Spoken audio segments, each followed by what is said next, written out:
you ever traveled through time? We do it every day. Asgardia is a country with a population of more than 1 million people from more than 200 countries on Earth. Asgardia gives everyone equal opportunities, no matter what their earthly status is. It is possible to create and live in the future right now. Are you ready? Forward progress is the solution to the entire human race. Our mission is to bridge new horizons. In Asgardia, there is no limit to the universal development in the fields of technology, finance, and arts. Asgardia is a new space and digital economy which creates opportunities for the global economy. We deliver innovations. Do you want to get on board with us? We are developing various kinds of digital businesses, attracting them to the Asgardia platform that can be backed by the means of our umbrella, i.e. franchising of the Asgardia brand. We can not only attract investments into space programs from prominent institutional investors, but also affordable amounts from the citizens of Asgardia. We comprise of more than 1 million people. Asgardia is a chance to realize one's dream. This is a dream-driven space nation. Asgardia is a chance to belong to a community of free-thinking, enthusiasts, goal-driven dreamers, and fearless innovators, theorists, and scientists. We are the first space nation. One humanity, one unity. Asgardia. We are creating The future.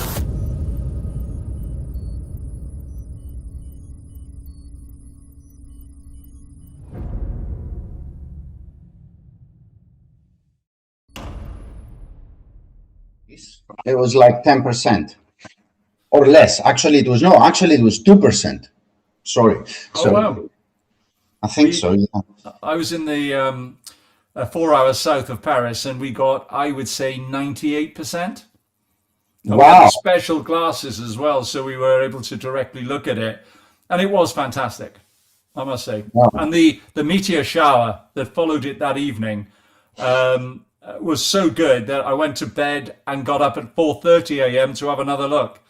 How often were they happening? 2 a minute. Wow. The 4:30 ones were quite short. There was one that came round about 11:30, and it streaked right across the sky. It was great. The reason for that is actually it's geometry. Earlier on, the meteors are coming at the Earth from essentially the front, so they go across the sky. At 4:30, they're coming straight down into the atmosphere. Yeah, So that's why they were much shorter, but still worth seeing. I wish I'd remembered. I saw some, but not that many. But I think the showers carry on until about the 24th of August. They happen all the time, but they're just in intensity. In the Leonid shower in the late 1890s was so intense that there were literally over 10,000 an hour. Oh, wow. So people who didn't know what was going on, no doubt thought that it was the end of the world. Were you able to reassure them, Lambert? No, I didn't, but Joe Biden did. He just retired. I'm glad he made a comeback. Yeah, he did. Right. Okay. Welcome, everybody. On to work. We're joking here, but that's because we're all friends. Though I'm sure there'll be a lot of interesting and heated debate today. I'm Lembert Topic, the chair of the Parliament of Asgardia, the world's first space nation and the world's first fully functioning digital democracy. We seek to have the first baby born in space, and we also seek to have the first permanent human space habitation. Before we go any further, I want our absolutely brilliant interpreters to explain how you can follow proceedings in English, which is the main channel, Spanish, Turkish, and Russian. So that's 1/3 of all the languages in Asgardia. So if I can start with Turkish, that would be great. Our Turkish interpreters, please tell us how we can follow it in Turkish. And greetings.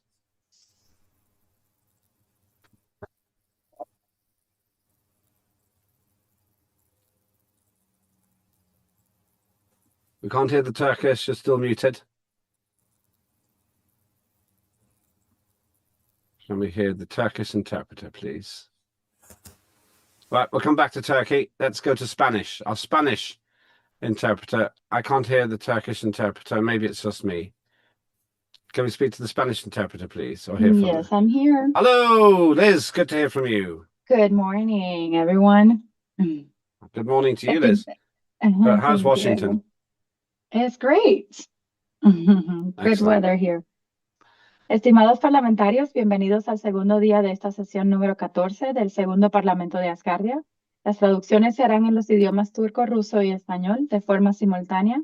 Tienen la opción de escuchar en su idioma de preferencia, pero el canal principal es en inglés. Recuerden que cuando quieran hablar no tienen que hacer pausas para la traducción, pero sí deben hablar pausado para hacer la mejor interpretación posible. Si tienen algún problema técnico, por favor, déjenlo saber en los mensajes. Gracias. Thank you very much indeed. All I've learned in Spanish is una botella de agua por favor so far. I'll move on to beer next time I'm in Spain. Let's move on to our Russian interpreter. Greetings to you. Good afternoon, Mr. Opie. Can you hear me? Kirill, yes, I can. Great to hear from you. Thank you. Good afternoon, dear Parliament members.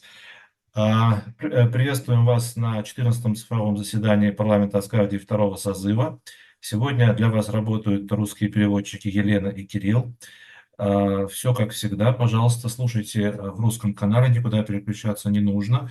Если вы захотите что-то сказать, пожалуйста, говорите помедленнее, чтобы мы успели перевести. Хорошо, спасибо. Хорошего вам дня. Thank you very much indeed. And finally, let's try our Turkish interpreter once again. Greetings, everyone. We can hear you. Great. Good to hear you from you, Aaron, I believe it is. Yes, that's right, Mr. Opik. Değerli Asgardia parlamenterleri, Asgardia 2. Parlamentosu'nun 14. oturumuna hoş geldiniz. Oturumlarımızın 2. günündeyiz. Yine tercümanlarınız Eren ve Alper size Türkçe ve İngilizce eş zamanlı olarak tercüme yapacaklar.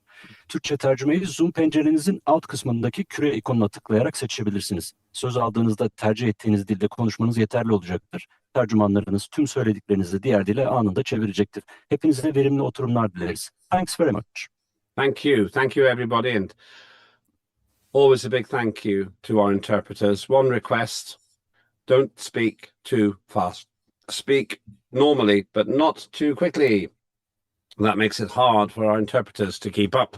So please try to remember that they need to have the time to interpret. I say that to myself as well. When I get excited, maybe I speak too fast.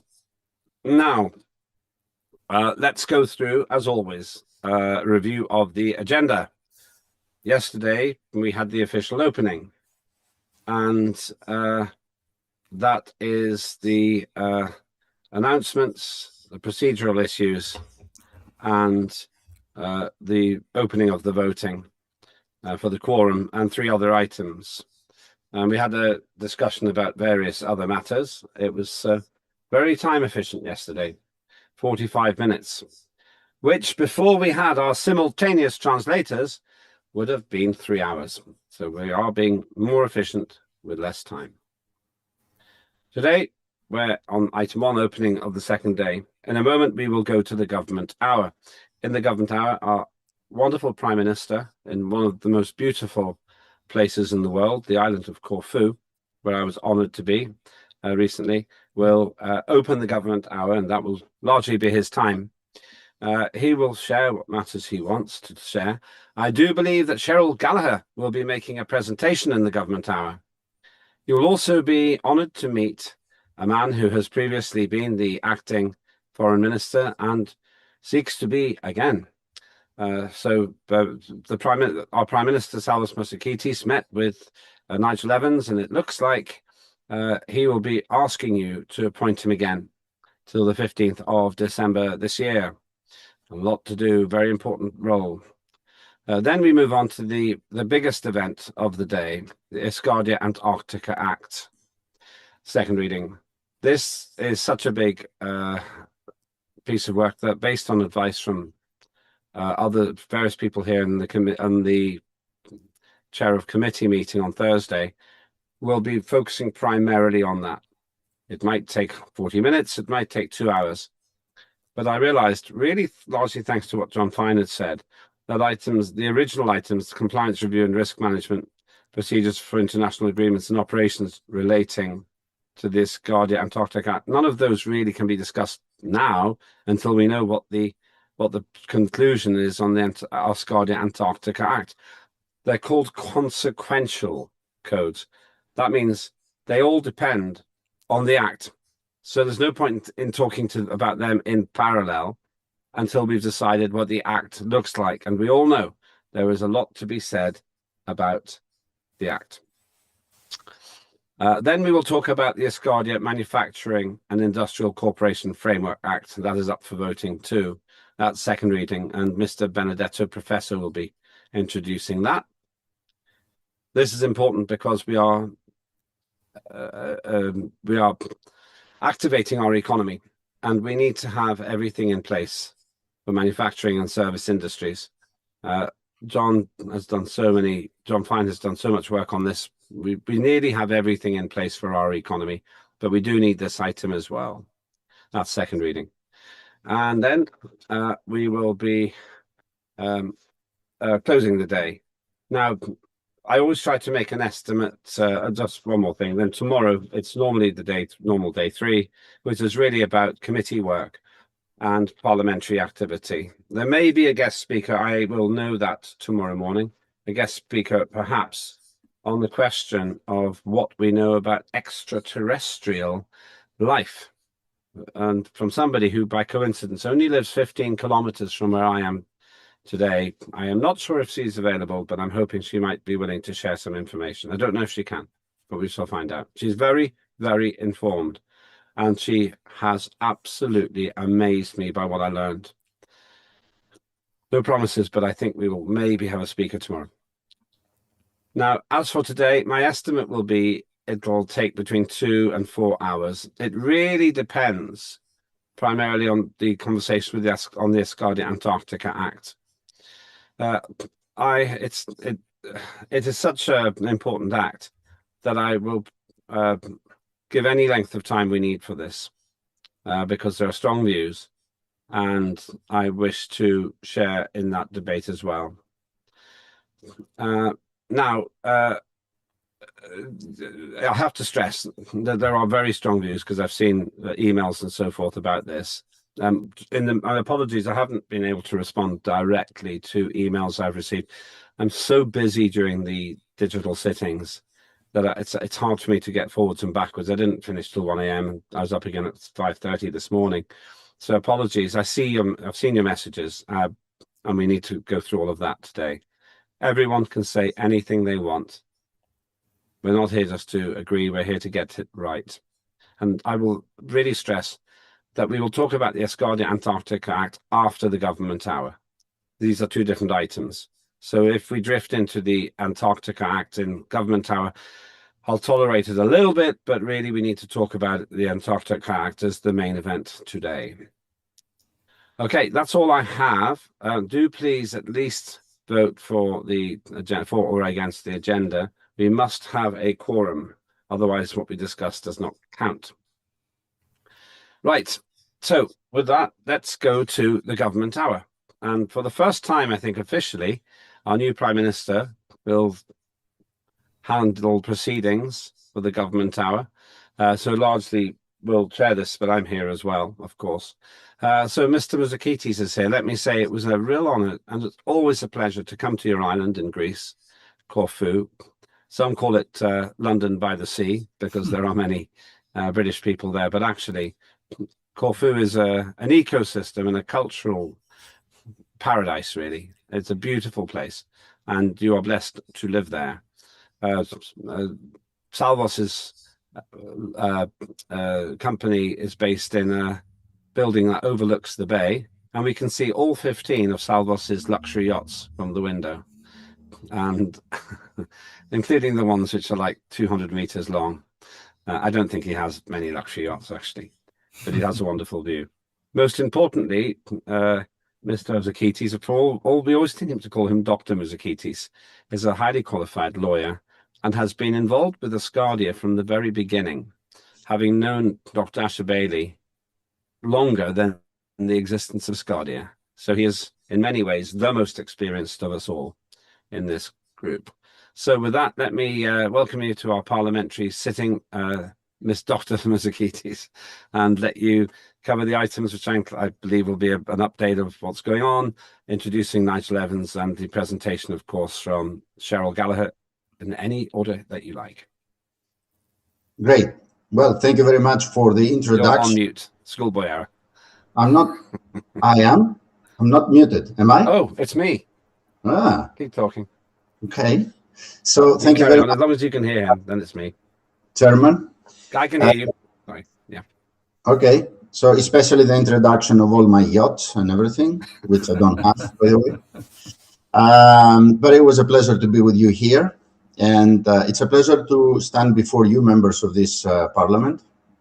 You know that this is it feels like home to me, because I have been among you and I served this parliament for a period of time. And it's always an honor and a pleasure to be with you again and discuss various matters. Before moving on, I would like to give a brief update on a number of matters that they have occupied the government and the Supreme Space Council over the last few days. I should say from the outset that these have been particularly intensive days, with a considerable number of issues being discussed in parallel. I have therefore not yet had the opportunity to brief the members of the cabinet fully and to discuss all these matters with my ministers yet. Even yesterday, for example, I had another meeting with the team that is responsible for the application of Asgardia. So I didn't have the time to really update my ministers, and here I stand before you trying to update you, though yet I didn't have the opportunity to do that with my own cabinet. But we can say a few things. But soon I will expect to be in a position to provide Parliament with much more substantial feedback, including the views of the ministers and the direction that has been taken on each of the principal issues. So the recent agenda of the Supreme Space Council was included a number of matters of direct importance to the government and to the future development of Asgardia. These included the recognition of the independence of Asgardia, the establishment of the Intergovernmental Organization, or IGO, Asgardia, Asgardia's prospective land in Antarctica, which is, like Lembit said, a controversial issue soon to be debated in this parliament. The Asgardia mobile application, which I referred to just before. The Supreme Justice of Asgardia, as you know, the position is vacant. The budget of Asgardia, a very important matter. And a very unfortunate event, the loss of Asgardia's membership in the United Nations Economic and Social Council, called ECOSOC, which of course we will deal with, and we will fix it, by the way. And of course, the forthcoming 10th anniversary of Asgardia and any other matters of institutional importance. Several of these subjects naturally require consideration at government level, so I do not wish today to anticipate the conclusions of the cabinet before I have had the opportunity to discuss with them properly, with my ministers, that is. I mention them, however, so that Parliament is aware of the range of issues currently under consideration. I will report back in greater detail in the next sitting about each and every matter. As I mentioned, in parallel with the Supreme Space Council, I have had discussions with the Asgardia app development team concerning a number of practical and institutional matters. Among them were proposals submitted to me by Michael Cirino, Safety and Security Minister, regarding safety and security of the app. I forwarded these proposals to the developers for their consideration. Their initial reaction was very positive, They found the proposals particularly interesting and worthy of serious examination. They will now consider them individually and revert to the cabinet and to the respective minister point by point. I should add here that the app, in my opinion, is a very important instrument for Asgardia. Because our intention is progressively to translate our ideas and institutional initiatives into practical functions within the app, so that it increasingly becomes the principal operational platform through which citizens, companies, and institutions interact with Asgardia. As part of this progress, companies currently registered in the Asgardia trade created by Minister Bendel will initially be entered into the Asgardia app manually, one by one. At the same time, we intend to require the type of information and documentation that would ordinarily be required from companies by a registry, because that's what we are creating now. This is important, of course, if we want the system to develop on a serious and reliable basis. We are also considering the creation of different access profiles within the app for ministers and possibly parliamentary chairs, not possibly, definitely parliamentary chairs too, according to their respective functions and responsibilities. So it's going to be a broader access for these officials. This could allow the app to become not merely an interface for citizens, but an increasingly useful operational tool for Asgardia's institutions themselves. Another matter currently under consideration concerns certificates. At present, certificates are being issued without signatures. New draft certificates will now also be circulated to ministers for their consideration. There is, however, a broader legal question that I believe requires further examination. I intend to undertake a short legal study together with the Minister of Justice, Mark Beer, concerning the nature and legal status of these certificates. Before reaching a definite position, I believe we should examine carefully what these documents represent, what they certify, and what legal or institutional significance, if any, should be attributed to them. Finally, we are establishing a more structured channel of communication between the government and the app development team.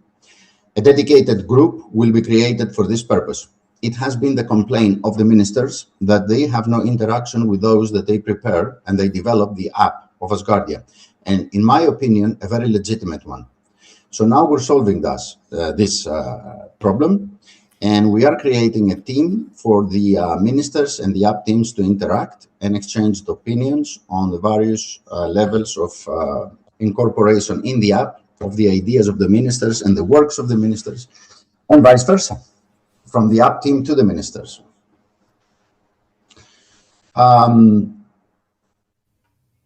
as I said in the beginning, I prefer not to present preliminary discussions at settled government positions. After I have discussed these issues with the members of the cabinet over the coming days, I will be able to provide Parliament at its next sitting with a much more comprehensive account of the progress made and the direction being taken on each matter. Now, I would like to move to a matter concerning the Ministry of Foreign Affairs, and I'm going to talk about Nigel Evans. Nigel has been serving as acting Prime Minister of Foreign Affairs, and he's seeking Parliament's approval for the extension of his term in that capacity. Acting Minister, not acting Prime Minister. Sorry? Acting Minister, not acting Prime Minister. Did I say Prime Minister? Yeah. They're trying to give your job away. I'm a very humble man. So, the Right Honourable Nigel Evans brings with him an exceptional record of public and parliamentary service. He served for more than 3 decades, correct me if I'm wrong, Nigel, as a member of the United Kingdom Parliament and twice as Deputy Speaker of the House of Commons. His experience of parliamentary procedures, international affairs, and public life represents an important asset for Asgardia. Over the past period, Nigel and I have had the opportunity to discuss openly and constructively the role of the ministry and the expectations attached to it. Chairman of the Parliament, Lembit Öpik, has also been closely involved in these discussions, both through his own conversations with Nigel and discussions involving all three of us. I also had the pleasure to meet Nigel personally and informally in Corfu, where we had the opportunity to spend considerable time together and discuss in depth a wide range of matters, including his role in Asgardia and the contribution he can make to our international objectives. I believe that through all these discussions, we have addressed the matters that needed to be clarified and have established a clear and shared understanding of the way forward. And I am confident that during the proposed extension of his term, Nigel will take an active, constructive, and forward-looking role, bringing his considerable experience and international connections fully to the service of Asgardia. In particular, we look forward to his active contribution to strengthening and expanding Asgardia's relations with states and international organizations, promoting Asgardia internationally and advancing one of our most important long-term objectives, the international recognition of Asgardia. It is therefore my pleasure to present to the Parliament the Right Honourable Nigel Evans, Acting Prime Minister of Foreign Affairs, and to invite him to address Parliament regarding the extension of his term. Nigel? Yep, thank you very much, Prime Minister. It's a delight to be here with you this afternoon, well, this afternoon, UK time at least. You really have already given me a wonderful introduction, Prime Minister, as far as my experience is concerned. I was in the UK Parliament continuously for 32 years.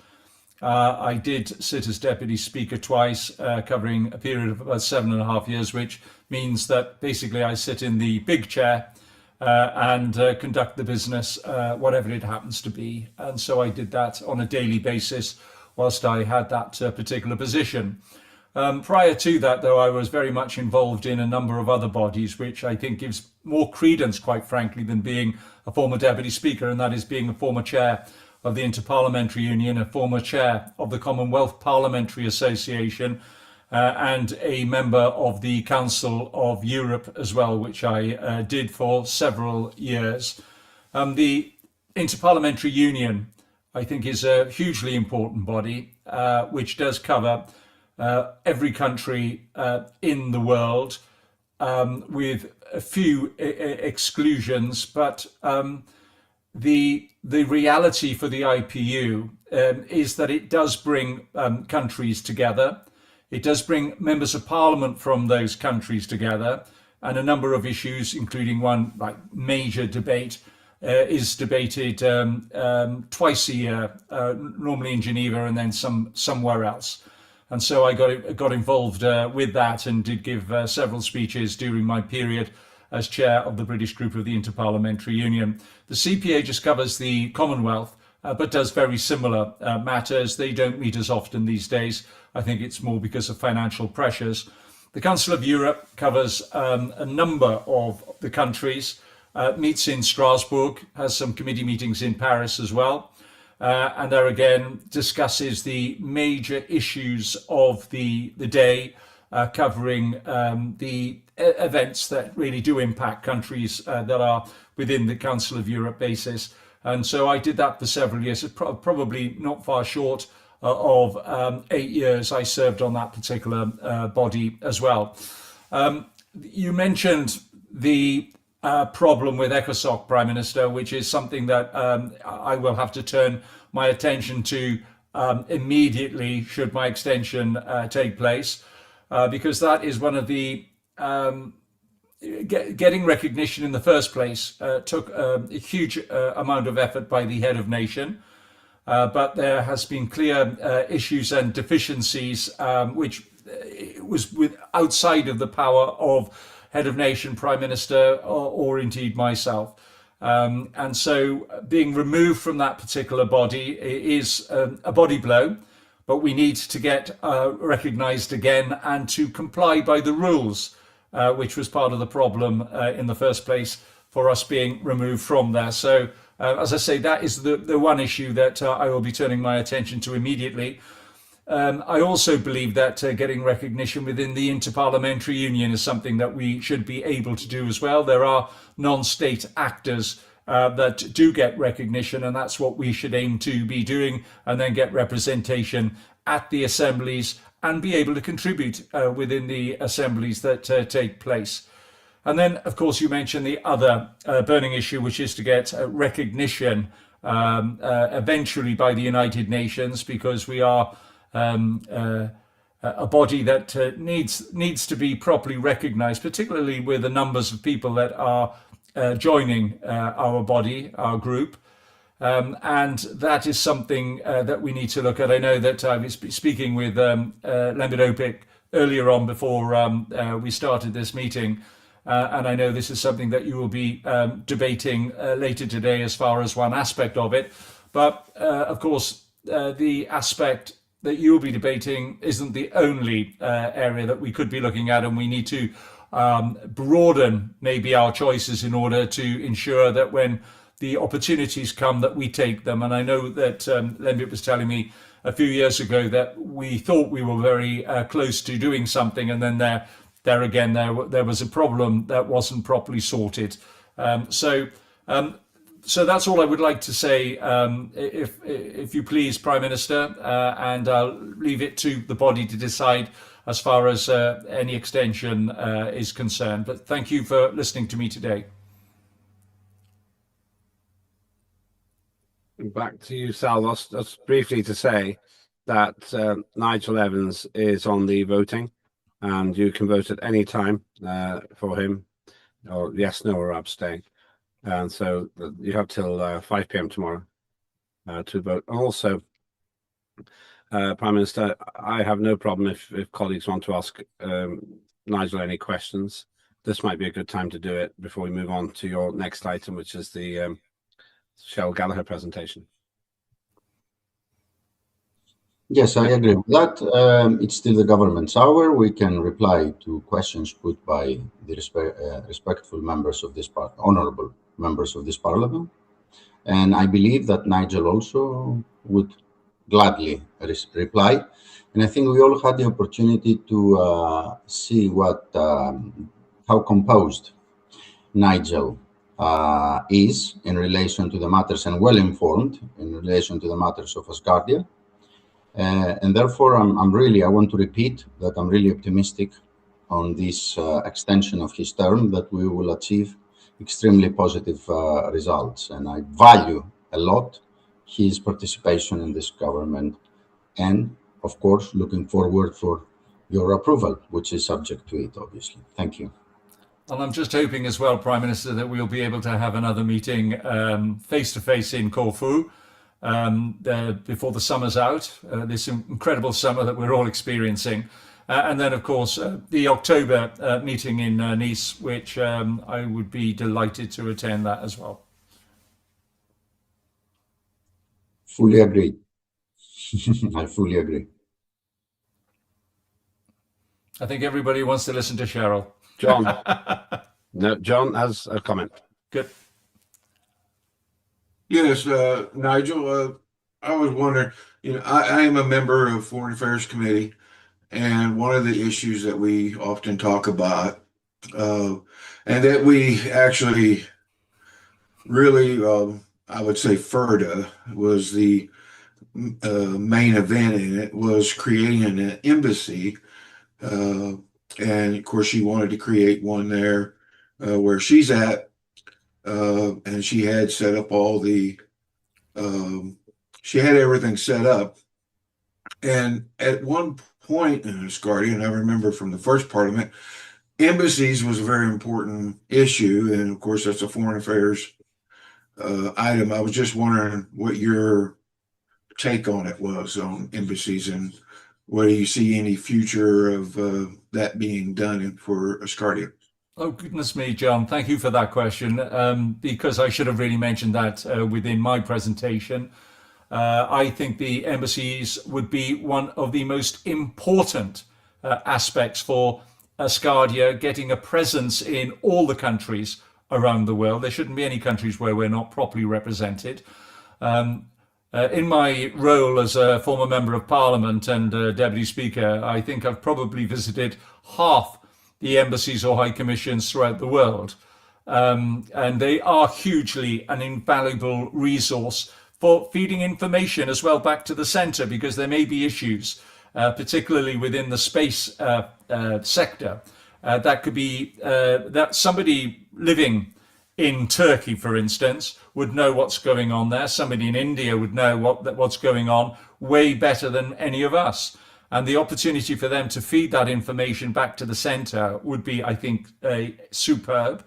I can imagine, John, visiting some of the countries in the future and seeing a plaque outside somebody's house with the Asgardia emblem on. How proud would I be? And we should actually have proper recognition, proper openings of the embassies, and wherever possible, get people who are in the region or who happen to be passing through to be there for the opening. And I think we ought to get publicity about these. And then if any Asgardia member, and certainly if any member of the cabinet is passing through a country, I think visiting the embassy would be something I think that ought to be the norm. So I think it's very, very exciting, and something that I will be proactively working with yourself, the committee, and indeed the Prime Minister in getting recognition of our first embassy somewhere. Thanks for the question, John. Thank you, John. Thank you. Ariadne, you're next.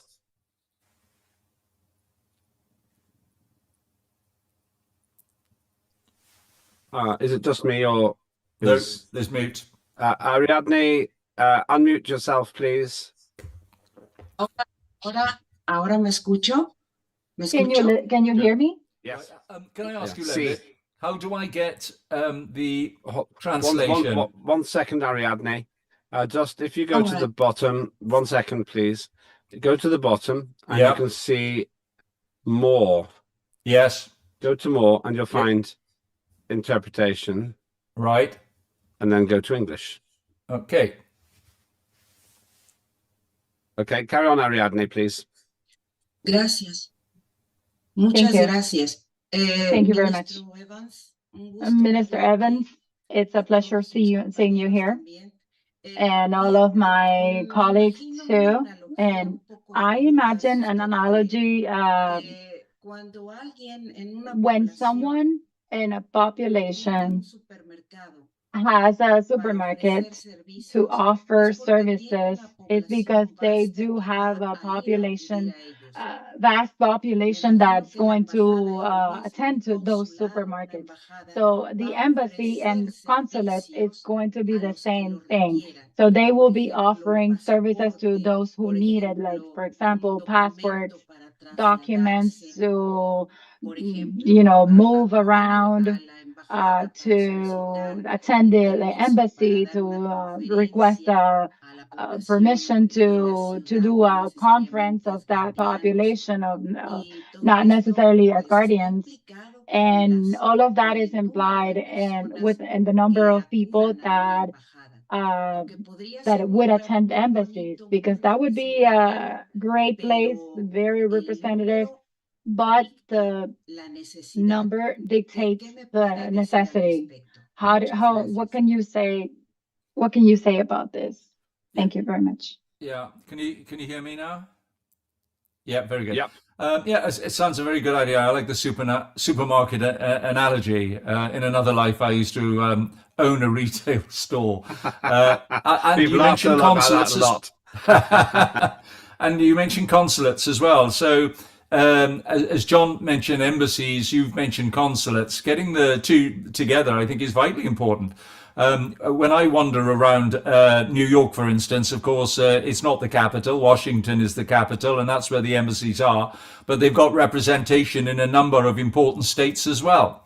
And that's what we ought to be looking for. Clearly get the embassies up and running first, but then consulates in areas, in other areas as well, I think would be really useful. Yeah, looking to see what sort of things that they would be able to do. Absolutely, when we get the passports up and running, it may even be that you could get your passport stamped at the embassy to show that you've actually visited one part of the Asgardia family. So there's something that we can definitely look at.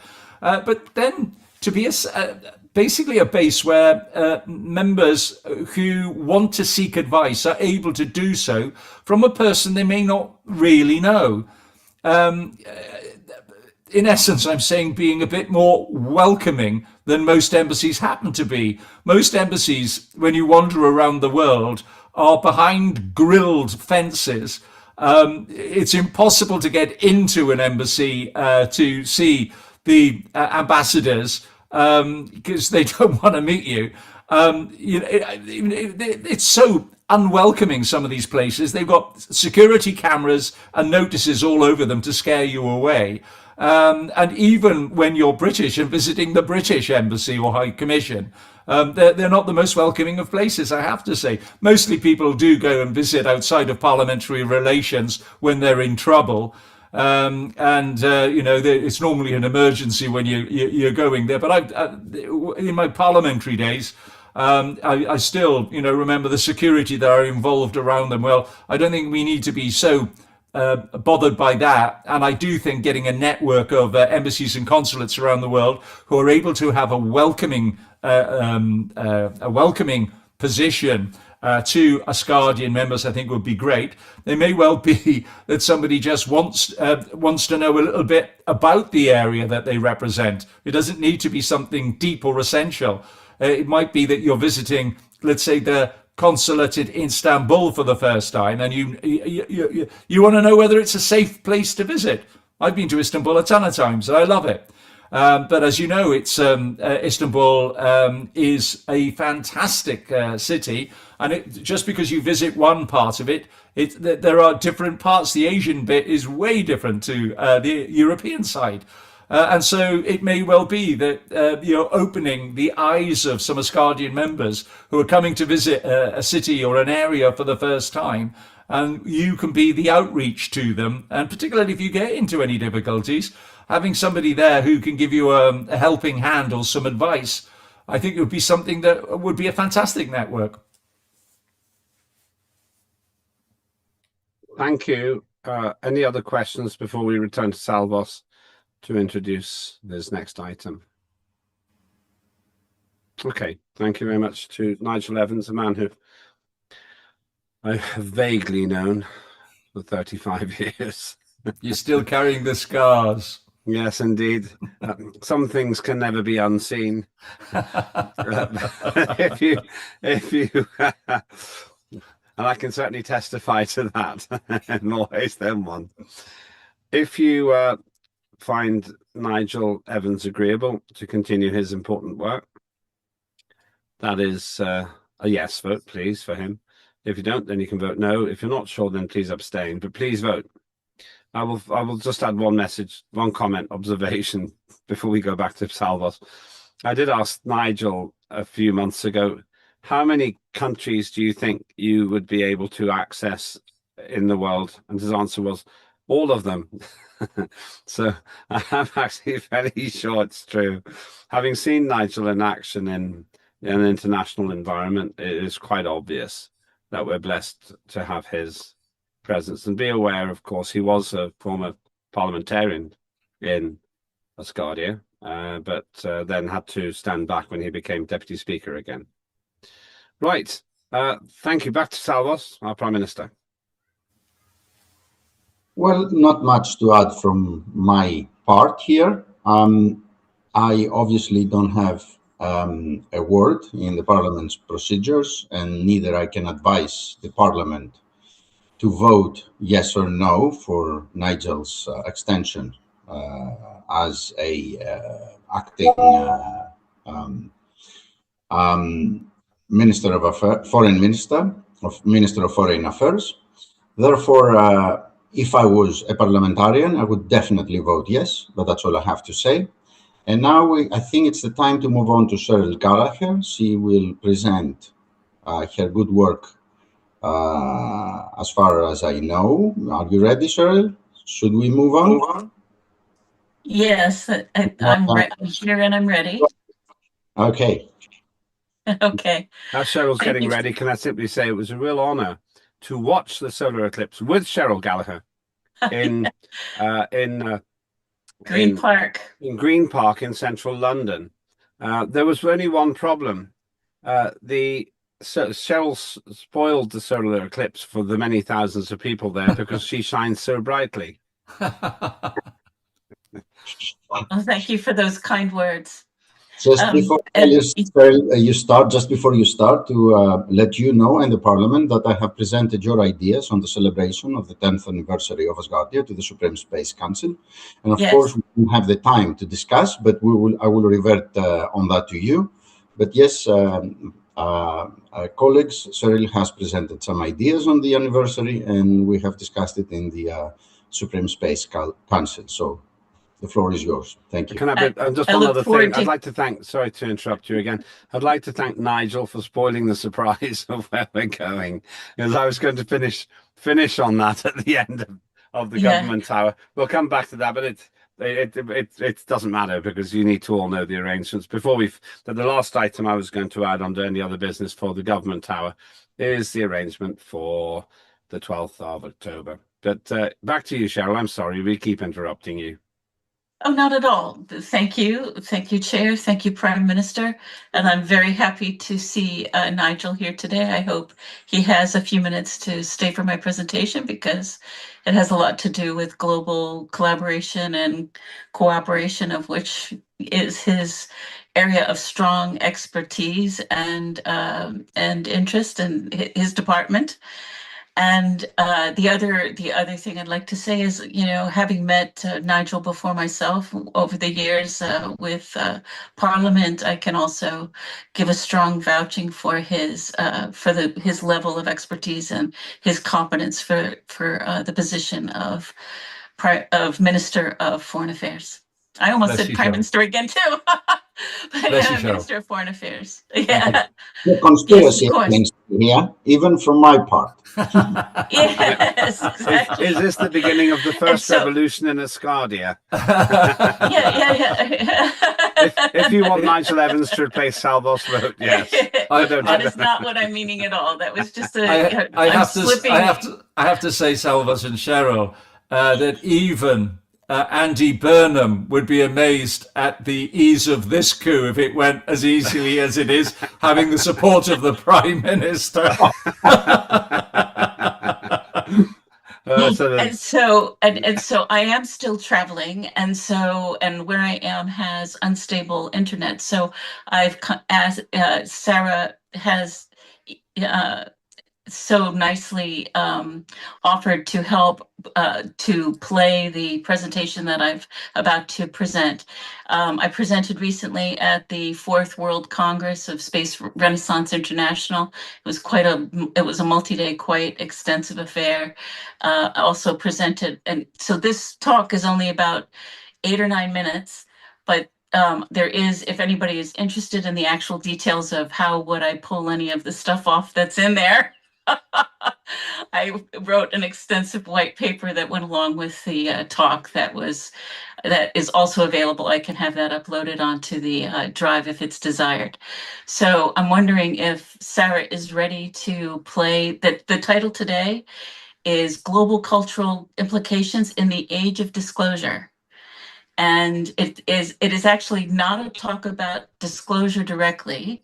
It's a talk about preparations that the world would be well advised to take in case we do have some kind, in the same way that we prepare for earthquakes and asteroids and space weather and things like that, that a high level of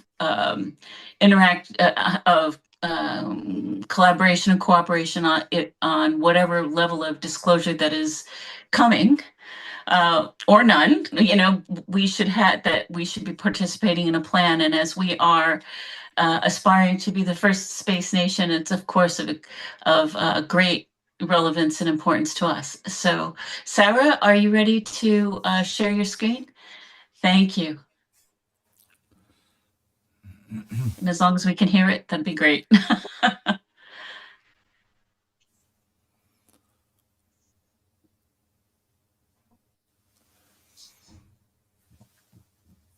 I even practiced this, so this wouldn't happen. That's okay. We often have issues. Don't panic while you're getting that ready. If you've just joined us anywhere around the world, you're watching the Government Hour here at the, I think it's the 14th sitting of the second Parliament of Asgardia. And you're listening to... It's the 15th. It's 14th. It's the 14th sitting. No. Is it Saturday? Yes, but it's the 14th sitting, day 2 of the 14th sitting. Hello, everyone.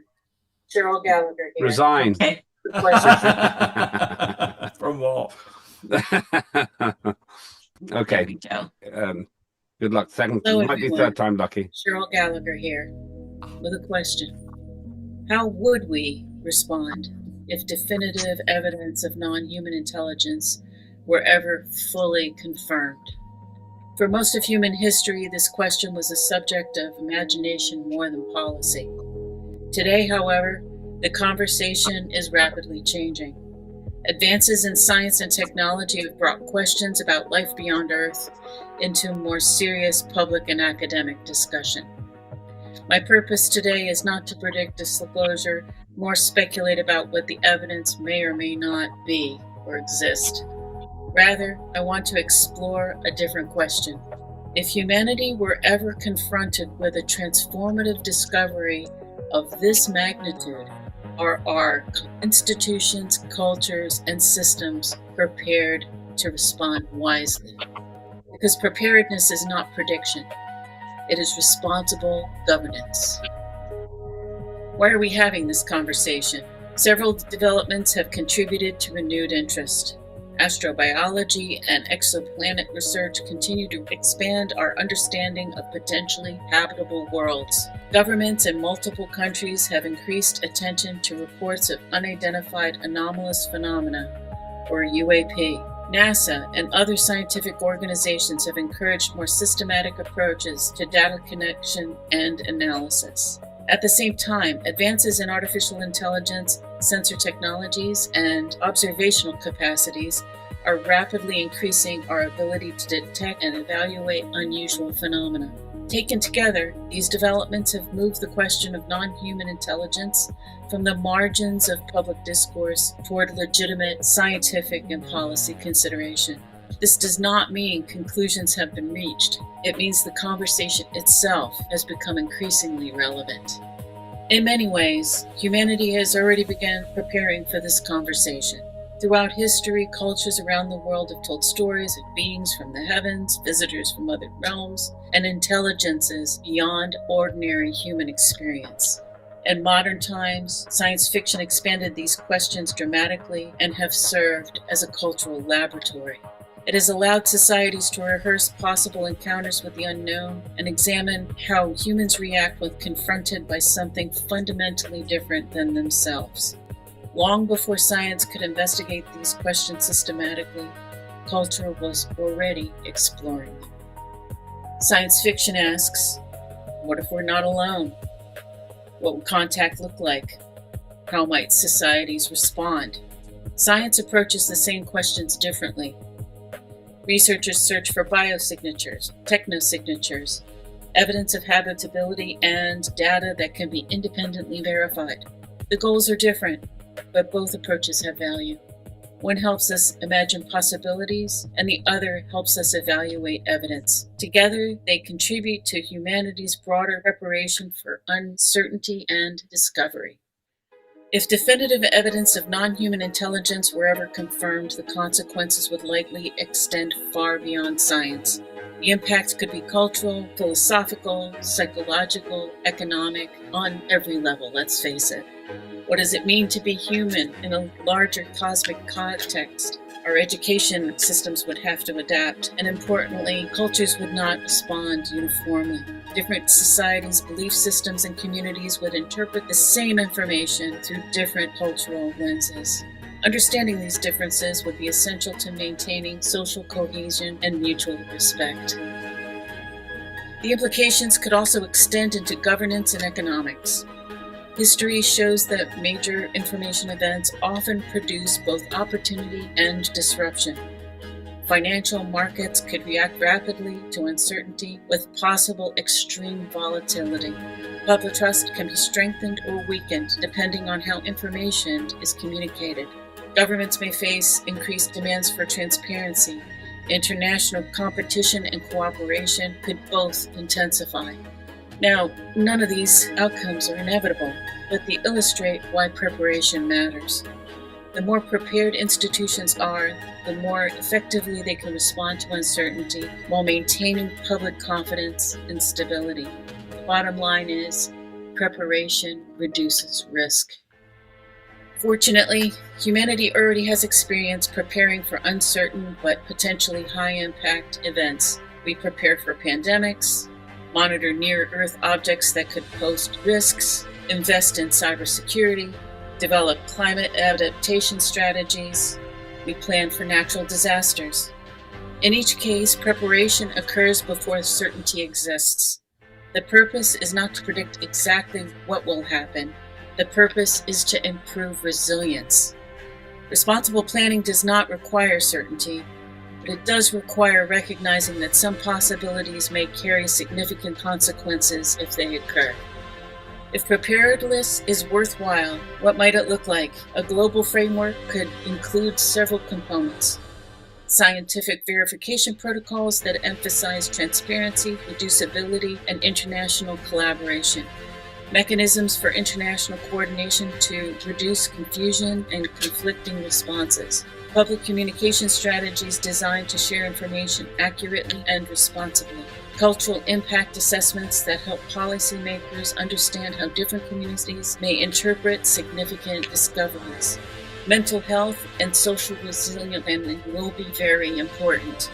And finally, educational initiatives that strengthen scientific literacy and critical thinking skills. Financial systems and governance institutions may also require contingency planning to ensure stability during periods of extreme uncertainty. The goal here is not to create fear. It is to strengthen resilience, transparency, and informed public engagement. The conversation belongs to all of us. Scientists, policymakers, educators, cultural leaders, and space organizations each have important roles to play. We can encourage evidence-based discussion, reduce misinformation, promote scientific literacy, foster international dialogue, and we can help institutions develop the capacity to respond thoughtfully to uncertainty. Preparation is not solely a scientific responsibility, it's a societal and global responsibility that we all share together. Concluding with this thought, whether truly definitive evidence of non-human intelligence emerges this year, next year, or ever, examining the possibility has value. The process of preparing for transformative discoveries strengthens international cooperation, cultural resilience, scientific literacy, and economic stability. It encourages thoughtful approaches to global governance. Humanity has repeatedly demonstrated remarkable adaptability throughout history. The question before us is not whether humanity can survive disclosure. The question is whether humanity can prepare wisely for profound new knowledge about our place in the universe.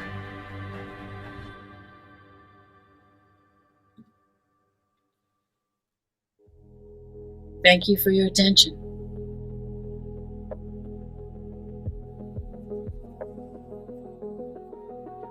Yeah, it was excellent.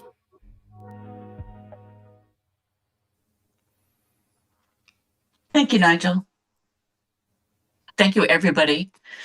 I appreciate you listening. I think that by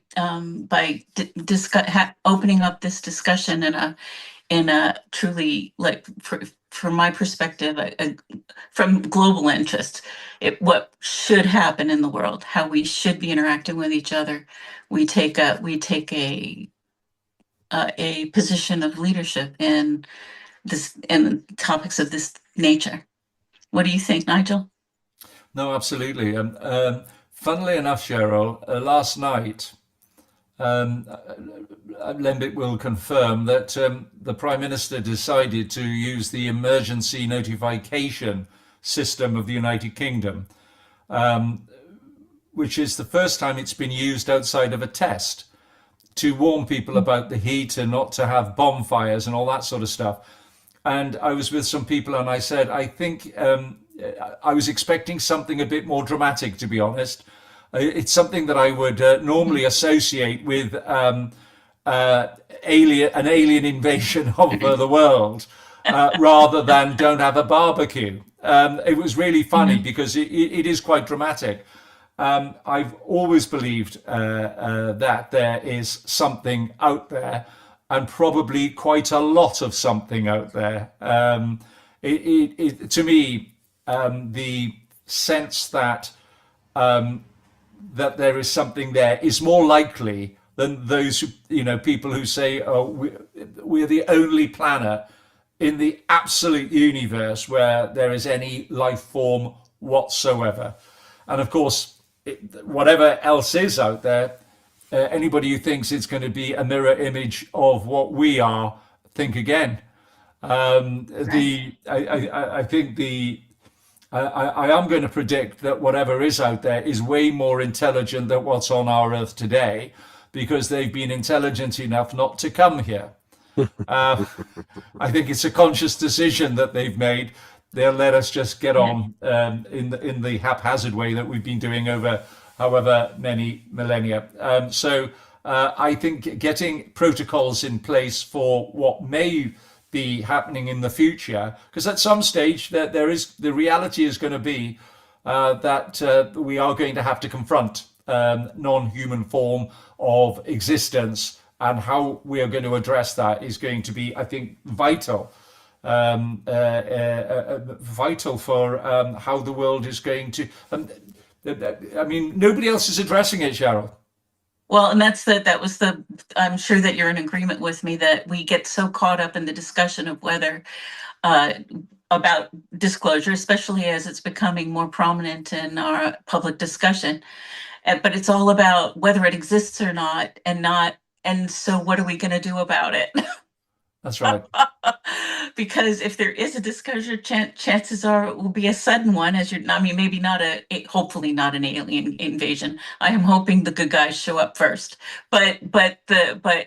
If so, then how will we communicate together? Not any different than, I think it's funny too. Okay, don't be lighting any barbecues. Make sure you get plenty of water. But at the same time, it's a good practice to try the emergency system. So, in many parts of the world, they rehearse what they would do in different given emergencies. And this isn't pressing at the moment, but I agree with you. It's a discussion that has to be started, and it's going to be a global one. It's not going to be limited to one country.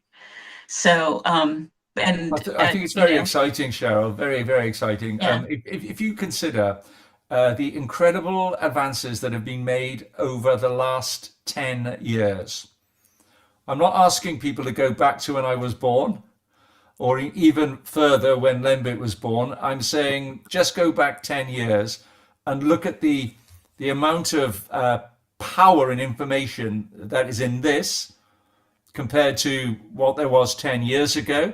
Artificial intelligence and robotics coming together in the way that it has, the commercialization of space. When I was looking up at the meteor,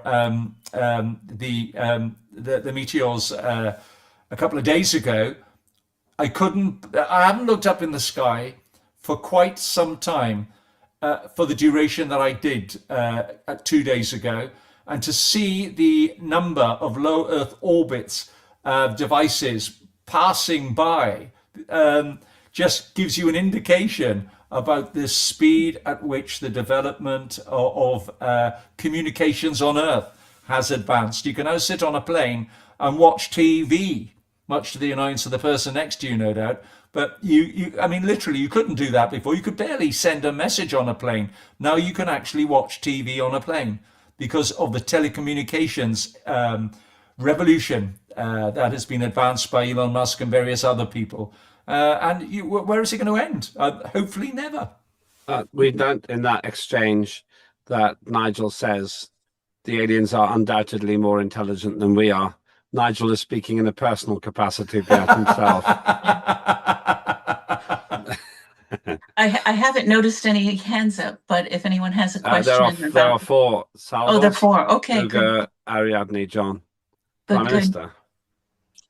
Thank you, Chair. Well, further to this excellent presentation from Cheryl, and since it's still the government's hour, I would like to remind you, dear parliamentarians, that this is one of the directions of the pillars of the governmental policy, to actually open this matter, to include it in our policies, not to be silent anymore, to explore the UAP so-called phenomena, to actually endorse and take the power from the latest developments, participate in this move. It's a shame for us, being a space nation, not to have yet properly embraced this field. I want to remind you that there are congressional hearings on that.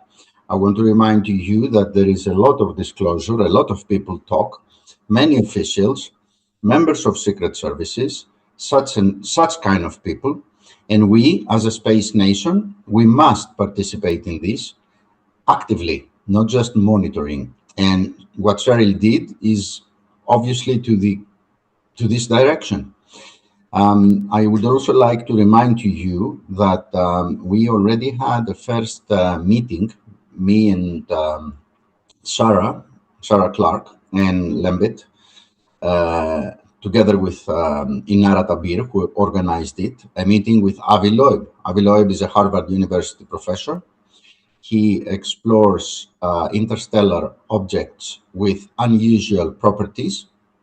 He's a very serious scientist. So we do not intend as government to take part in some kind of chat about the matter, but we intend to get in contact with serious scientists, leading whistleblowers, if possible, from previously official positions, and to actually participate and contribute this great field to contribute to this great field and to actually endorse it as part of our policies as government and as Asgardia.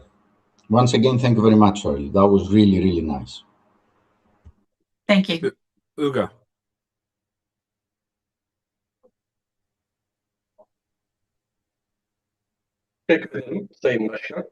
Thanks very much.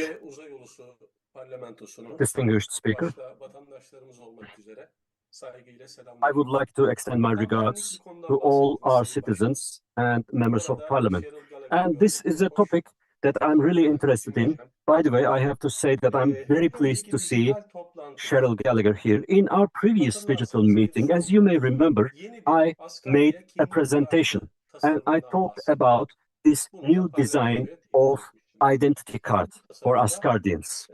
As you may remember, in this design,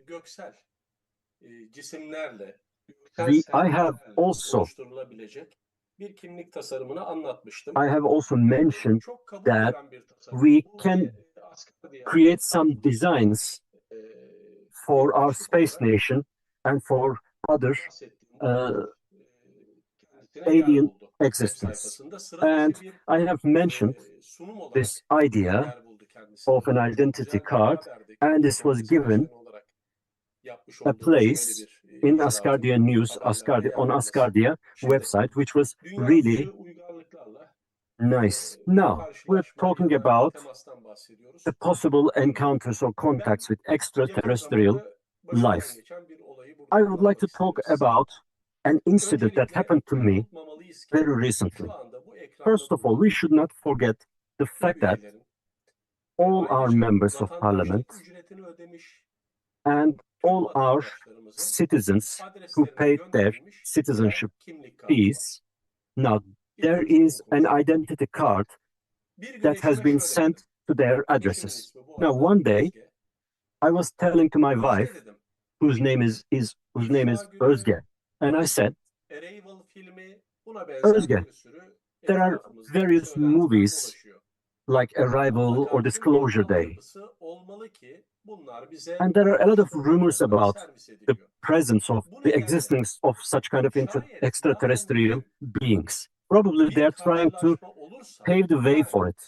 They're trying to prepare our minds for it. So one day, if it happens that we make a contact with an extraterrestrial life, there is only one thing that you should do. You have an identity card. You are the citizen of Asgardia Space Nation. Yes, my wife has an identity card just like me. There is this only thing that you have to do, and that is you keep your identity card at hand, and if it's possible, just show your identity card to that alien, whoever it is, whoever they are, without making an eye contact. Just wait, and if they are trying to make contact with you, then just look at their eyes, just introduce your kids, and tell them that my kids were citizens of Asgardia Space Nation before they became citizens of a terrestrial nation. So my kids are all citizens of Asgardia. So to wrap up, we already have an identity card. That's why we shouldn't have a lot of concerns. This is, at least, I want to wish like that. I want it to be happen like that. So this innovative idea of Asgardian identity cards, I believe this should be made reality. We should all have our different identity cards with our own individual signatures, because I always believe that as Asgardia Space Nation, we should orient our laws more to the space rather than behaving like the terrestrial nations. Thanks very much, Madam Cheryl Gallagher. Thanks very much, Salvos, and thanks very much, Nigel. This is all I would like to say. Cheryl? Well, thank you for that, Ugur.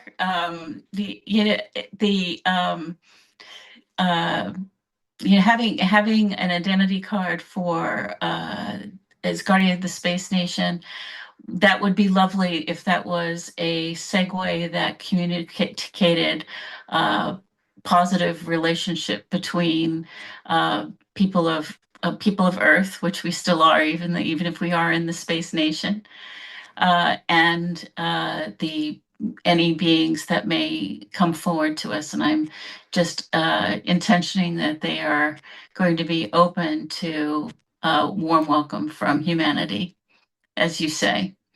So thank you for that input. And likewise, at the same time, it's good to be able to start establishing protocols and going out onto a public, going out into the public sphere in formal scientific settings to start seriously conversing about what the world should, in its best interest, do together to prepare for the possibility of said contact. Okay, thank you. This is a fascinating conversation. Ariadne, remember this is still the government hour, so we stick with Salvos, Nigel, and Cheryl. Ariadne.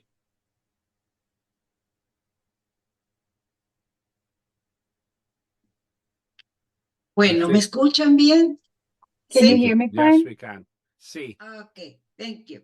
Me da un gusto muy grande. It is a real pleasure in the moment that I read the news that the Prime Minister, Salvos Mensageres, would asked his ministers to attend the conferences to empower Asgardia was very fabulous.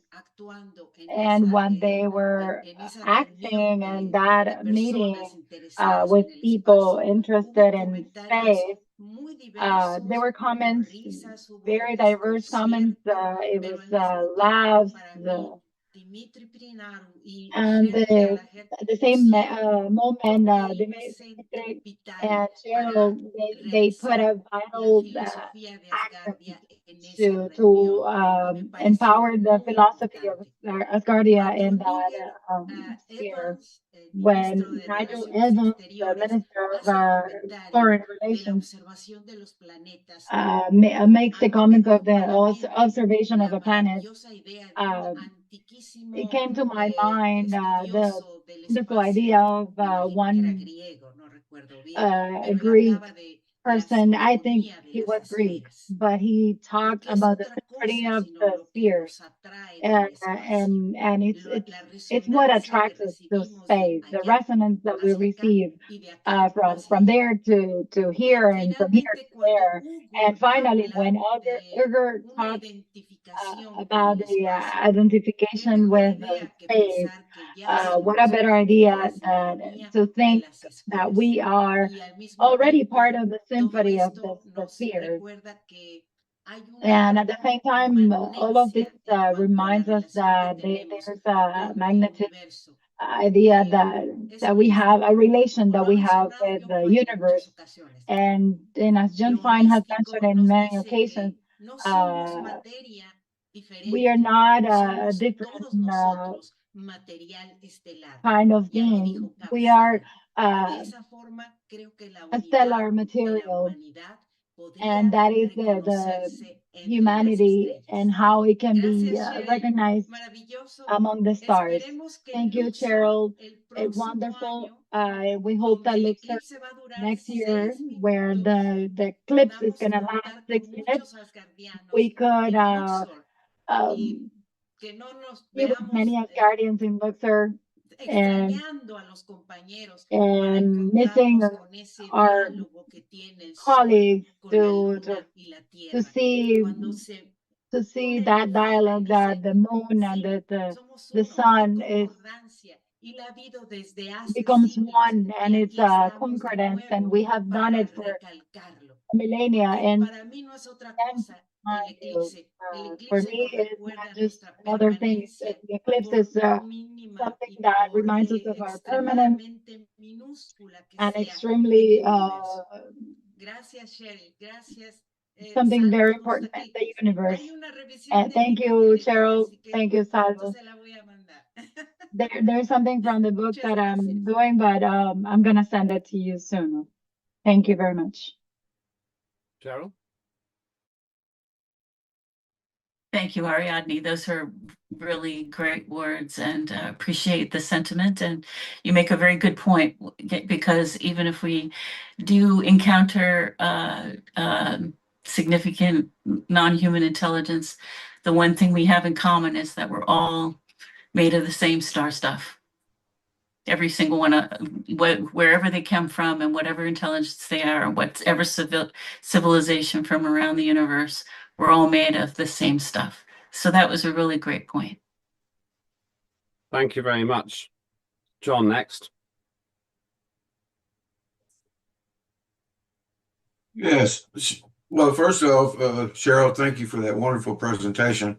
I also want to say that there was a member of parliament who has since passed on, who you could say was an expert at disclosure. He would absolutely love to have been in this session and hear these things, because he tried to get people involved, engaged in such things early on in Parliament. So in the first Parliament, but I have to apologize. His name escapes me, but Millard Deutsch. Yeah, Millard. Yeah. And he was a wonderful guy. And he was one of the few people that actually showed up for the eclipse event in Texas, which was totally surprised me. But he was a great guy, and we had a lot of conversations together.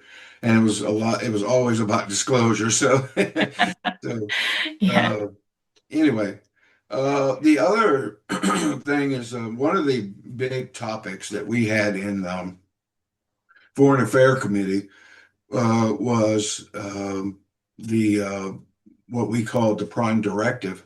I don't know if you're aware of the Prime Directive, if you've seen any of my presentations on it, but we actually had made some leadway in it, and it went very well. I've got because one of the areas that the Prime Directive is about it correlates with what you're talking about, almost they're in the same Overton window, if you know what I mean.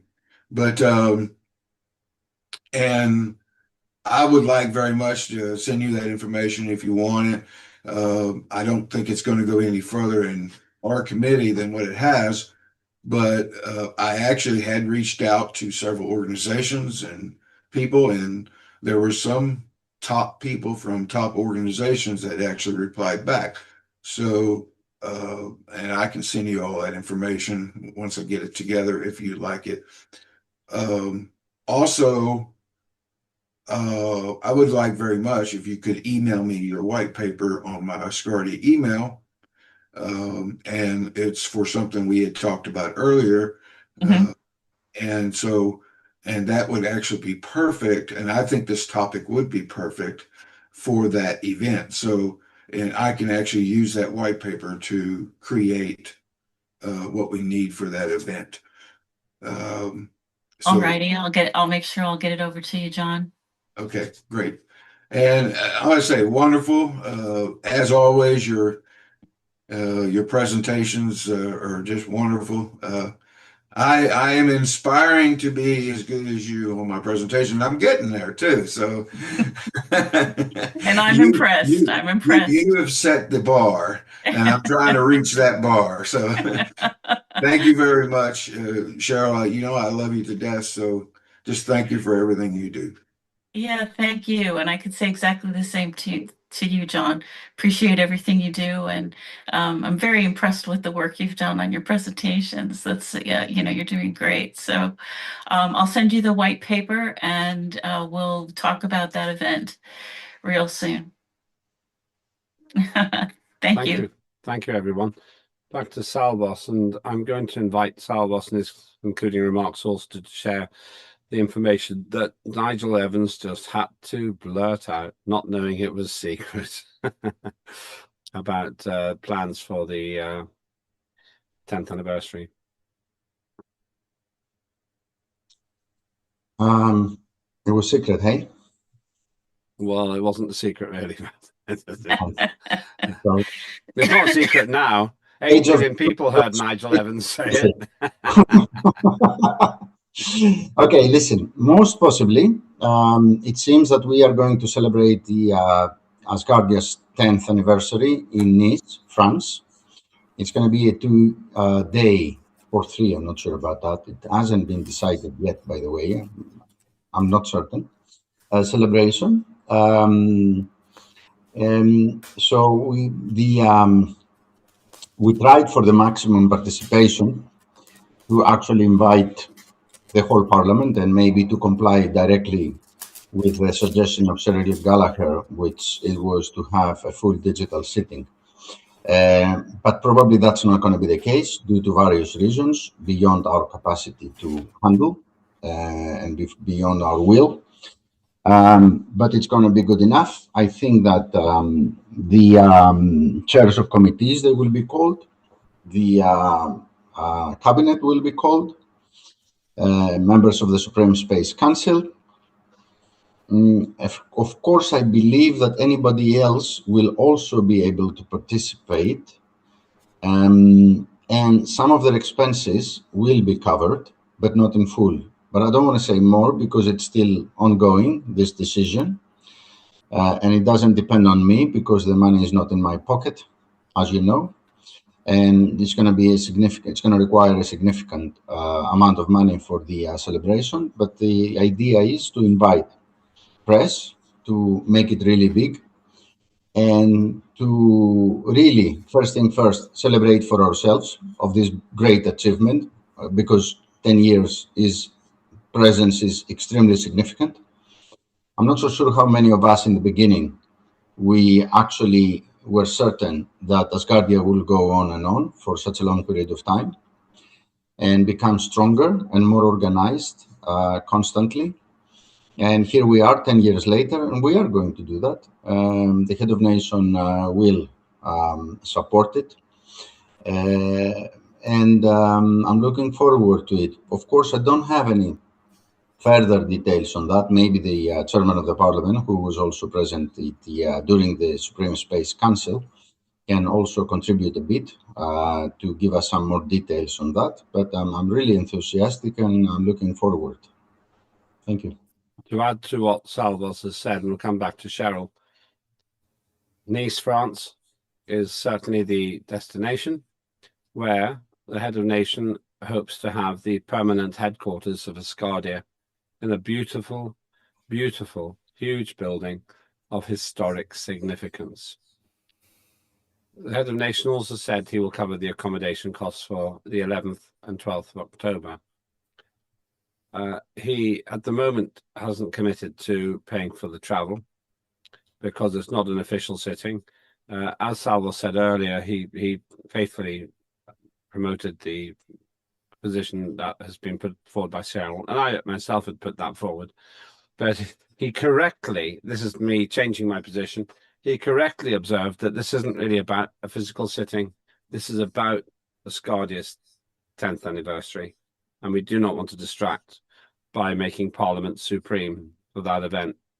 It is about Asgardia, not about our political system. I think he's right about that. So the unknown is on the travel at the moment. He was saying, he was suggesting that we need to cover our own travel, but the accommodation is covered together with breakfast and a gala dinner on the 12th of October as well, which is very good for Cheryl because that's where she lives. We brought it all the way there just for you, Cheryl. So you better turn up. Yeah, I suspect that there's going to be a little bit of work involved. Well, you're volunteering. That's great news. So so that is, yeah, but it is very exciting. And the other thing I would, I suggested in my presentation was inviting people of significant importance in the space industry. In fact, Salvos, if you could get in there with Avi Loeb, he'd be a great choice of somebody if you wanted, if an agreement to be able to properly invite and host special guests of significance to be attending. I also think it will help draw the press attendance, as well as mark inside the space industry the significance of our event. Great idea. Yeah. So, but Avi would be awesome. Anyway, that's all I had to say. Thank you. Thank you very much. Prime Minister, anything else you wish to add before we move on? No, I think we're fully covered. And I think that this is the end of the government's hour. As I said in the beginning, I'm looking forward to inform my ministers about all that has been happening in Corfu, including, by the way, but not only, the Supreme Space Council. And I commit to this Parliament to get back and actually be a lot more descriptive about everything that has been discussed. But you understand that I'm the Prime Minister. Priority is first to discuss these things with my cabinet, and unfortunately I didn't have the time to, because these days they were hectic, sincerely, but in a good way. I'm looking forward to the next presentation before this Parliament, which I hope it will be a lot more descriptive, extensive, and it will give you some really, really good feedback on the next step of Asgardia. once more, thank you very much for having me here. This, to me, it feels like my home. I have been with you for a long time, and it's always a pleasure and an honor to be with you, my previously fellow parliamentarians, because that's how I still feel. Thank you again. Thank you, and it's a great pleasure to be working with you, and the fact that you're based in Corfu gives me an excuse to come there anytime. I would happily live on that island. People are nice to me, and no one goes crazy when it's sunny. This is great. Though I did get bitten by a fish when I was there. Badly. I've bitten, it drew blood. What fish is biting people in Corfu, Salvos? Is it the sea bream? Not sharks. Let's start from the basics. Well, it drew blood. It bit me about 4 or 5 times. Yeah. There we go. Anyway, Can we ask, how is the fish?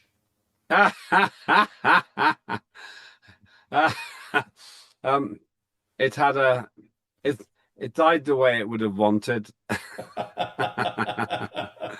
I couldn't possibly comment. It was horrible, actually. It wasn't some nice little nibble. It went bang, you know.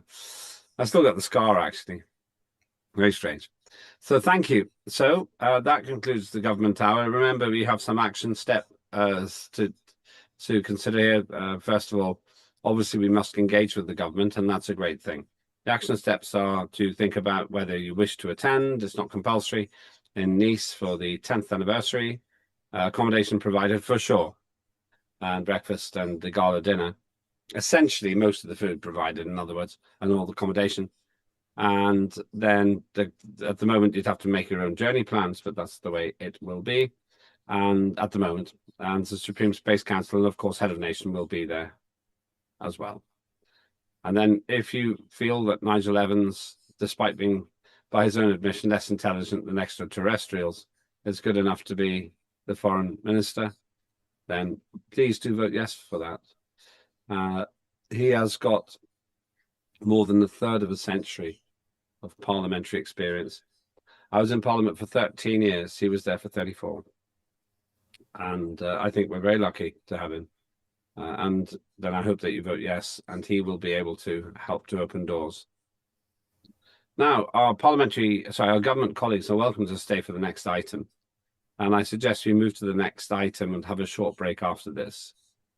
I'm just being advised. I'm being advised that now is the time for the break, because then we can reset, because we have the Antarctica Act, which will probably take most time, and then Manufacturing and Industrial Corporation. And those are really the 2 remaining main items. I noticed that the government hour was 1.5 hours, but I think it was really good. And I think this is exactly what we need and what we want.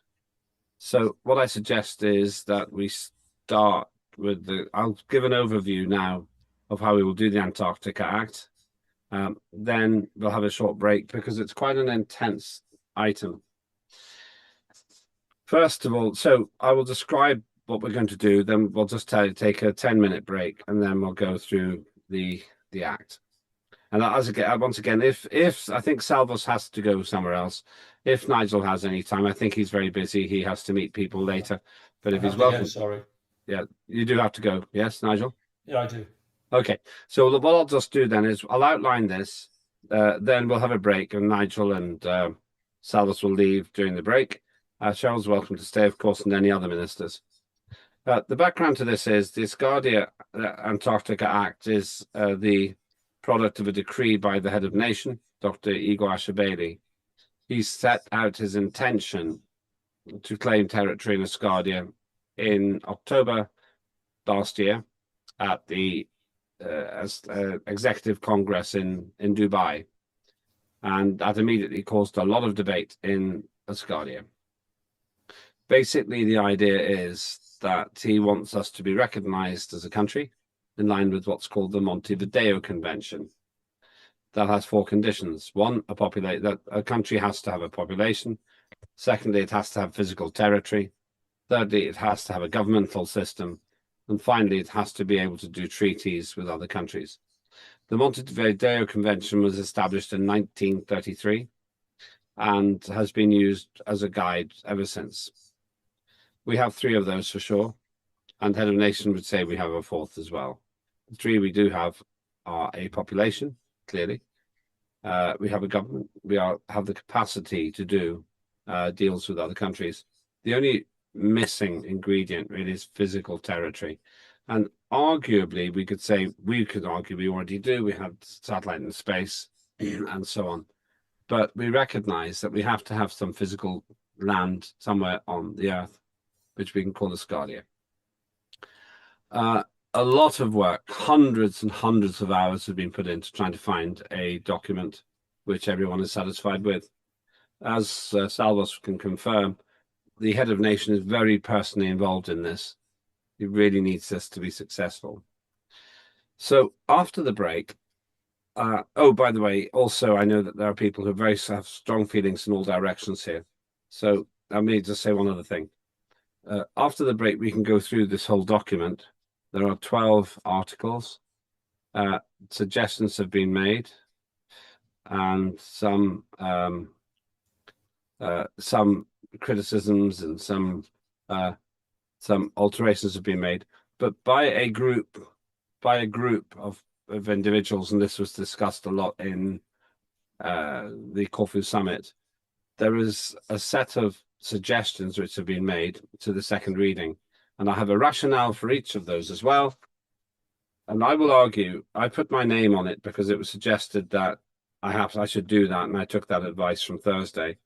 I will argue that what we have now is a good composite. I'll explain what I mean by that after the break. Composite of all of the input which has been given. Others may have a different view. We must have an honest conversation. It will be broadcast around the world, but that proves 2 things. 1, we are an open society. Number 2, we don't fear debate.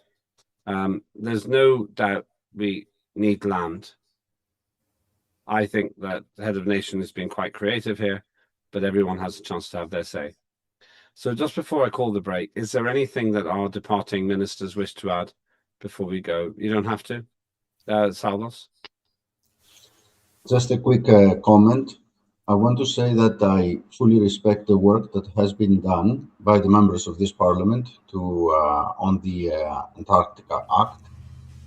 And I also am aware of the fact that we are all trying to square the circle here, which is not an easy task. I was called also to contribute by inputting my comments and my thoughts in this endeavor of squaring the circle. And I have done so in full respect of the work of others, especially John Fine, who I know he has been working on the subject for so long. So that doesn't mean that my comments, I actually defend them. Yes, I think they're reasonable, but that doesn't mean that they cancel the work of other people. Neither I necessarily think that they should be voted as the best of all options. But I've done my part primarily as a lawyer and secondary as a prime minister, because the work of the prime minister is not this, by the way, to comment and to put down my opinion on this. But this is unofficial. I will be happy to participate in this conversation if the Parliament authorizes me. So, Chair, maybe you can do that. And I will be happy to participate in the 3rd entry of this Act. And meanwhile, I would like to call all the participants to actually discuss privately, or maybe form a group before the 3rd reading to address all the matters, concerns, and everything. But the most important is that, and I want to emphasize, is that this is a difficult task, because the 2 objectives contradict each other. One is to actually create a claim, and the second is to create a legal, lawful claim without legal dangers included for all of us, members of this Asgardia family. So, having that in mind, please be gentle with all of the participants, and have always in mind primarily that we are all trying our best here. Thank you. Thank you. Salvos, Nigel, did you want to say anything? You don't have to. No, thanks very much. Okay. Right. Cheryl may be staying with us. I hope so. Thank you very much indeed. That was a very, very good government hour. And I have to say, I found Cheryl Gallagher's presentation truly inspirational. Yeah. And Nigel wasn't bad either. Salvos, I know you have to go to a very important group now, and so what we'll do, just to keep everything tidy, keep the momentum as well, we'll have a 15-minute break now. So at 55 minutes in most countries, so it's 14:55 UTC. 14:40 UTC. We'll start 14:55. This will be the one break because I think we may spend 1 or 2 hours on the next two items, but then we will have this one break. So please be back at 55. I will leave this open, but I'm just going to go as usual to do quite some consulting, and I'll be back. Thank you, Prime Minister. Thank you, Nigel and Cheryl. Hopefully you're going to be here. Otherwise, we'll see you later. 55. See you in 15 minutes.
just come back in from having my breathing treatment.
Peki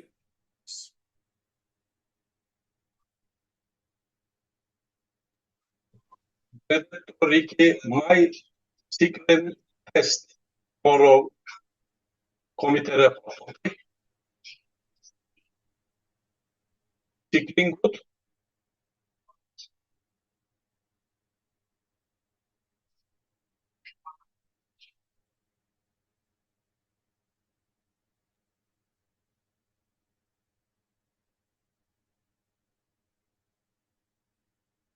Hello? Can somebody say something to make sure that my sound system's working, please? Working just fine. Perfect. I can hear you great. Fine. Excellent. Thank you. Welcome back. It's the second session, and this is probably the final session of today. We had I'm Len Topic again, the chair of the Parliament of Asgardia, if you've just joined us. And it's important that you realise this is... Sorry. I just had a sandwich. Regular viewers know I have no feeling on the lower part of my face due to an accident in 1998, so thank you. Our interpreters do a great job of keeping me not looking messy at the same time as translating. I really appreciate that. Thank you very much indeed. So that was probably a piece of cheese. Looks like I'm all right now, but do let me know if I'm letting down the side with my sartorial elegance or any other reason.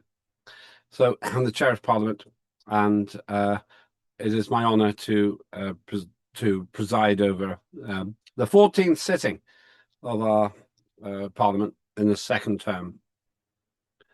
We have now, thank you very much, looks like the crisis has been solved. We have now got the two legislative items to cover. The first one is the Asgardia Antarctic Act. The second one is the Asgardia Manufacturing and Industrial Corporation Framework Act. We have a lot of time and we may need it. Let's start with the first one. Now, the background to this is that the head of nation issued a decree in October last year saying that he wanted us to generate legislation relating to the acquisition of land in Antarctica. This has been a matter of debate ever since. And the head of nation, as everybody knows, is directly involved in the development of the legislation. What we have before us, the version we have before us, is the result of input from committees here and also from the Supreme Space Council, and very importantly, from the head of nation himself. As you heard from the Prime Minister, he has spent many hours on this as well. It's in my name because John Fine suggested that because it's different, I couldn't put it in the name of the committees, and that's fine. So I put it in my name according to his recommendation. That doesn't stop us being able to do this at second reading. I checked that. There's no constitutional or legal reason why we can't. And remember, we also have third reading to come as well. Well, so what we have before us is called a composite. What is a composite? A composite is a piece of legislation which brings together different proposals and is modified from the original based on the input which has been given. A composite, therefore, is always different to the first version that was provided, and it's also the input from a number of different people. From the perspective of the Supreme Space Council, this has input from head of nation and the Prime Minister. Not much from me, because I have said all the way through that I'm happy for other people, especially legal experts, to participate together with the committees that we have, including the advisory committee, the LMRG, Legislative Merit Review Group. I have a lot of detail about the proposals. And the way I suggest we do this is as follows. We go through each article, each section one by one. This document, in my view, is a progression from what's been presented to the SSC and to head of nation, together with the input from them. And as Salvos implied, he spent many hours on it trying to reconcile all the different parts. Now, the way to do this, I think, is I have all the notes here. I suggest we go through this line by line. As I say, to stress again, it's a second reading. And if it's passed, then there is still one more opportunity for input. I'm not going to lie, the head of nation feels very strongly about this. 4 matters have been raised about this situation. Some people think that there's some secret agenda. If there is, it's so secret I don't know about it. The head of nation maybe knows something about Asgardia that I don't, but he hasn't told me. And that wasn't raised in the SSC. So if there is a secret agenda, it's secret from me as well, and I can't share it because I don't know it. Second point is argument, debate about which version should be debated. In my experience of legislative development, which goes across 41 years, professionally, oftentimes the process is quite messy, and very rarely does one particular version end up being the final version. I first did a composite, that's what we've got here, in 1985, when I was in the National Union of Students. So I've been doing this process for over 4 decades as well. So that's the second thing. The third thing is I have rationale, and I want to go through each part with you so that you hear what is said. The fourth one is I do have a position on this because I'm also representing the views of others, including the head of nation.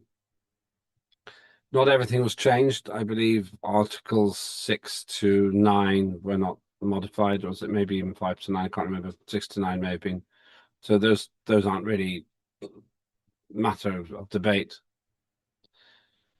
So with that, what I suggest is that I can read to you. It's been very tight timing because I only saw the head of nation last week, had traveling, and I had to do other things in life as well. But let me see if we can do it this way, that we go through each of the texts which you have before you and see what you think.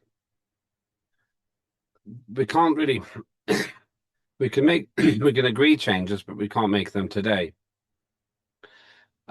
We can agree changes, but we can't make them today. There's just one last thing about this. If people say we can only have one way, it's my way or the highway, that just doesn't work. That's not how politics works. So there has to be a degree of flexibility in this. Of course, if somebody feels so strongly about some aspect of this that they don't like it, then they can always vote no. Perfectly entitled to do that. But I'm hoping that once I read the rationale, unless somebody has a more plausible rationale, then it makes sense.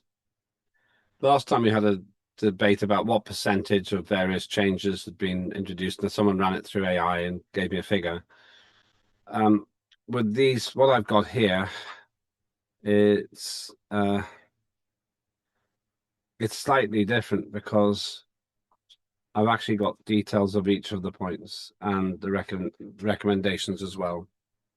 And so I can tell you exactly, rather than talking about percentages, although I have to use 2 computers to do it, I can tell you exactly what there is, and maybe I'm wrong, maybe I'm making a mistake, but you'll be able to say what I'm saying is correct or needs to be corrected.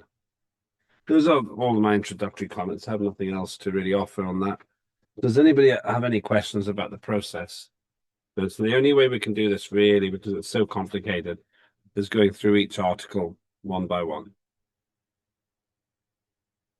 Okay, so what I'm now doing, I've got the version that you have in front of you, and I've got the notes of the suggestions that are being put forward. So it's going to take me one moment to get to the notes. Okay. Right up. Okay, let's try. Let's make a start. And by the way, be aware that I'm actually representing views here as well. This isn't all because of me. In fact, very little of this is to do with me, because I said I just wanted everything to work. This is technically a point-by-point review of proposed amendments. Right. First of all, in terms of the preamble, the proposal is that there are some modifications there from the original text. The original text read, this is quite detailed, but we must do this. I can't see any other way. The original act said, acknowledging that contemporary international law allows both independent functional jurisdiction, free of territorial affiliation. This is hard to translate, so I must speak slowly. And territorial jurisdiction involving legal acquisition. This act establishes a lawful, practical, and internationally aligned framework for Asgardia's engagement in Antarctica, followed by the eventual legitimate achievement of nationhood. Now, the proposed wording is acknowledging that contemporary international law recognizes both functional jurisdiction, independent of territorial affiliation, and forms of territorial jurisdiction based upon the lawful acquisition or establishment of territorial rights in accordance with applicable international law. This act establishes a lawful, practical, and internationally aligned framework for Asgardia's engagement in Antarctica, consistent with its longer-term objective of achieving internationally recognized nationhood. Now, I'm reading this into the record, which is why I'm reading it out. I know it's hard to follow, but I can't see another way of doing it. Here is the rationale. The revised wording preserves the original Act's reference to a territorial dimension rather than removing it altogether, as the proposed amendment does. However, it replaces the broad concept of legal acquisition with a more precise formulation, lawful acquisition or establishment of territorial rights. This retains the possibility of territorial rights while avoiding any implication that territory, sovereignty, or territorial jurisdiction may be acquired unilaterally or merely through physical presence or administration. By expressly subjecting any such acquisition or establishment of rights to applicable international law, the revised text provides a more legally accurate and defensible formulation while preserving the original Act's long-term territorial and nationhood objectives. And that's legal counsel and political counsel has put that rationale together.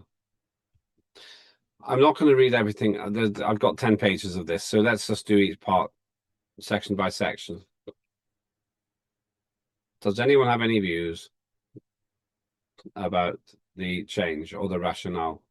In simple terms, what the change does is it recognizes that we can only have lawful acquisition or establishment of territorial rights. Now, that's interesting because that was one of the big issues which has been raised with me. I'll stop there before we go to core principles. John. Well, I have a presentation to give, but it's over the whole act. Okay, you can do it if you want to. So we just do that and then come back to this. That might be helpful. Okay, so let's do your presentation, John. Though I am going to go because of the discussions we've had. I'm going to be absolutely forensic about the rationale and the changes because each one of these has got a rationale. But go ahead, John. Let's see your presentation and then we can come back to this. Okay. I do want a few points first. I want to correct that you made. I want to correct the record on the two acts from Foreign Affairs were not actually directly tied to the AAA. They actually covered all areas of Asgardia, not just the AAA. They relate to the AAA, but not only in relation to everything else in Asgardia, because the acts were actually written for everything in Asgardia, not just the AAA. And what you had said earlier, I reviewed the Act on Acts, and I cannot locate any provision establishing a legislative category called composite bill or composite second reading. The Act recognizes legislative proposals, amendments, and sections 17, 19, and 20 require substantive amendments to proceed through the relevant committee review process. So I respectfully ask that what provision of the Act on Acts authorizes this composite procedure and establishes the August 14 text as the lawful second reading, successor to the May 1st proposal. So don't answer that yet. Just keep keep it on then. I'll go Okay, in. but then remember to ask again. I have an answer, but I respect that. Remember to ask that question later whenever you wish me to answer it. Okay. And now I have a personal reflection, about 20 minutes, and the presentation 20 minutes, if that's okay. Yeah, of course. Okay. That's the reason. That's the process point. So that we don't have to come back to this. The other stuff that you said may not be directly relevant, but it's so interconnected. I couldn't see any way that we could guess our way through the other stuff until we got the AAA discussion had. And the other stuff is fairly straightforward compared to this. So I still think it's right. Also, this is going to take a long time. And I'd rather we just get the Asgardia Antarctic Act sorted out, and then we do everything else. So, but carry on. Right, the floor is yours, John. Whatever time you need. Can you see me in the picture? Yes, in a very grand room.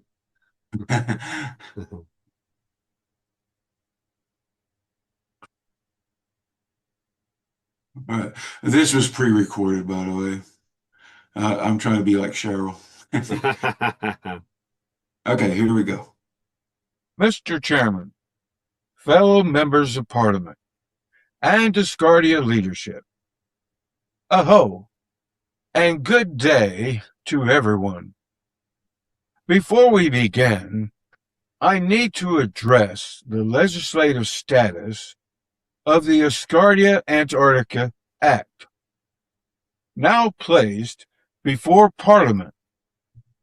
This is important, and I ask you to listen carefully, because what has occurred from the first reading in May through today is no longer simply a disagreement over policy. It raises a fundamental question about parliamentary process, legislative continuity, and whether we are following the laws that govern our own legislative work. The Act on Acts was adopted for a reason. It establishes the legislative process of Asgardia and states that the rule of law means no individual, regardless of position, is above the law. It requires a legislative proposal to undergo constitutional review. It provides a formal role for the parliamentary committees with responsibility for the subject matter. It requires the sponsor to present the proposal to Parliament. And following the initial parliamentary vote, the proposal is forwarded to the responsible committees for further deliberation and drafting. The Act also provides that proposed legislative amendments are to be presented to the committees with a special interest in that legislation for review and approval. That process matters because legislation is not simply a destination. The procedure by which we arrive to that destination is part of the journey to the rule of law itself. In May, a version of the AAA, dated May 1st, 2026, was presented to Parliament for first reading.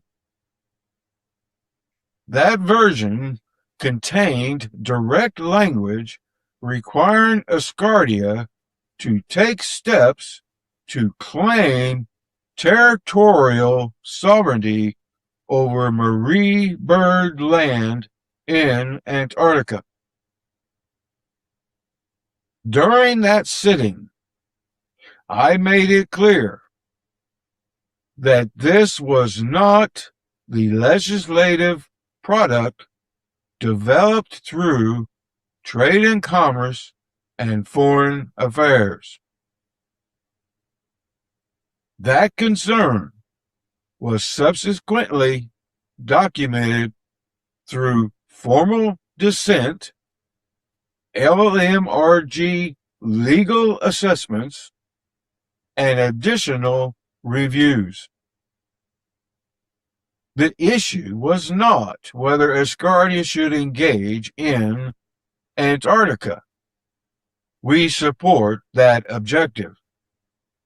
The issue was how Asgardia could do so lawfully, realistically, and consistently with its constitution, its existing laws, and international law. The June Asgardia Legislative Forum was convened for precisely that purpose. It acknowledged the differences between the committee-sponsored proposal and the May 1st version and sought a reconciliation pathway. The sponsoring committees also used that session to formally announce they were officially withdrawing all the committee versions of the AAA from Parliament consideration, as allowed by the Act on Acts, as they felt further committee development was warranted. The reconciliation version was then presented as a new collaborative version and presented to the Chair of Parliament for first reading consideration. The Minister of Justice also raised significant claims and identified alternatives, including functional jurisdiction, negotiated arrangements, bilateral agreements, international partnerships, and demonstrated governance capacity. That process produced the June 6 reconciliation version.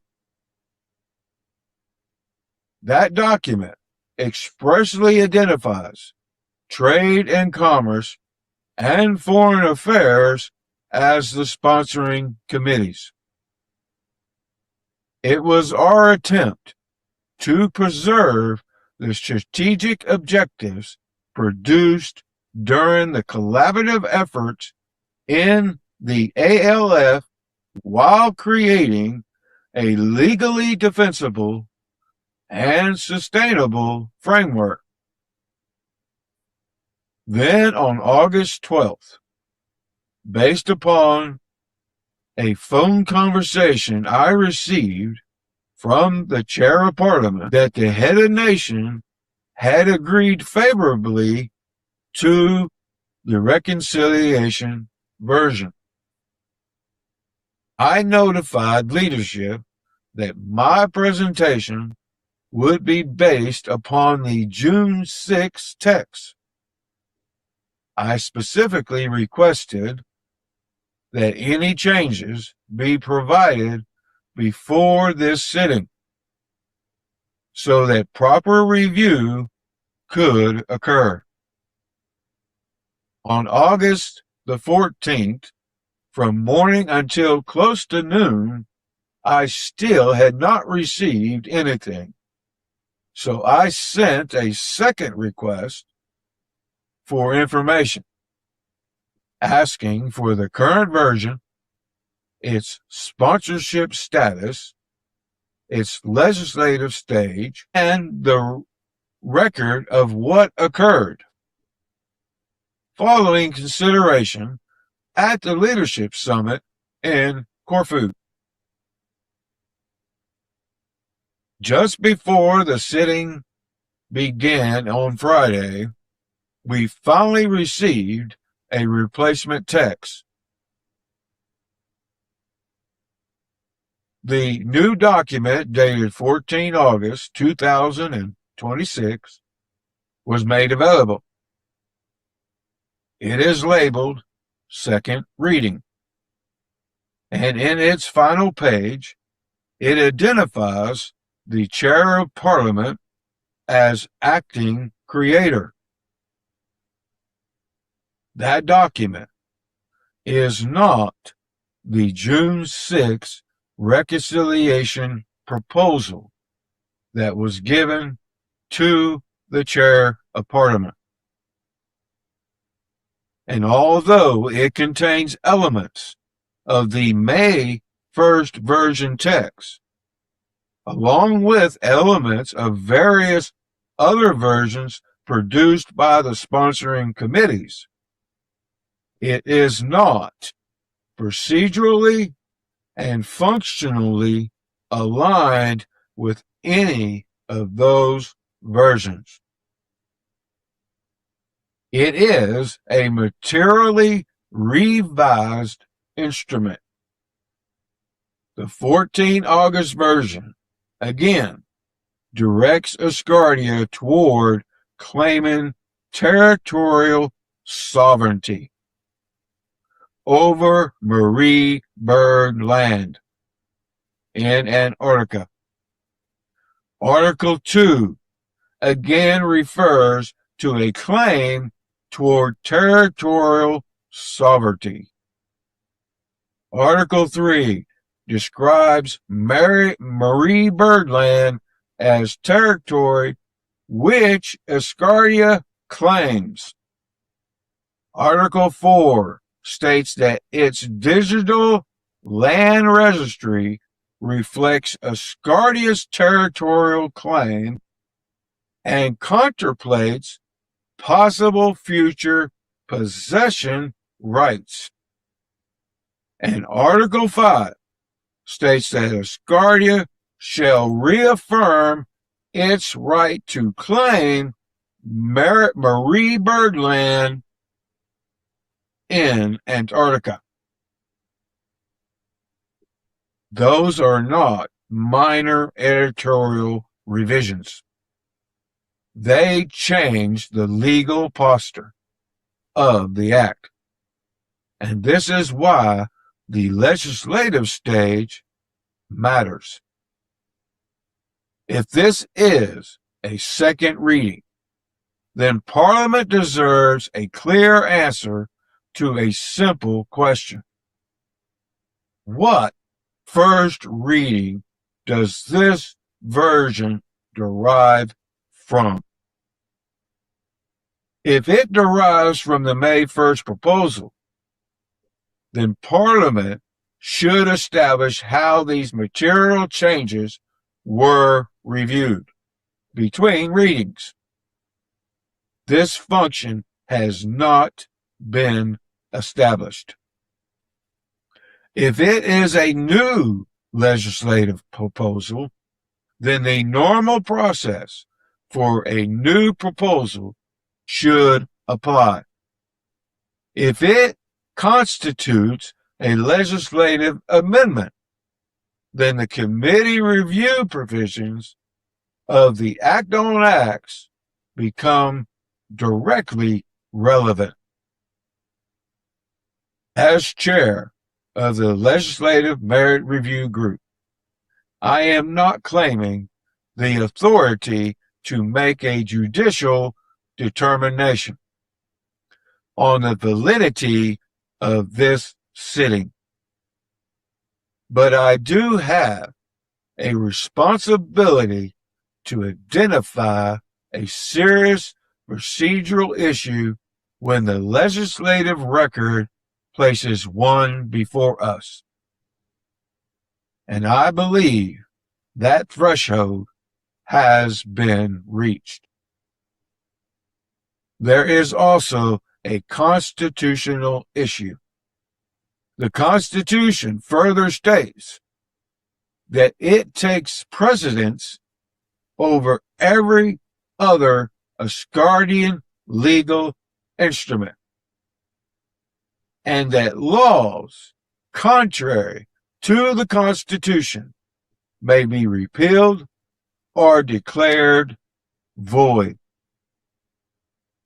And internationally, Article 4 of the Antarctic Treaty expressly provides that no new claim to territorial sovereignty in Antarctica, which includes marine birdland, shall be asserted while the treaty remains in force. Asgardia is not presently a party to that treaty, and a unilateral Asgardian declaration does not itself create internationally recognized sovereignty. But the 14th August Act simultaneously directs Asgardia towards a territorial claim while also stating that after recognition, Asgardia intends to seek accession to the same Antarctica Treaty framework. That is a contradiction. And that contradiction was one of the principal concerns identified during the early LMRG reviews and the ALF session, which created the need for the 6th June reconciliation version, which has been actionably dismissed. So, my position today is straightforward. I support Asgardia's engagement in Antarctica. I support scientific cooperation.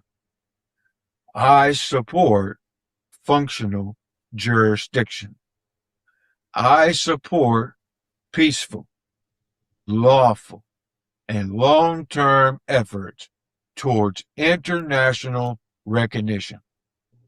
But I cannot support advancing this 14 August version as a second reading, when material questions of legislative continuity, committee review, constitutional compliance, and international legal alignment remain unresolved.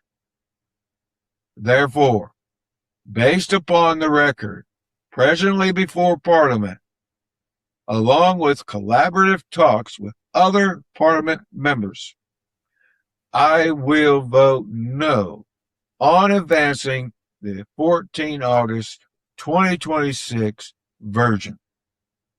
This is not a vote against Asgardia. This is not a vote against Antarctica. And it is not a vote against the head of nations' long-term vision. It is a vote for the rule of law, for parliamentary integrity, for constitutional supremacy, and for the principle that the laws we enact must be developed according to the laws we already have. If our written procedures mean something, we must follow them, especially when the legislation is difficult and the political pressure is at its greatest. With that entered into the parliamentary record, I will now present the June 6 Reconciliation Framework, developed through Trade and Commerce and Foreign Affairs, so that Parliament and others can see the alternative that was developed to accomplish Asgardia's objectives, without abandoning the legal safeguards and foundational laws we have already established for ourselves. And now, the presentation.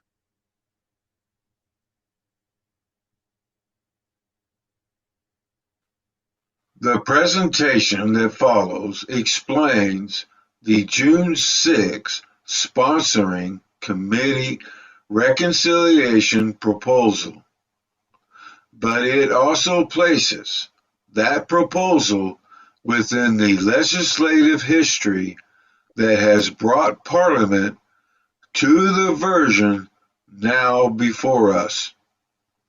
The objective throughout this process has remained the same: to create a lawful, peaceful, and internationally credible framework through which Asgardia can engage Antarctica while advancing its longer-term development as a space nation.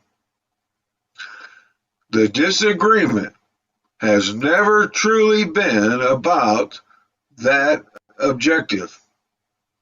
It has been about the legal and legislative means by which we pursue it.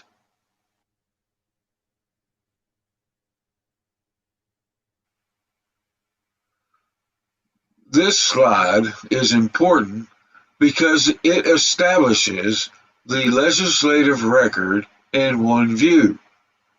We have the May 1st first reading version, the June 6 reconciliation version, developed through the Trade and Commerce and Foreign Affairs, and now the August 14th document, identified as the second reading.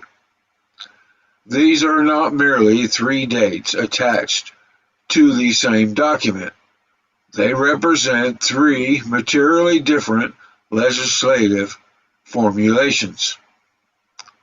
The May version used a direct territorial claim model.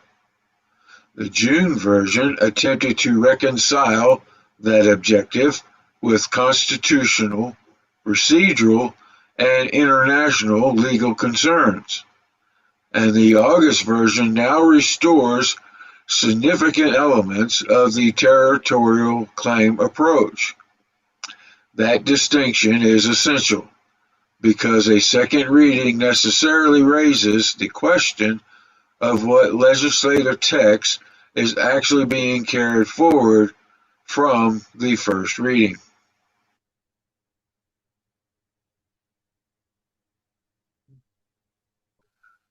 The Act on Acts establishes a legislative process for a reason. A proposal is reviewed for constitutionality, considered through the relevant committees, presented through sponsorship, considered by Parliament, and then subjected to further committee deliberation and drafting before subsequent advancement. The question before us is therefore straightforward.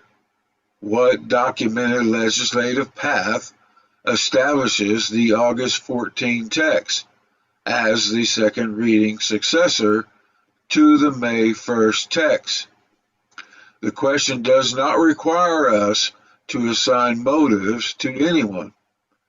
It simply requires the legislative record to demonstrate continuity. Procedure is not an obstacle to legislation. Procedure is one of the safeguards that gives legislation legitimacy.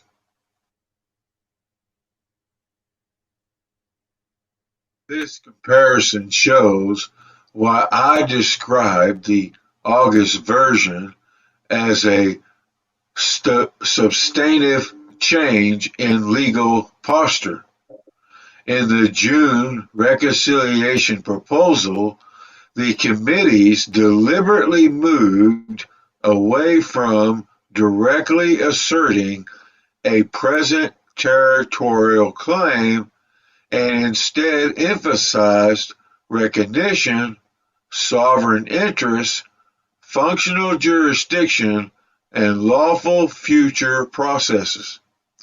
The August text changes that language.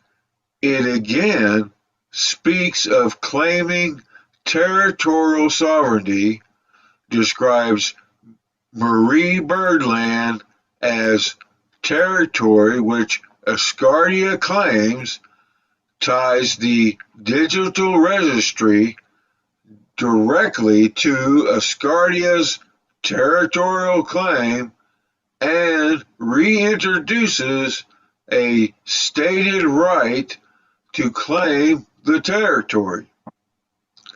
Those differences may appear to involve only a few words, but in legislation, a few words can completely change the legal effect of a provision. That is why these changes require sustained review rather than being treated as editorial corrections.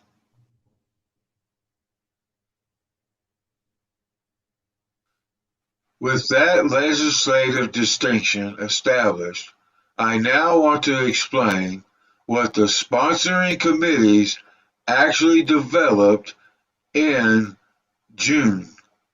The reconciliation proposal remained an Asgardia Antarctica Act, originating from the intent expressed through Decree number 89. It retained the overall structure of the AAA, a preamble, 6 core principles, and 12 articles. Trade and commerce and foreign affairs were identified directly as the sponsoring committees. Most importantly, the reconciliation proposal did not abandon Asgardia's strategic objective. It attempted to provide a framework through which that objective could be pursued in a manner capable of surviving constitutional, legal, diplomatic, and international scrutiny.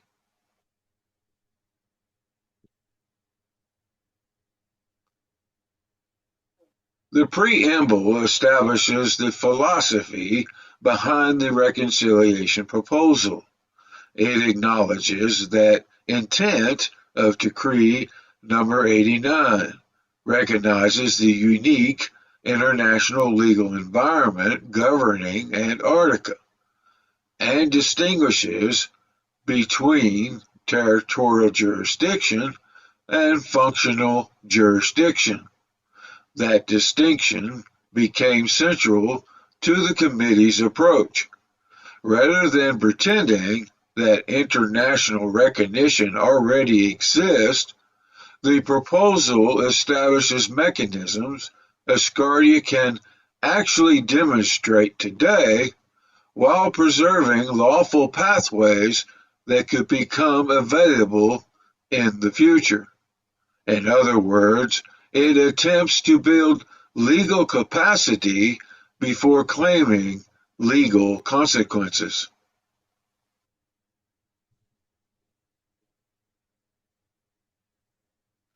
The 6 core principles provide the operating boundaries for everything that follows.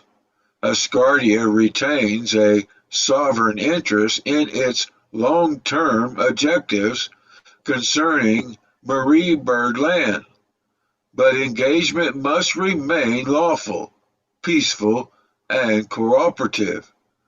Jurisdiction is to be functional and demonstrable. Operations should advance science and humanity. Environmental protection receives priority, and international alignment guides implementation. Taken together, these principles were intended to prevent the strategic objective from becoming detached from the legal environment in which Asgardia must operate. They establish ambition, but they also establish restraint.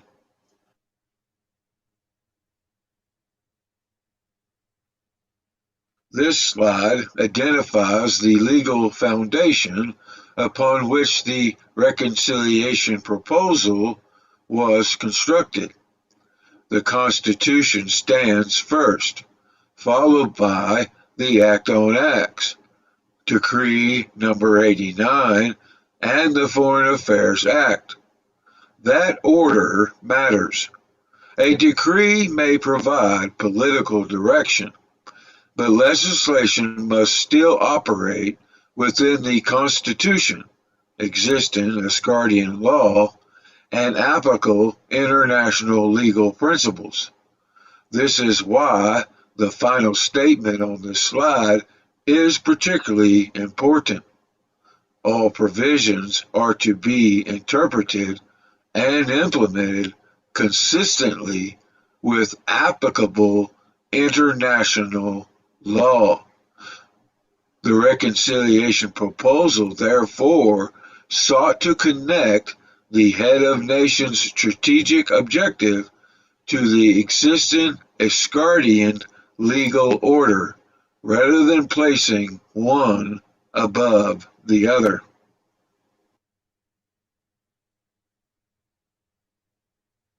The 12 articles can be understood through 4 movements. The first establishes the mandate, purpose, legal status, and geographic reference. The second addresses entitlement, including the citizenship registry, authority for engagement, and functional jurisdiction. The third deals with actual operations, science, environmental protection, and international cooperation. And the fourth provides continuity through dispute resolution, implementation, and eventual treaty accession. This structure was intentional. It moves from what Asgardia seeks to accomplish to what it may lawfully do, to how it should behave, and finally, to how the framework develops as Asgardia's international status changes.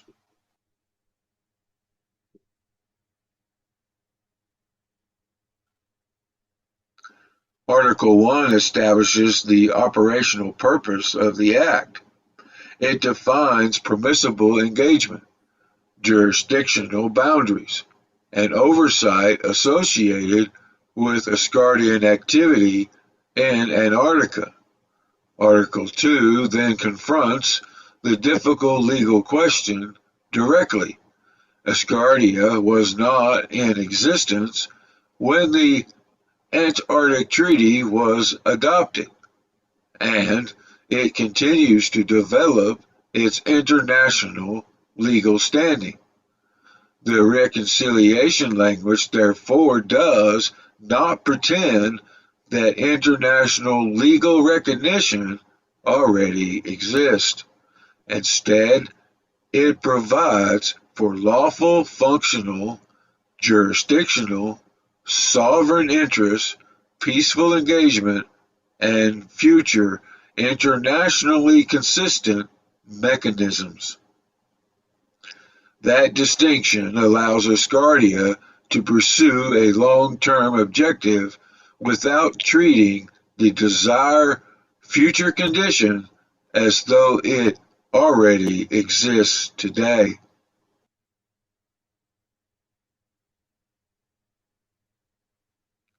Article 3 identifies the geographic region associated with the proposal. That referenced area lies roughly between 72 and 80 degrees south latitude and 103 to 158 degrees west longitude, representing approximately 1.6 million square kilometers.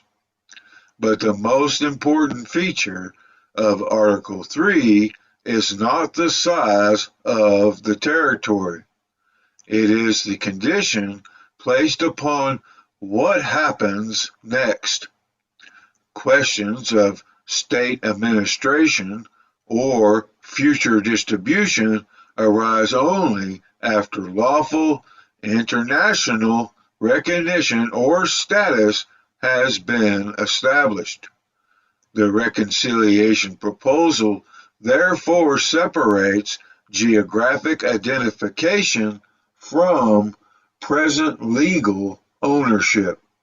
That safeguard is critical.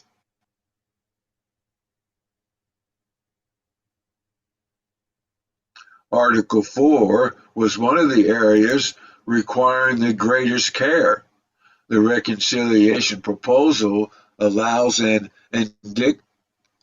indicative digital registration associated with Asgardian citizens, but expressly prevents that registration from being presented as present legal ownership.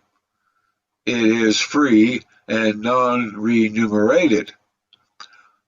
It is not a commercial investment instrument, and it cannot be represented as internationally recognized land title. Even the possibility of future possession rights is conditional. Those rights could arise only following lawful acquisition or recognition through applicable international legal procedures. The purpose was therefore to preserve the citizen participation concept while creating a clear legal firewall between an indicative registry today and an actual property ownership tomorrow.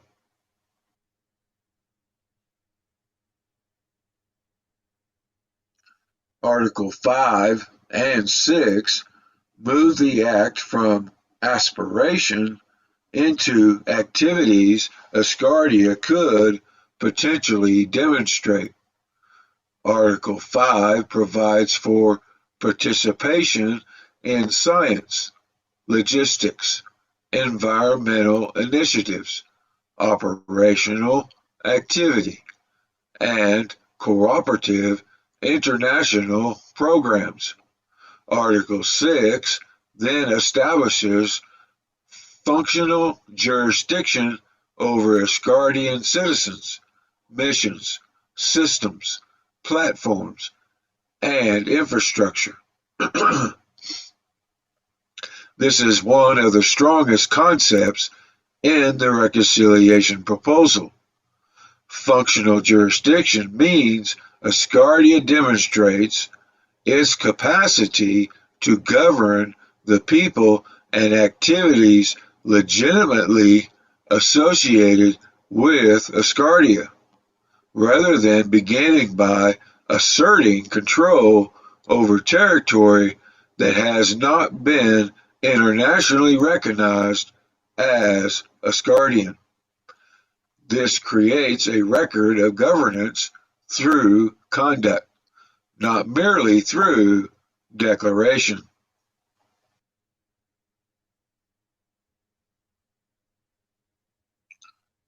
Articles 7 and 8 describe what responsible Asgardian engagement should actually look like.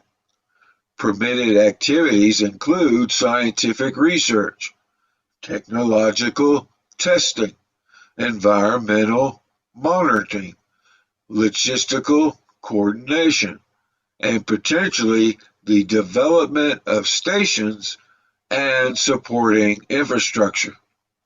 But these activities remain subject to important limitations.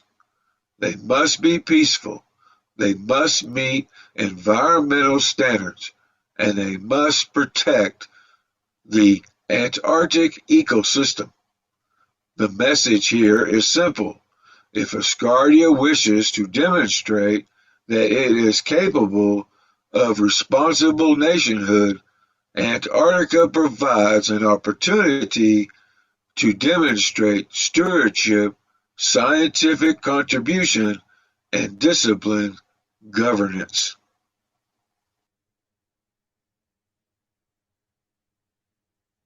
Article 9 makes international cooperation part of the framework rather than treating other Antarctic actors as adversaries. It encourages partnerships, information sharing, joint initiatives, and alignment with established international frameworks. Article 10 then provides a legal mechanism for resolving disputes. The preferred first step is alternative dispute resolution, including mediation where appropriate. Where that fails, matters may proceed through the Asgardia judiciary under the applicable legislation. This is another important feature of institutional development. A credible legal framework must provide not only rights and authorities, but also a predictable means of resolving disagreement when those rights and authorities are contested.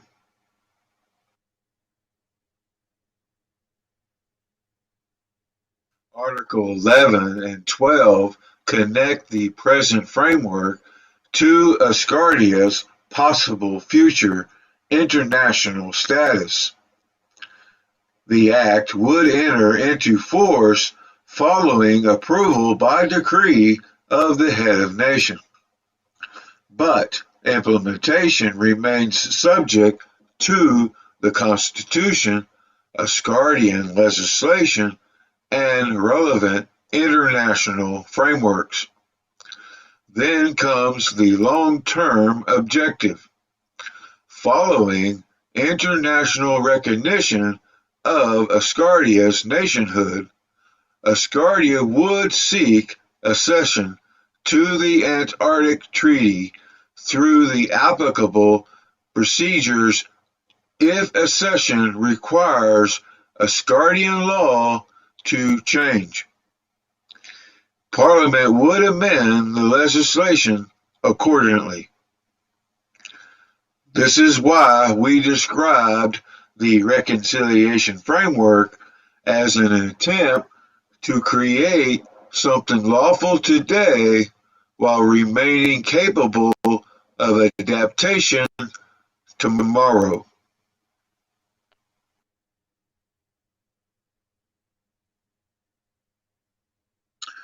This slide explains why the committees believed an Antarctica framework could still be strategically valuable to Asgardia. Antarctica represents conditions that in several respects resemble the governance challenges humanity will face beyond Earth. International cooperation, environmental responsibility, remote operations, difficult jurisdictional questions, and infrastructure far removed from traditional population centers that makes it a potential proving ground.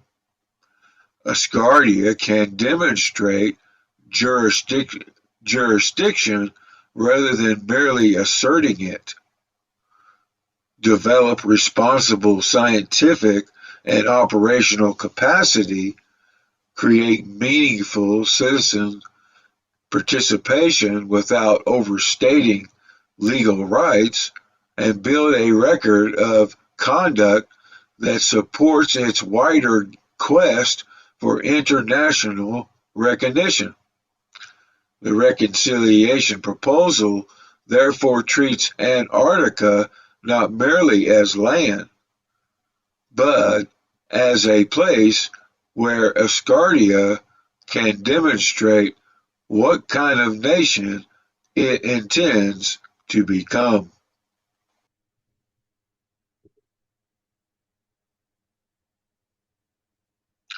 This slide is here because the reconciliation proposal was not the work of one person. Trade and commerce brought the economic and institutional perspective. Foreign affairs brought the diplomatic and international dimension. The LMRG examined legislative merit and legal consistency, and the broader Asgardian framework supplied the unifying national objective. That collaborative process matters. The differences that emerged during development were not evidence that the process had failed. They were evidence that different parliamentary and governmental perspectives were doing what they were supposed to do, testing legislation before it became law. Good legislation is rarely strengthened by eliminating disagreement. It is strengthened by resolving disagreement through an accountable process.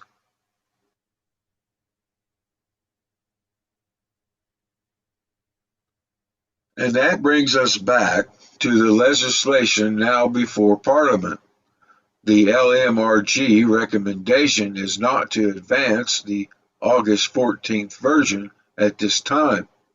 There are 5 reasons. Legislative continuity between the May 1st reading and the August 2nd reading has not been adequately documented. The sponsoring committees did not review or approve the new text before it was posted. The LMRG has not completed its review of that version.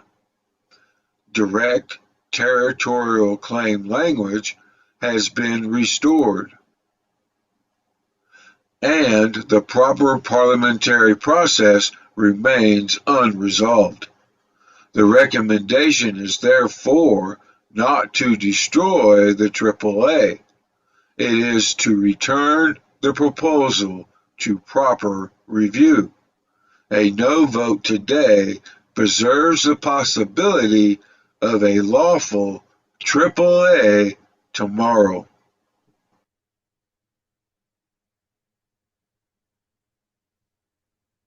Ultimately, this is the choice I believe Parliament must make. We can advance a newly posted and materially revised document before its legislative continuity and legal implications have been fully examined. Or we can return it to proper review, establish its legislative lineage, allow the responsible committees and LMRG to complete their work, and resolve the constitutional and legal questions before advancing it. My position is clear. I will vote no on advancement of the August 14 version. That should not be interpreted as opposition to Asgardia's engagement in Antarctica. It is a vote for legislative clarity, constitutional compliance, proper review, and the rule of law. The objective can survive another review. The integrity of the legislative process should not have to be sacrificed in order to achieve it.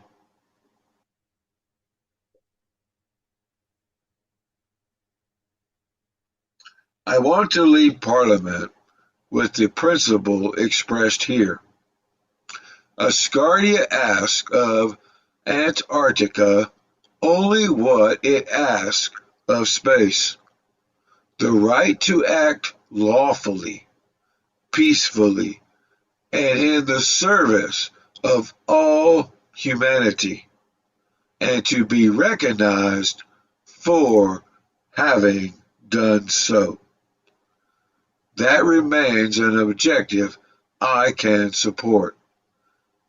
But if we expect the international community eventually to recognize Asgardia as a nation governed by law, then the strongest evidence we can provide begins with our willingness to govern ourselves by law. Thank you. Okay.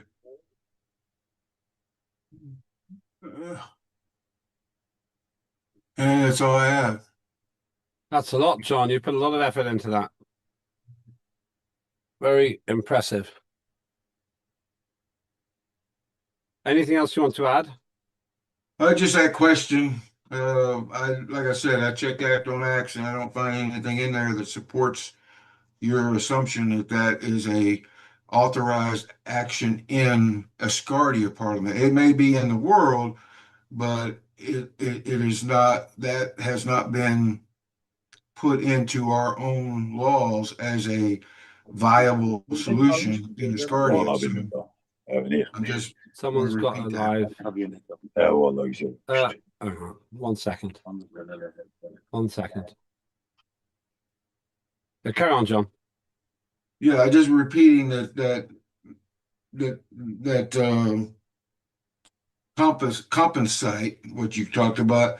That is not that has never been addressed in Asgardia law. It may be in the world, but Asgardia law does not allow that, and the Act on Acts doesn't allow it. It's very specific in how our acts are to be received and debated and put together. And I think that those specifics speak for themselves. I don't need to. And I think that is, like I said in the slide, that is the rule of law in Asgardia.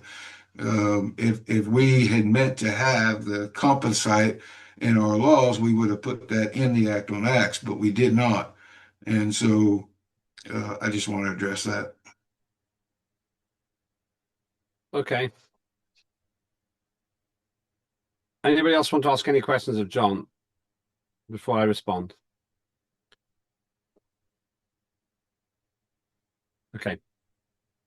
First of all, I think you put a huge amount of effort into that. And I recognize that. And I don't want to lose you as a friend, John. I'm going to respond to this the only way I know how, which is by taking the position which I see here. First of all, I've got quite a lot to say, and I'm doing this in the spirit of what I really think. I'm not doing it in exactly the order of the points that you made, John, but hopefully what I say makes sense. And I'm happy for us to have an open debate. Frankly, we have 5 hours if you need it, but I don't think we'll need more than 1. But we'll take whatever time we need. The reason the second reading is as it is because I think that it is consistent with the precedents and the processes we have used many times before. I'll explain all of this in a minute. I don't think there's anything that we're doing which is inconsistent with how we make legislation happen. Secondly, I think that it would be surprising, John, if you vote against it, because 68% of it involves agreeing with your proposals partially or in full. 32% of it, I've done what you did the last time and looked through this, 32% doesn't accept your positions. Now, let me go through more detail. 2 things. You've mixed up process and content. You're perfectly entitled to vote against it, John. You said you will. Well, okay. But process is one thing. Content is another. Most of your presentation was why you don't think we should be going for Mary Bird land. That's fair. Fine. We can have that debate and we can talk about that separately. But in terms of process, there is no reason at all in terms of process to stop the way that we're doing the legislation. I won't give you 20 examples. I'll give you a few. First of all, if you are saying there's nothing in the Act on Acts for compositing, really we need to abandon almost all of the legislation that we have passed in Asgardia, because I composite almost every single piece of legislation that comes through. Some of it comes through you and some of it comes through me. But certainly everything up to the existence of the LMRG, it's been me doing it, and I have been with colleagues and with staff, but we've been compositing. So that process exists and it's been there all the time. I've explained it today, but it's always been there. We did it with your ACE Act. That's one reason it took so long, because we kept compositing time and time again. So in order to do what you said in terms of complaining about or objecting about compositing, we need to get rid of the ACE Act and a lot of other legislation. We're not going to do that because this is how it works. This is how it works in British Parliament. People sit in rooms arguing about the details between first, second and third reading, and that's how it works. Next point. The parliamentary system in the UK is the one I know, and that is the one we've adopted. I'm fairly sure I know the precedents because as far as Asgardia is concerned, I largely invented the system. I didn't invent it, I imported it. I don't want to oversell this. I imported it from the world's oldest democracy, or one of the oldest democracies, namely the British Parliament, and it works quite well. Next point, the fact that it's not in the Act of Acts what we're doing, and you think that that's a reason why we shouldn't do it, means we need to abolish the LMRG. The Legislative Merit Review Group has absolutely zero status in the Constitution and has absolutely zero status in any piece of legislation that has ever been passed. It's an ad hoc committee, and we use it, even though it has literally no status at all, we use it because it helps things work. Why do we do that? Because you have made a priceless contribution, as LMRG in speeding things up and improving the quality of legislation. But I can't stress enough, it's got no constitutional authority whatever. So if you want to play the constitutional or the AOA card, well, then we need to say that the LMRG's input is worth zero. And I don't think it is worth zero. I think it's worth a huge amount. It's priceless because I'm so busy with trying to help us get state recognition and seeing the head of nation and working with our great new Prime Minister that I depend on you for what you do. But there is no constitutional reason I should listen to a word that LMRG says, and nor should Parliament. So we've already set the precedent, ironically, from the very committee that you chair, to not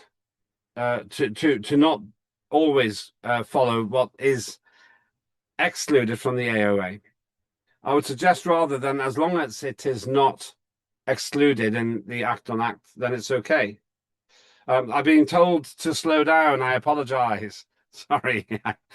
John was speaking at just the right speed, and I am not. Thank you. I will speak more slowly. Let me go through the specifics of what you've said.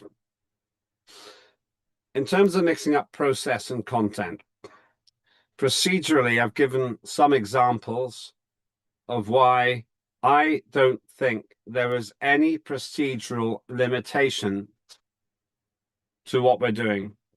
But if you are in any doubt, let me read you one item from the Constitution.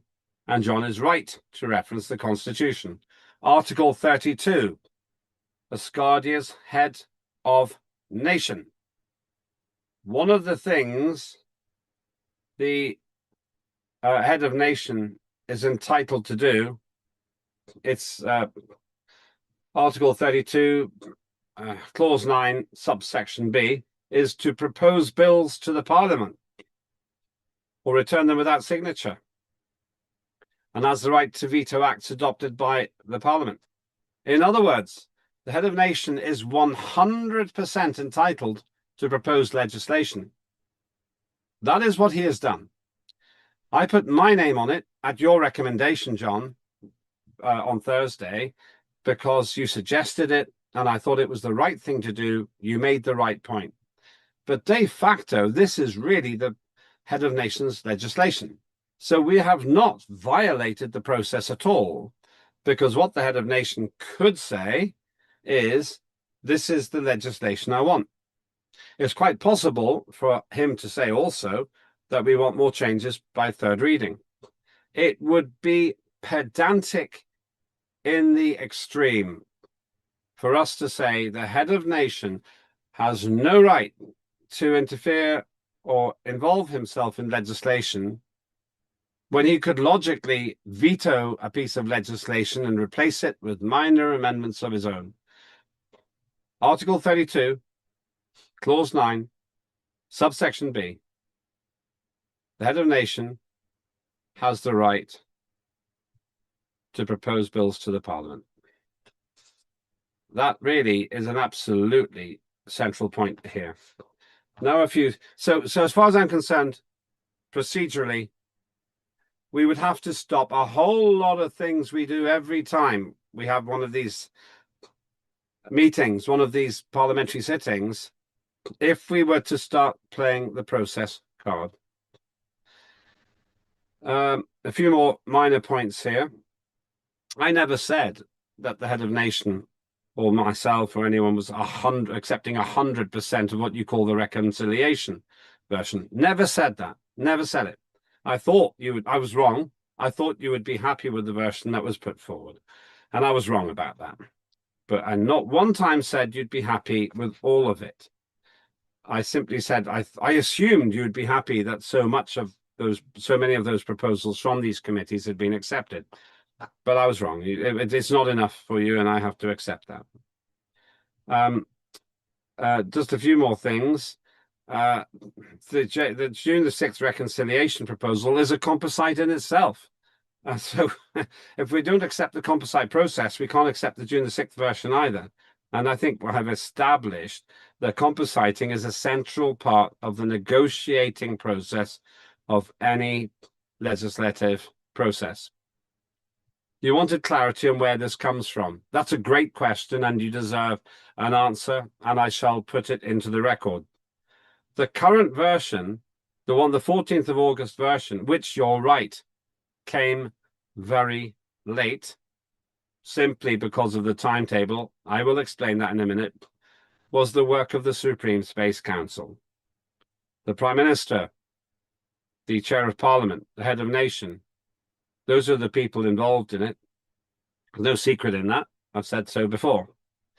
And the Head of Nation is leading this legislation. That is not a secret either, because the legislation was proposed in a decree by the Head of Nation in October. And I've said that many times. There are no other figures involved. Some people believe there may be a conspiracy of some sort. Well, I'm either part of it or I don't know it. But either way, we don't need to look for a conspiracy, because those are the people who are leading it. And I stress again, according to the Constitution, the head of nation has the right to propose legislation. Supreme Space Council, I don't think constitutionally technically can propose legislation, but since the head of nation is the chair of the SSC, that's rather what's called legally a moot point. It's not an important point. 4 more points here. As I say, I created much of the system, and that's one helpful thing, I suppose, because I know the history of how we make legislation, and it is still evolving, John. And this is part of it. This is a good debate because it's helping us establish what works and doesn't. But the first, second, third reading process is designed to create flexibility. Even now, between second and third reading, we can make further changes. The Prime Minister was extremely helpful in very, very heavy lifting legally in going through the document. And it arrived so late to you, moving to the time point, for which I apologize, because I got the document late because Salvos has a full-time job, and we finished on Tuesday, really, and he had 2 days to catch up with his work and do it. That wasn't satisfactory, John, and you have done an amazing, a monumental job in the analysis that you have managed to do since then. I know you don't really use AI, so you must have done that yourself, and that's a hugely time-consuming process.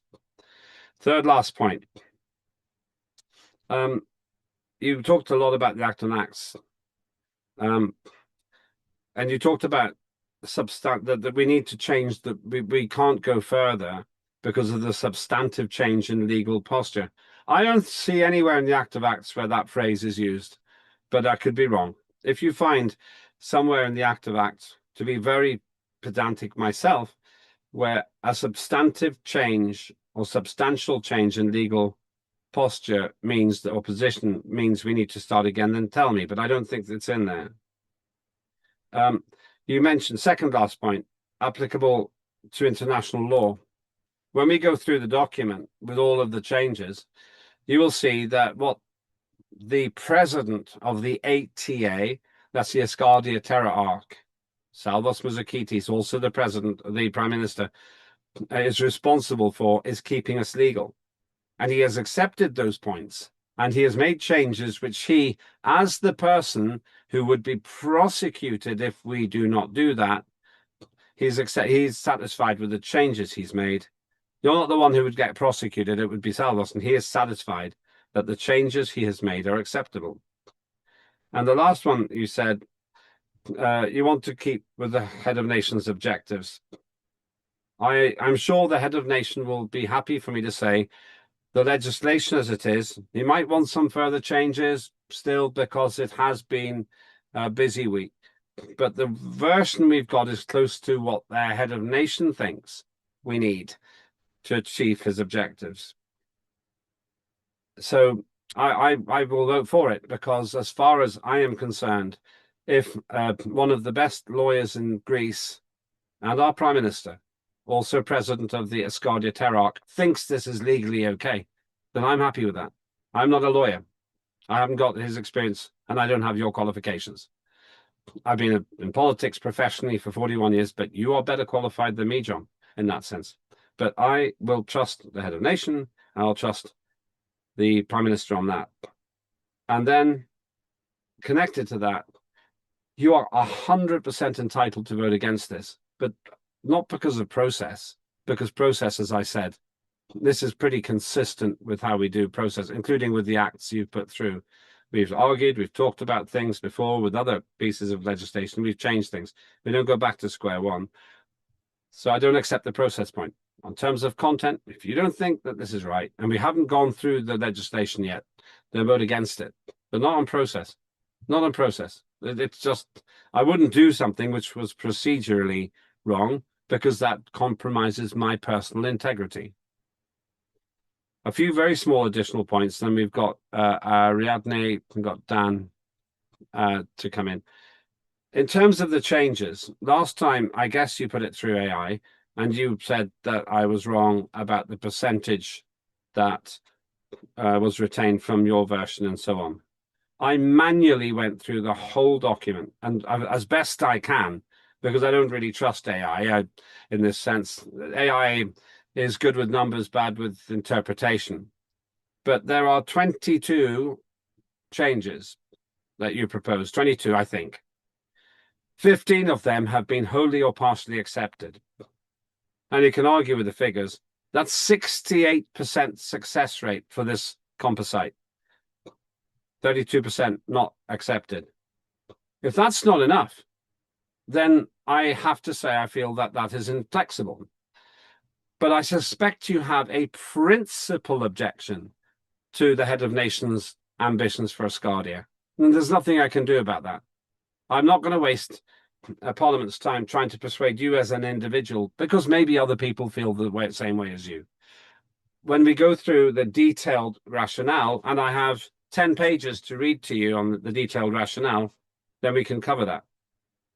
But if having 68% of the positions wholly or partially accepted, and you can add it up for yourself, isn't enough, then I feel that isn't really how politics can work. Unless, of course, you're in principle against the bill, in which case you're right to vote against it. For me, I would be delighted if the British government had taken 68% of my proposals in a piece of legislation which goes through. Now, I'll just say to you and everyone, everybody can make their own judgment on this. I'm not trying to force a single person to vote for it. I personally will vote for it. I believe that the head of nation and the Prime Minister did a good job of this. I haven't had a very major role in the content, a little bit at the beginning, but mainly just listening to people, expert in law and so forth, looking at this, and listening to John as well. And some of John's proposals have been put in because of me.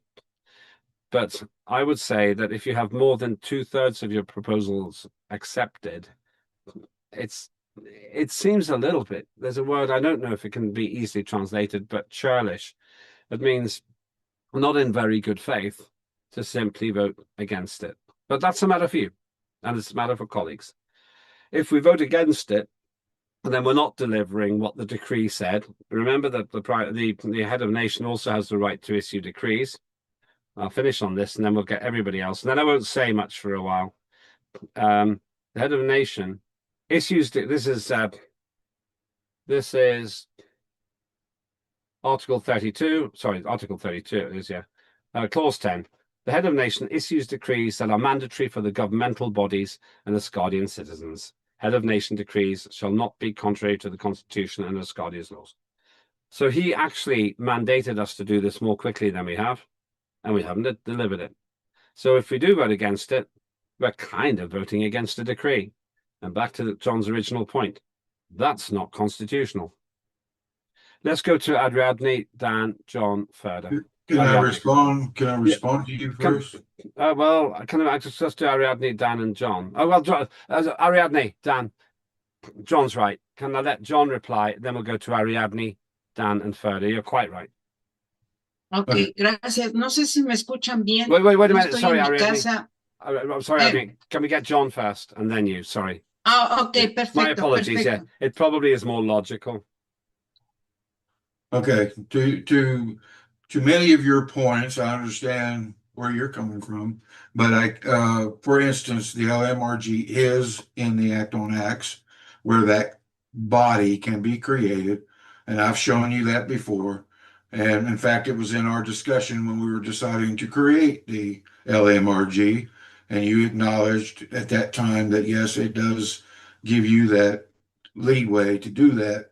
And because the Act on Acts talks about merit reviews, and there's a clause in there that allows you to do merit reviews, and you have the ability to create ad hoc committees and whatever. So under those terms, you created the LMRG, and that was between you and the Prime Minister that created that under. And you said, and both the Prime Minister and you both said, that it had to be under current legal conditions, and we found them within the Act on Acts. And so you and the Prime Minister at the time went ahead and created that office. So that's to that point, that it does have a firm establishment under current Asgardian law. Now, when you talk about compensate, and yes, we did do compensate with the with the Act on Acts, or I mean the ACE Act. We did compensate with a lot of other proposals, and I will agree with you in the concept of compensate that we did do that. Okay. But it all goes down to process. How did we do that during those times? We did it through the established procedures already established by the Act on Acts. However, the May 1st version, okay, the May 1st version, you announced it as a Foreign Affairs Act, okay, and you put Ferda Anna as the sponsor, where we specifically told you that we were not sponsored to that act, but you did put her down as that, not the HON, as you stated, okay. The HON and we knew the HON wanted this. We're not saying nothing about that. We know he wants an act, and we're not saying we're going to stop trying to produce an act, okay. This no vote doesn't do that. Okay, it just puts what we have right now, it slows us down, and it puts it back into another stage where the Act on Act allows to where it can be reviewed and we can get things situated. Because right now the process is there is no real where I can actually go in as the LMRG and say who did what and what did who. I don't have no records from the May 1st version down of what went on, because nobody sent me anything. And you say the Supreme Space Council did this. That's fine. I need those records. And I Why? need to know Why? Why? Because it's part of the process to account for our digital library and what's being produced. Because that's standard process in any organization or institution, to have those records available so people can read them, so people can debate them. And that's the whole purpose of a legislative unit, is debate and going over legislation to ensure that everything stays within a functionality of Asgardia law. And that's our whole purpose, and of course to represent the people of Asgardia, because the people of Asgardia are supreme according to the Constitution over Asgardia. And so that was the process that we were trying to preserve. And yes, we did compensate in them earlier cases, but we did it within the means that we had available through the Act on Acts. This particular version was originally, we thought, as far as our committee was concerned, we thought you were going up there to represent our committee with the reconciliation version. But that version was summarily dismissed, because everything, that 30-some% that you said that didn't get accepted, was exactly, if you go back to the ALF session, was exactly the part that was debated during that session. And the parts that everybody that was in that session that was actually present was mostly against. And that is basically trying to claim that we have the right to claim land in Mary Bird land, which we do not. And I will stick to that till the day I die. We don't have that right. Nobody does. Asgardia doesn't, and nobody on the planet Earth has that right to sit there and say they can claim land in a document. It doesn't exist. Okay, there is no legal precedent for it. The ATS is an immovable object. You cannot sit there and override that. And our own Constitution says that we will hold the international norms supreme over Asgardia law. And by violating the ATS, which we will do if we claim land in Antarctica, we will violate the ATS, and that will be putting our laws supreme over the international law, when our own Constitution says that the international law should be supreme over Asgardia law. So and that's the objectives that I have. And like you said, I'm not stopping the act from happening.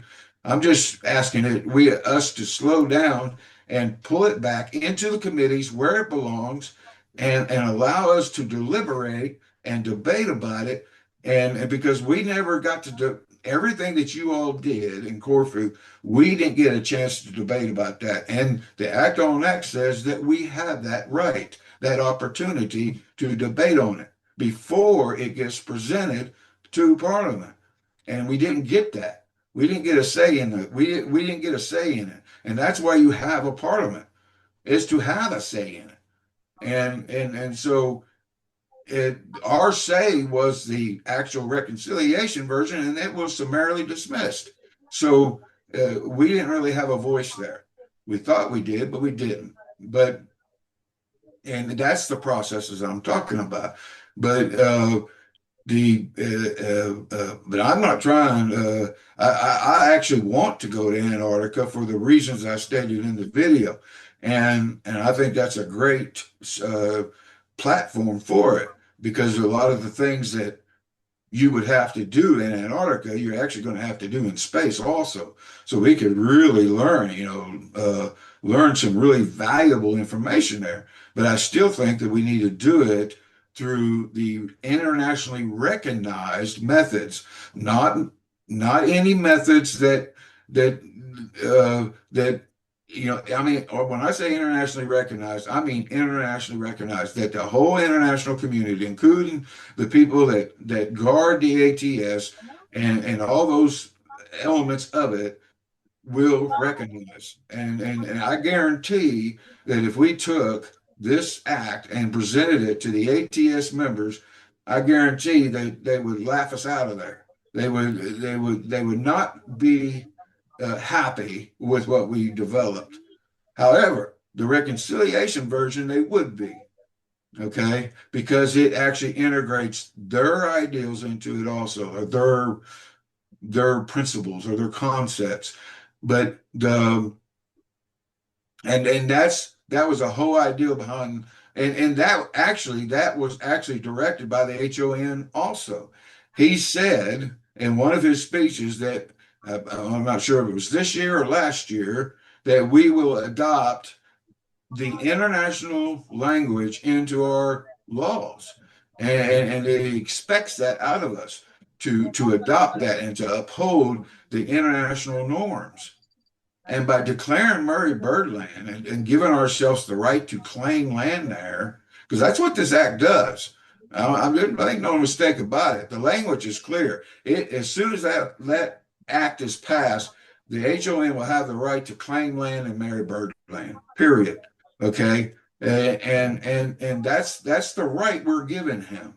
And we can't do that under the ATS. And the ATS is international law, and it is an international norm. In fact, it's a sacred cow, and we're going to be stepping on a lot of toes if we go in that direction. Now, Mark Beer also said this in another way, a more better way than what I'm saying right now, but he said the exact same thing, and he actually gave us a pathway that's very similar. In fact, a lot of the reconciliation version is based off that pathway of how we could do it legally and internationally accepted.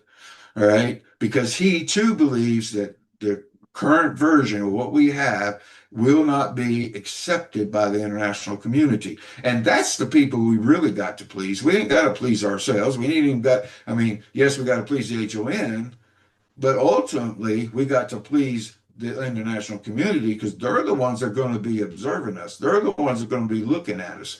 Okay. And they're the ones that are going to allow us to either do what we do or don't do what we do. Asgardia's got no authority to just walk into Antarctica. There's certain limitations or restrictions. In fact, the ports into Antarctica are restricted, and you have to take certain steps to even get there. So, and we haven't done that. So, but at believe it or not, the reconciliative version does allow for those steps to happen without us just summarily saying or a declaration, oh, we claim this land ours, and no, we can't do that. I know that has a symbolic gesture to it, and it seems all really cool and all that, but we still have to get back down to reality. So, and the reality of it, and I've got, like I said, in my library here, I've got more international law books than I care to think about, and I ain't an expert at international law, and I guarantee you there ain't nobody out there that is. There's too many nuances in international law, but I do have a familiarity with it because I've been studying it for the last 6 years, and it is a big monster to tackle. I want to tell you, it's a big monster to tackle, and getting through the different hurdles that you have to get through to even get to a certain point is difficult in itself. Now, this version that you're offering right now doesn't do that. This version right now is pretty much saying, in your face, we're going to claim land and territory. We have the right, and nobody's going to stop us. That's basically what it's saying. Where in ours, it's saying, hey, we want to create partnerships with the international community. We want to do things your way. We want to get on board, and let's give this a go. And that's, to me, is more appealing and gets us to our other long-term goals, which is a member of the United Nations and the first baby born in space and all those things, more so than this current version does. And the fact is that the processes that we use for that compensate that you so like was done within the window of what the Act on Acts allowed us to do, where this one wasn't. This one comes straight from a outside or inside organization, but outside of Parliament organization, and fully developed and said, here we go. This is what we want. So did the May 1st version, because they're not the same acts. I don't care if there's elements in those acts. What I'm saying, not the same, I'm saying that the scope and purpose are completely reversed than what the reconciliation version or any other version that we proposed in the past. And that's why we pulled all of our legislation from Parliament consideration. So we no longer we have tabled our legislation. It is sitting in our office tabled. We no longer want to associate our legislation with this legislation. Okay, because it completely opposite of what we in both the Trade and Commerce and Foreign Affairs was trying to establish. And that 30% does that. It completely reverses everything that we were trying to establish and everything we were trying to establish during the ALF, which was way more than just trade and commerce and foreign affairs participating in. And it also has elements of the prime minister. We used his, that he spoke about it in the first of his thing, where he spoke his actual concerns that he had and sent them to me. And we used those concerns. We used the concerns, especially used concerns from the Minister of Justice, and we put all of that into the act, and your input too. We put your input in there as well, and the beauty of the reconciliation version is, and what nobody seems to be understanding, it allows the HON to do everything that this particular version that you're talking about allows, but in a different way. And it allows everything that we want. It's the perfect compromise. And you say we're inflexible. No, because we removed about 75% of the things that we wanted in the act in order to come up with this compromise. Okay. And I can prove that. I have all the legislation from the very first legislation that was put out by Trade and Commerce, and which is totally different than what we have today. And it's all been about compromise, because we kept saying, well, and through all the debates that we had, things kept getting taken out, things kept putting in, taken out, and that's that compensate you're talking about. But that was through debates in Parliament with Parliament members. That's the point I'm trying to make. This version that we just got wasn't debated in Parliament, wasn't debated with Parliament members. Okay, except one. We had one Parliament member in there, and I'm not sure he was debating. Okay, but he was there. He was present, and we thought he was representing us. What, me? Are you talking about me? What do you think? But so just say you think I didn't represent. I'm trying to be diplomatic. I'm not upset. No, you don't have to be diplomatic, John. We've known each other for a decade. You don't have to be polite and not offended. Yes, we do. I mean, but we're in official. You're being polite. You're being polite. Just be honest, and that's fine. But the thing is, yes, I agree. We have done compensate, but we've done it within the windows, or the Overton window, as I like to use, that is allowed for us in Parliament through the Act on Acts. This one was not that way. That Overton window was directed in a different direction. It was over Corfu with the Supreme Space Council. And Parliament had no interaction with that Overton window other than the Parliament chair. But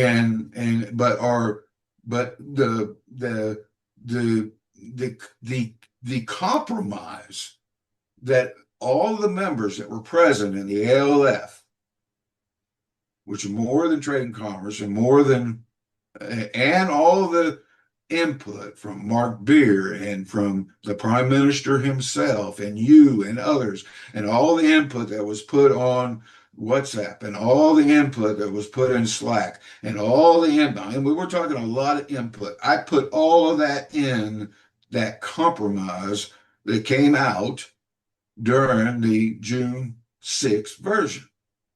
That was what's in that. Okay. That's a lot of voices that were snuffed out in an instant. It was summarily dismissed, and an entirely different version in purpose and scope was presented today. And that's why I don't think our processes have been followed properly. If that was, I'm not saying that it's wrong for them to do that. That's not what I'm saying is wrong. They have every right. In fact, even the Supreme Space Council, you say you didn't know, but yes, they have the right to, because the Act on Acts says anybody can submit a proposal as long as it's done in a certain way. And it's got a whole list of people that can submit proposals. So that's not a problem. Okay. But it also says that proposal has to be debated within Parliament. Okay. And not the day of the vote. You know, we need to see it before the vote. And because the day of the vote, we don't have any of the facts. I don't have any of the reasons. You say that the Prime Minister worked hard on it. Well, I kind of like to see the hard work that he did. And I have the right to that information because it's part of the Parliament. Why? Because it's part of the record. Why do you need? Okay, he used that to materially change a document, which should be part of the institutional record.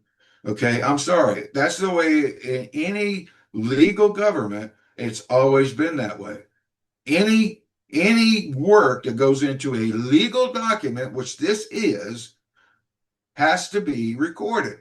And it has, and Parliament, being the legislative body to deliberate and debate on legislation, which this is, has the right to see those documents. Okay, because they can't deliberate and they can't debate on stuff they haven't seen. Okay, Yes, I got your word for it, but I still like to form my own opinion because I'm an individual and I have dignity. And the Asgardia Constitution says that that dignity is just as important as yours, and that as an individual, that my concerns are just as important as yours. And and so just constitutionally, I have the right, but also the right because it's a legislative procedure or a legislative thing. I mean, we're not creating a code, well, a regulation here. We're creating an act, and an act falls under the legislative authority of Parliament to deliberate and debate. Now, yes, the government can propose and produce legislation also, but this didn't come down from the prime minister. It came from the HON. And we were never, well, you said the HON, but it actually, that was never acknowledged.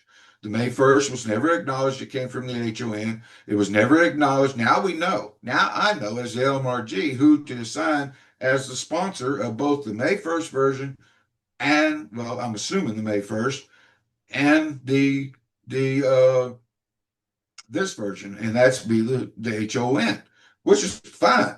I don't care about who sponsors it, but it needs to be clear who sponsors it, and because we've already withdrew our sponsorship because we don't want to be a part of something that we think is materially illegal internationally, and that's just putting it simple. We think that this version is materially illegal internationally. Yes, you can do it. And supposedly it'll be considered symbolic, but we don't know that. Nobody knows that. Okay, they assume it. But what if it goes the other route?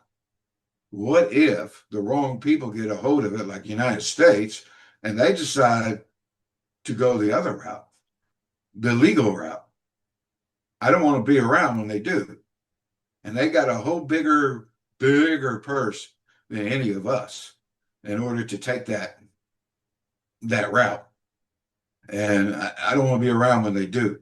So, and that's why I am being that one voice among all others saying, hey, we need to slow down and stop and rethink, because ultimately we are a body in ourselves.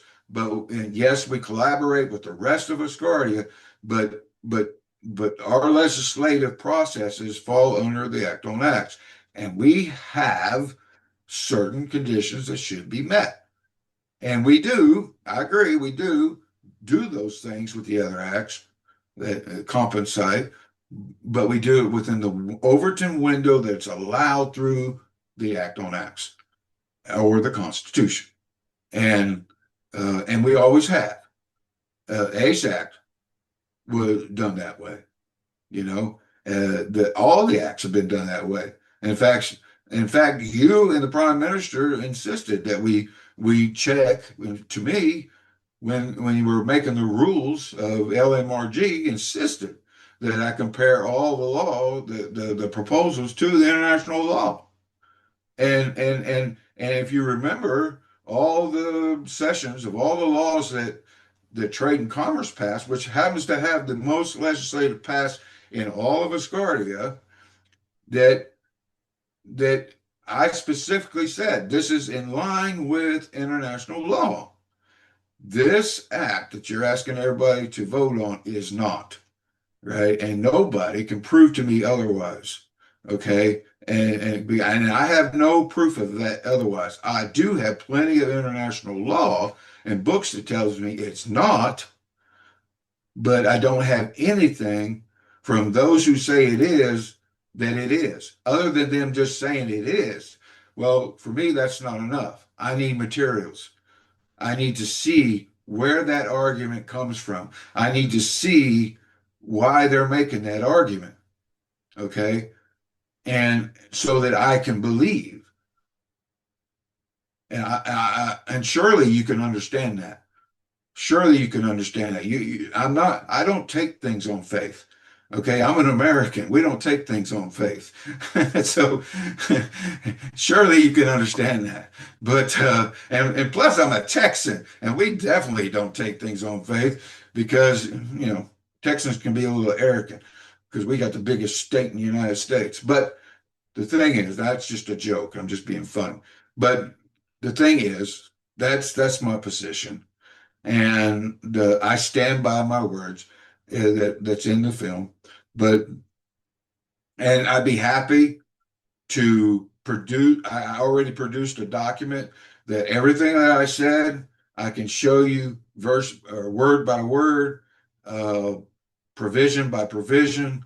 Everything is backed by Asgardia law or international law, and I can show that to you. Anybody that wants it, just email me at johnfine.fine or john.fine@asgardia.space saying you want that document, and I will send it to you, where I documented everything. I already have that document, and it's all documented because like I said, I can't expect somebody to give me that if I am not going to give it to somebody myself.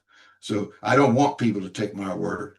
I want them to see my research and where I came up with my conclusions, and I have it all documented. And so I'm willing to send that to anybody that wants it. But anyway, that's all I have to say. Thank you. Well, that's quite a lot. We're going to go to the others in a minute. Let me just respond. LMRG is not explicitly included in the Constitution or any piece of legislation. And earlier on, you argued if it's not explicitly permitted, it's not allowed. Clearly, there is a contradiction. There is no compositing explicitly included in legislation. No statement that we can put bits of legislation together. By your argument, we cannot do it. No, I said, and you didn't hear what I said. I said compensating the procedural way of compensating, right? The compensate, we're talking about two different compensating here. There's only one kind of compensating, John, and look, you've studied it. There's one unambiguous meaning of the word compensating in politics. You know this. Surely you studied that. Well, no, there isn't, because it depends on what window, the Overton window that you're viewing from. Okay, people put blinders on. So whatever you're viewing from, it determines how your compensate goes. I mean, no. So don't change the subject. No, I'm not changing the subject. I'm asking you, where is it explicitly stated in the Constitution or in policy? I told you. There is not a single word compensate. We're able to deliberate and debate. That's compensating. No, it's not. No, John, that's not what compensating is. Compensating is not deliberating and debating. That's factually incorrect. What compensating is, that means you take different written proposals and make them into a single document. And that's what we do in debating. No, wait, hold on. You just thought it was deliberating and debating. It's not that. That's the way we do it.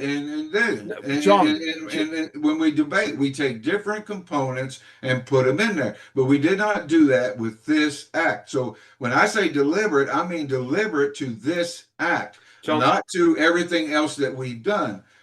So you're trying to take a word and make it look like that I've created something that hasn't happened. No, and you're trying to use a fancy words, which politicians often do, to belittle me and make me look bad in front of others so that you win the argument, which is fine. I understand that from a political standpoint, but the thing is, okay, the compensate that we do is done through the Overton window that directly views over the Act on Acts. The compensating that was done on this one was done through the Overton window that was done over the Spring Space Council. All right, those are two different areas. So the Parliament was not a part of that compensating. Okay, yes, some of our stuff was part of it, but we didn't even have a say what part would be used and what part wouldn't. You all made that decision on your own. Okay, but you have a parliament, and that's what we're here for. We're here to debate and to deliberate on legislative acts, and then when we're done debating, and when we're done, which is every act that we've done in the past, you have gotten the ear of the HON in the past to let us know what he might accept, what he might not accept, which we have used. But the way it's done, the way we've done it is it's going through first, second, and third reading, and then it goes to government. Then government makes their recommendations, and then it goes to the HON, and the HON makes his recommendations, and then it comes back. That's the way it was done in the past, but and with first, second, and third readings. And by the time we got to the third reading, it didn't need to go. It just went straight to the HON and got a degree. But the first and second went to the HON, and it got sent back to us with his recommendations, with physical written things written in there, where it was lined out, and this was written and lined out, and this, and etc. That's the way we used to get stuff whenever it got sent. Now, some things just didn't come back from the HON, and I guess they didn't need it. But things that did, things that he was interested in, definitely got his input, and we never stopped that input. And you were always the person who got that input for us, and it was valuable input. And you brought it to us, and you put it back in the committees and back in the debate floor and back in the deliberations, and we looked at it, we viewed it, and we said, okay, yeah, we need to change this, we need to change that, we need to do this, we need to turn this over here and put this over there. That's fine. That is the compensate that I will stand by my whole life, because that is falling within the Act on Acts. That Overton window is looking right at Act on Acts when we do it that way. But right now, the Overton window of this act is looking right over the Supreme States Council, and Parliament's nowhere to be found other than just voting on the legislation. That's the only participation that Parliament has in the particular act that's being presented, is we get to vote on it. But we haven't done any deliberation. We haven't done any, and you can say that our old past information is that, but no, we pulled our acts from Parliament consideration. Ours has been pulled. Ours was pulled at ALF, so you can't use any of our work. Okay, but because, and as I said, the scope and the purpose are totally reversed than what Trade and Commerce and Foreign Affairs wanted. And the reconciliation version was our compromise to fix that. And we deleted tons of everything that we had in our original acts, and put in tons of what was in the May 1st version. And only changed a few words that we thought it separated the symbolic language from the functional language, to put simply. And right now that language is not separate. That language is blended together, and it basically gives us the right to go claim land in Mary Bird land, which we can't do because because ATS says, no, you can't do that. And we fall under the ATS, whether we were party of it or not. Our Constitution says we will put international law supreme over our Asgardia law, and it says we will accept international norms. And the ATS is definitely an international norm, and it's definitely a sacred cow of the international community. So, and every book that I've studied in college says that exact same thing. They're saying of all the things that you don't mess with, the ATS is one of them. And it's been tried in the past and people regretted it. But because the international community wants it exactly the way it is right now, and they don't want that to change. And this act is pretty much saying that we do want that to change, because we're going to try to claim land in Antarctica, and that's been done also. There's been a lot of people claim, and it never got recognition. None of it. No person that's ever claimed Mary Birdland has got recognized as being able to claim that land, not through the international community. And there's been many others who tried. But, you know, I'm just saying, I don't think that we need to have that headache. I don't think we need, because that particular path has got a lot of roadblocks and a lot of bumps and a lot of hills and a lot of deep ditches and a lot of rivers and a lot of earthquakes that we're going to have to go through to get to the other side. Whereas the reconciliation version doesn't have those. We've actually established connections through the international community to help us step up to actually getting those sovereignty in Antarctica, but doing it through the international community. And basically having them give us Mary Bird land. You know, I'm just being paraphrasing there, but this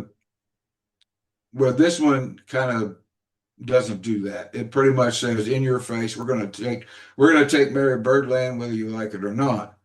And I'm paraphrasing, of course, but anyway, yes, I agree with you. Okay. But when I'm talking, when I say the difference is in how it is perceived, not the word itself. Yes, there's a lot of words that ain't in the Act on Acts that we do, but it's how it's perceived. And the Act on Acts gives us a certain window that we can perceive things through.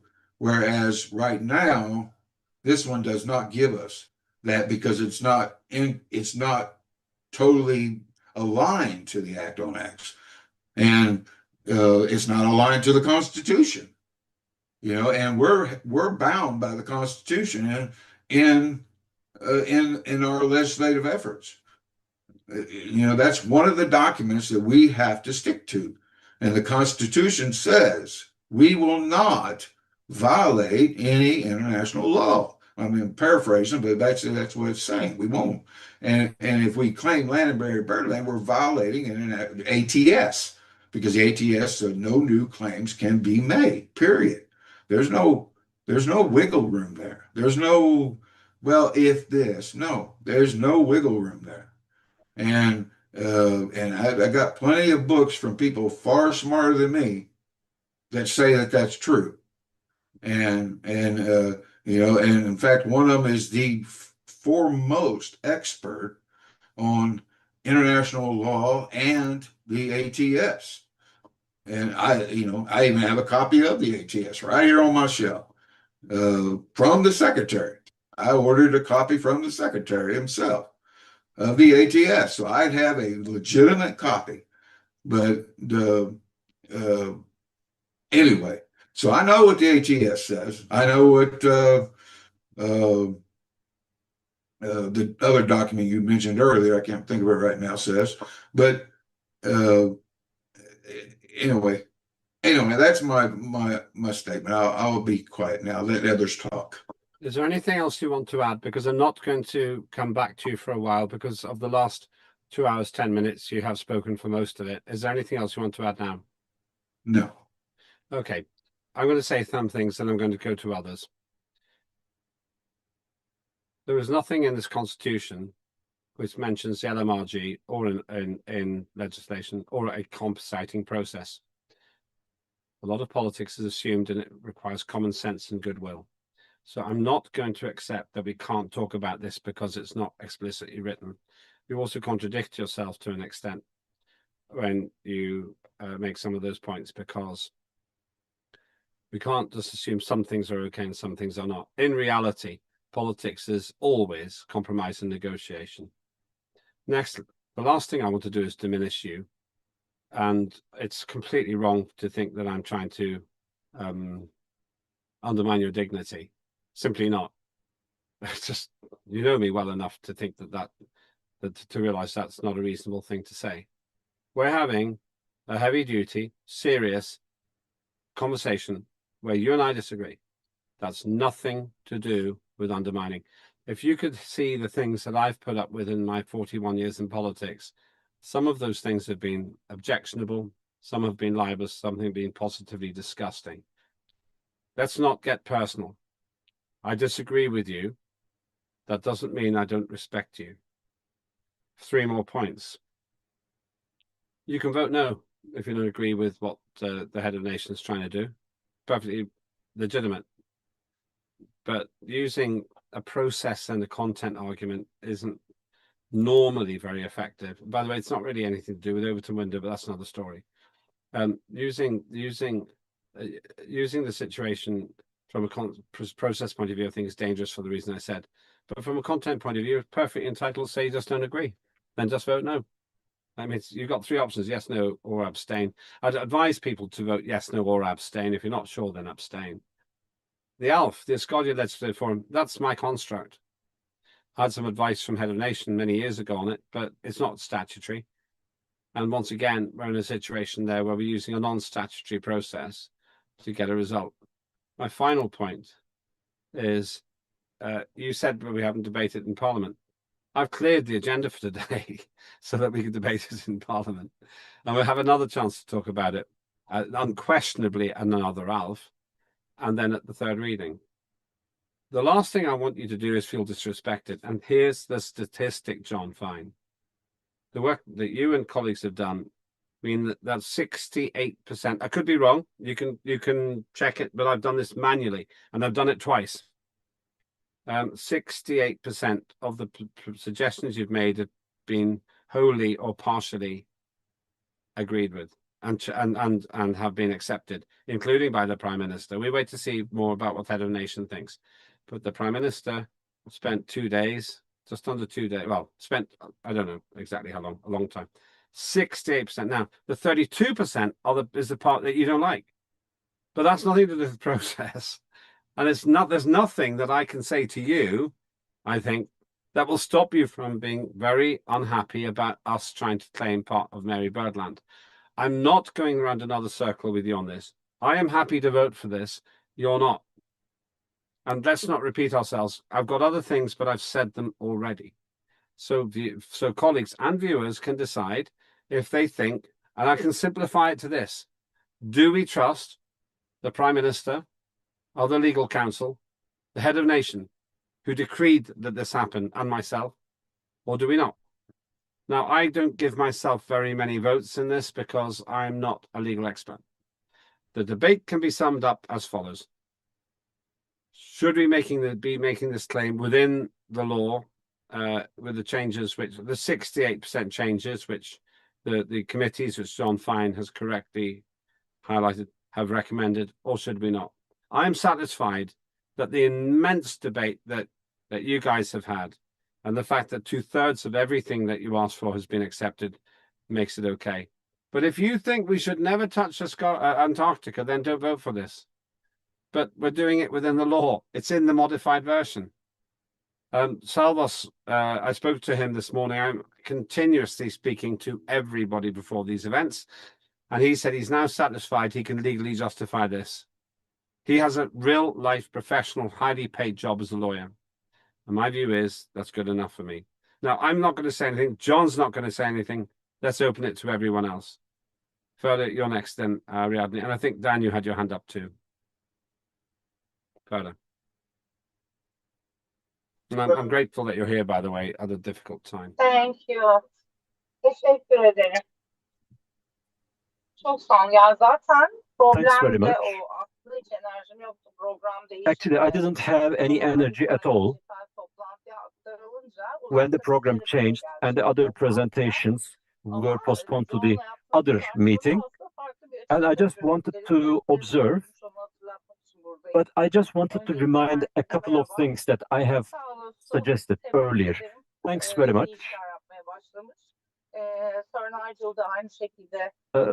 I would like to say thanks to Sir Nigel and our Prime Minister. I said yes for his position, and I would like to congratulate Cheryl for her presentation. It was really beautiful. Before, as the chair of the Foreign Affairs Committee, there were some articles within the AAA law, I was thinking that they would get some reactions. So I was saying that let's pull those articles back. Let's get into touch with the other countries so that they can understand our intentions. We can establish some contacts, and then let's make the necessary changes in those articles. And I also ask you, let's have a conversation, because we would get some reactions. It would repel back. The possibility of failure would increase.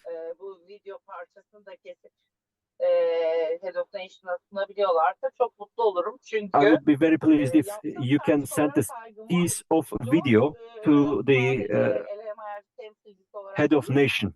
I really respect the work undertaken by John, not only as the chairperson of the LMRG, chairperson of the Commerce, member of the Foreign Affairs Committee. He is one of the most experienced lawmakers in the whole Asgardia. So whenever we have to undertake some work, we always go to him. So he has this experience of 10 years, and I was observing from outside when I was a citizen of Asgardia, and I was always pleased with his contributions. So we shouldn't be unfair to his contributions. But as I said, this is a very disputable issue, and from an international perspective, Nigel is going to be under a huge burden. Even just to lift some of his burden, we have to be somewhat reserved so that we won't experience any problems in our future foreign relations. Thanks very much. This is all I have to say. Thank you. And honestly, it's so good that you are here. Further, you're one of the great angels, great saints of Asgardia, and you have had so much hard work in your life. And this is not number one priority for you now, but you're here. And you stay as long as or short as you want. And I always take what you say seriously. I'll certainly say one thing, and then we'll go. I'm obviously representing head of nation and the Prime Minister and so on. I agree with you. I actually think we're being quite responsible. So I promised John I wouldn't make a further contribution in terms of the debate. I will simply say it is because of people like you we have got this far. And I agree with what you've said about the others. They do an amazing job. They just work so hard selflessly. And when the history of humanity in space is written, all of us should have a footnote. Ariadne.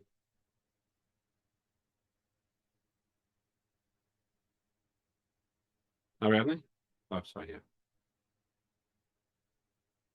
Gracias. Yeah, we can hear you. Yeah, we Bien, can hear you. yo lo que veo en todo. Thank you very ¿Me much. escuchan? ¿Me escuchan bien? Can you hear me? Can you Yes, hear me we can. fine? Sí. Ok, bien, gracias. Thank you. Lo que veo es que el concepto marca What I see is the concept marks the process, and the action has to be reflected with the reality. And we saw it already. And in that sense, what John is saying is correct. The detail is when he puts in that page the individually, I do not vote. I think it is very drastic because the voting is individual for each parliament member, and if he does not want to vote for it, he doesn't need to put it in the document. The detail is in what we vote on and what we don't vote on. That's very clear for all of us. The detail is that we're not appropriate. And the appropriation is what Jason Baxter mentioned earlier, is to be able to increment activities, bring out tools that can in that territory to facilitate activities of development, scientific development, and what it is for that territory of Antarctica is for. And the collaboration that John Fine mentioned is, yes, it's perfect, But who says that in the future we would not be able to appropriate to be service providers of some space? How I would like to comment it on the report tomorrow, because so many things can change in this world. Before, we could not use a cell phone without being charged more than 5 minutes. Now, people put their cell phones and they use it every time they have data. What happens now? If you go on an airplane, if you want internet, you can, but you have to pay for it. There will be a moment where everybody can connect to the internet while they're in the airplane, because there is a need, evolutionary need, to provide services so that people employ those and to be able to acquire a richer economy. And that's what we need in Asgardia, to increment the economy that enriches the infrastructure of Asgardia. And our last goal is the space, but we have to have that territory in the earth, and that's to be able to involve Asgardian society to be able to require it for the future. I think that the vote in favor would permit to continue with the labor. The head of nation made on its presentation. He says, and he clearly says, I leave it in the hands of my experts. He's mentioning those legislators and the ministers without saying it. He mentions my experts to be able to put the basis, the structural basis, on how to acquire that. And that's where we are. I think we have to meditate what is our final goal and start from that and concentrate on the way ahead. And in that sense, I think that in the second reading, we cannot cut it.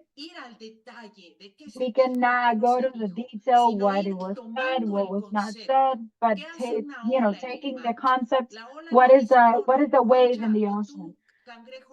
The wave doesn't say, oh no, you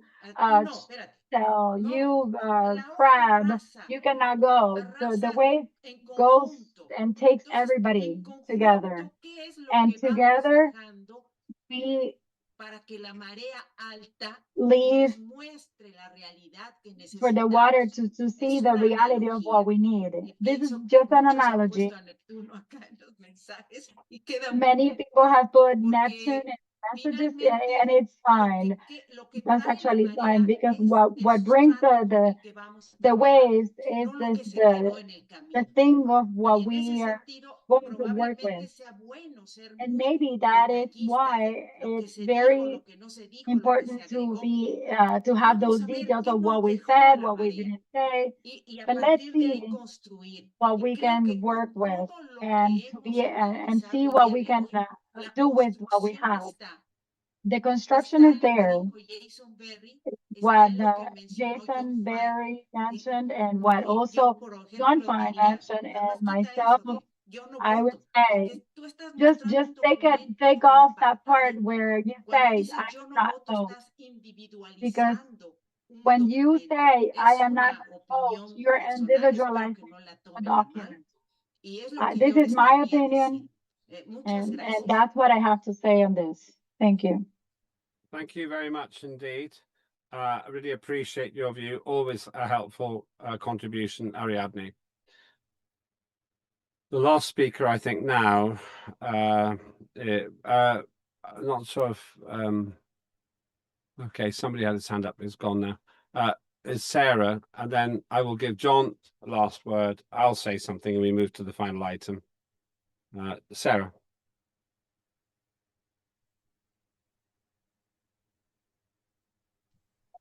Sorry, pulling over. No problem. See, I'm driving. Okay, so go ahead. Yeah, no, No, just first and foremost, I wanted to thank everyone for just the massive outpouring of efforts and time and diligence that is taken to get the legislation to where it is. I know that for everybody that this is a labor of love, and obviously if we didn't care deeply, we wouldn't not only be in Parliament, but we wouldn't be on this call today. Secondly, I think I can't speak for everyone, but for those that I've spoken to directly, I think the biggest thing that we can do now, just to move voting forward, is to make sure that everyone has all of the information that they could possibly want. And I think the only piece that missing is to hear from our Minister of Justice, which is Mr. Mark Beers. And I somehow feel that you guys have his input somewhere lurking in those hundreds of pages that you produced at the Corfu Summit. So just all this to say, like, I know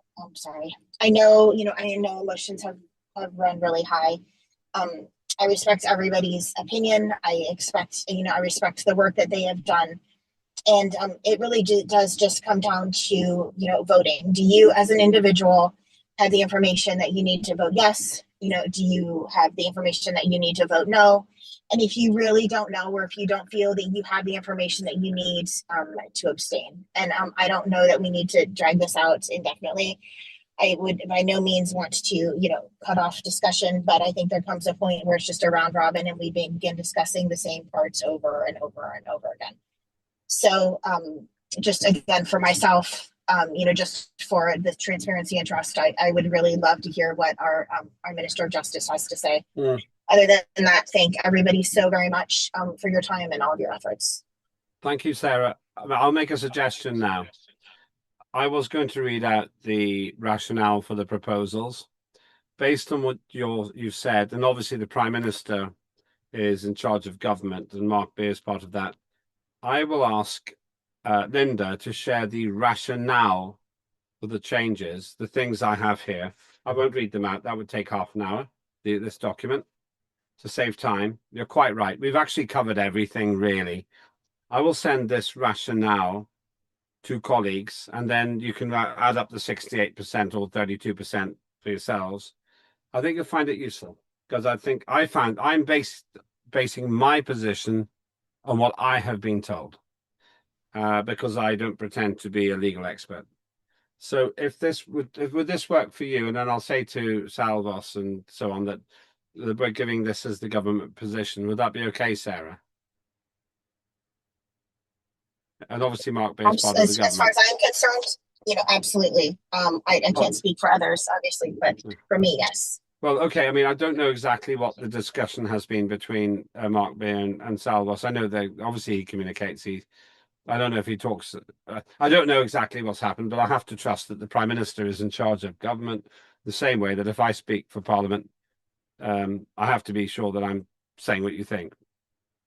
So I will, this will take me a lot of work, but I will send this to you in an acceptable form. It'll actually be the changes. It'll be the changes and the acceptance of the points and so on. Then John and everybody can see it.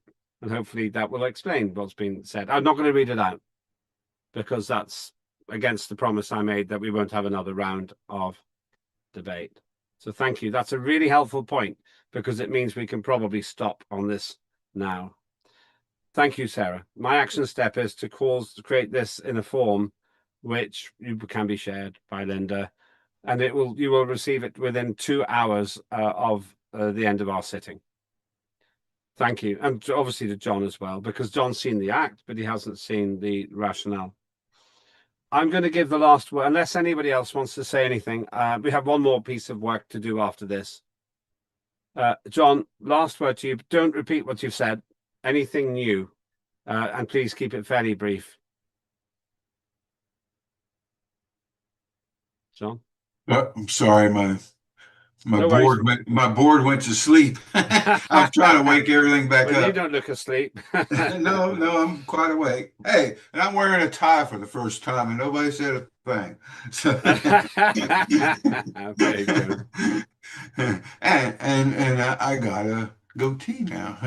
Well, I'll get a tea in a minute. We're going to have a 5-minute break between this and the next thing, but that's oh no, I said I got a goatee. Oh, I see. Goatee. I thought you got the tea. Too British. Too British. Right. So very briefly, don't repeat what you've said. Just well, you can, but summarize in not more than 5 minutes, please. Well, I feel like in many ways we are at an impasse on some things, but in retrospect, I feel like we're saying the same words, only in different reflections. But I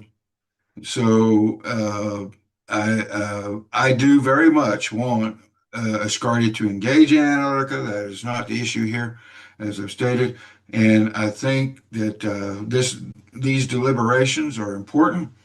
And again, I just want to repeat: a no vote does not mean that we don't trust the HON, or we don't trust anybody, or we don't trust the word of anybody, or we don't believe that they're credible, or we don't believe, I said all those things in my presentation. That is not what we're saying. It's just simply saying that we need to slow down and rethink what we're doing here.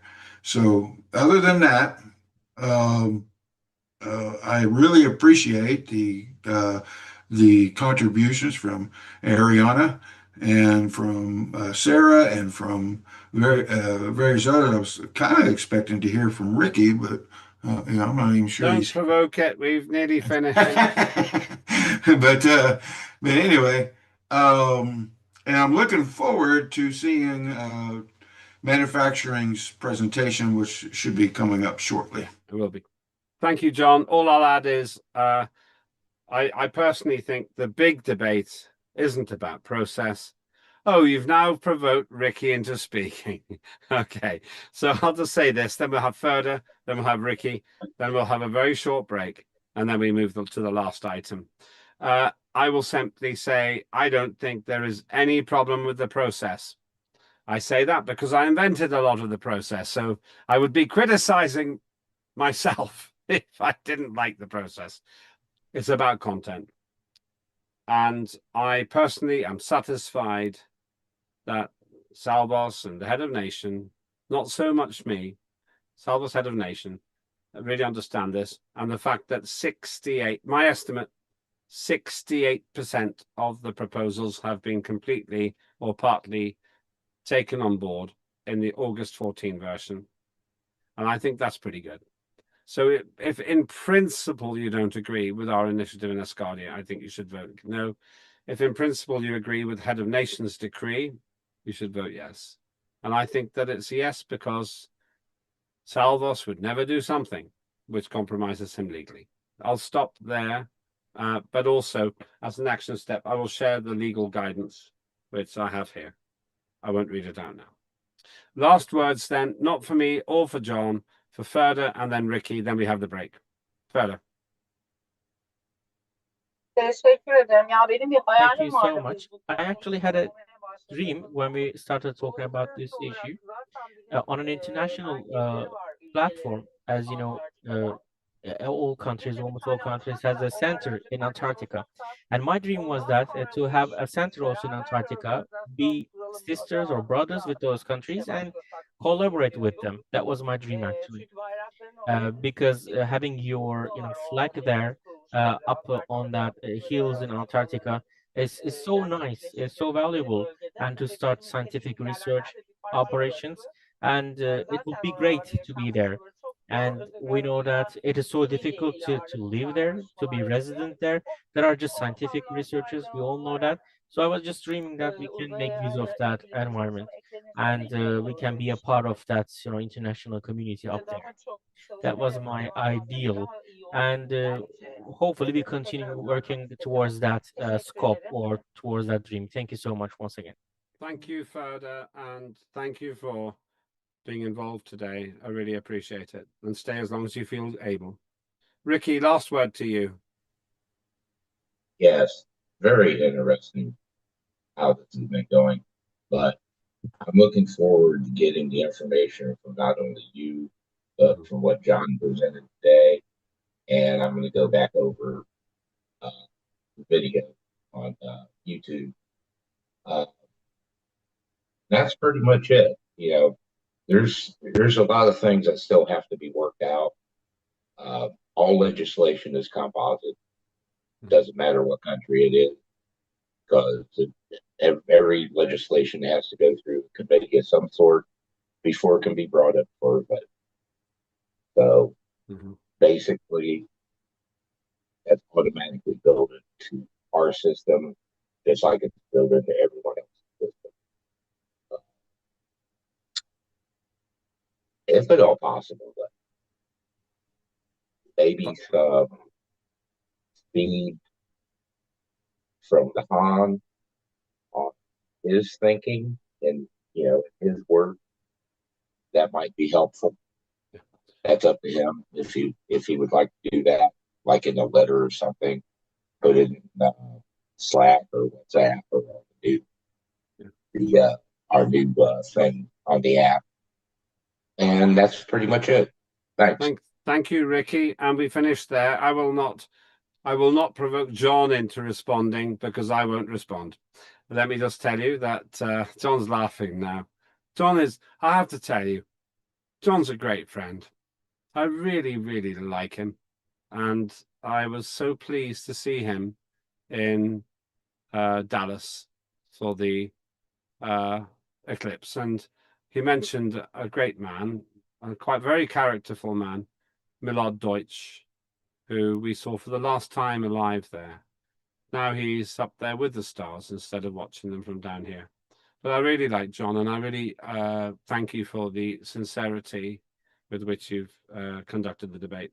So without saying anything else on my part, if you agree with the motion, with the document as it stands, then vote yes. If you disagree, vote no. If you're not sure, please abstain, but please do vote. We have to have a quorum. Otherwise, the whole event is pointless. I have one action step. Rather than reading this out, I will share this with colleagues after the event. When we finish, you will have it within 2 hours. It's nothing.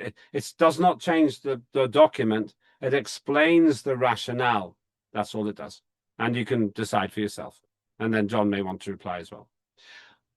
Thank you. A great debate. A great debate. Let's start again at 1740 UTC. Just gives you the chance to go to the toilet, get a cup of tea, and then we will do the final piece, the final act, which I think will be quite quick because it's a great piece of work by Benedetto. Thank you very much. I will be here. I'll just put this off while I have a quick chat, always with my team. We have, let's make it, I know this is very specific, but 1733.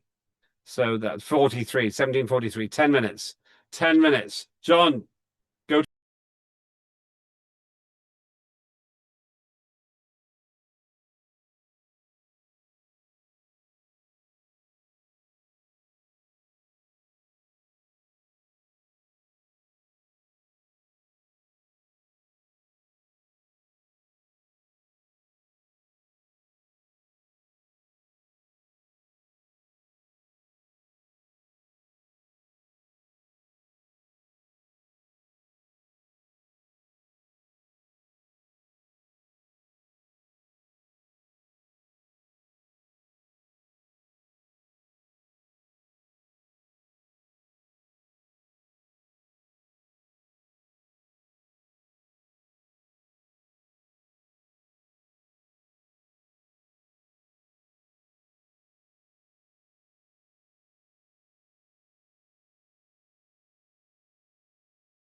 Hello, everyone. Let's continue. John, are you there? We can hear you. Right, John, where are you, John? You got to be there. You got to be here. Right. Okay, we're going to do the final item. Thank you very much. This is the final session today, and this is hopefully fairly quick. The Asgardia Manufacturing and Industrial Corporation Framework Act. Benedetto Professor is responsible for this act. I haven't checked, but Benedetto, are you here? Yes, he is. Great. Benedetto, great. Thank you. Over to you, sir. Let's hope this is less controversial than the AAA.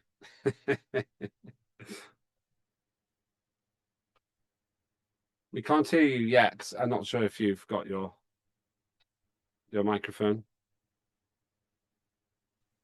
And no, you can we can hear you now, 100%. Great. Okay, perfect. So the Asgardia Manufacturing and Industrial Cooperation Framework Act. So it is the second reading.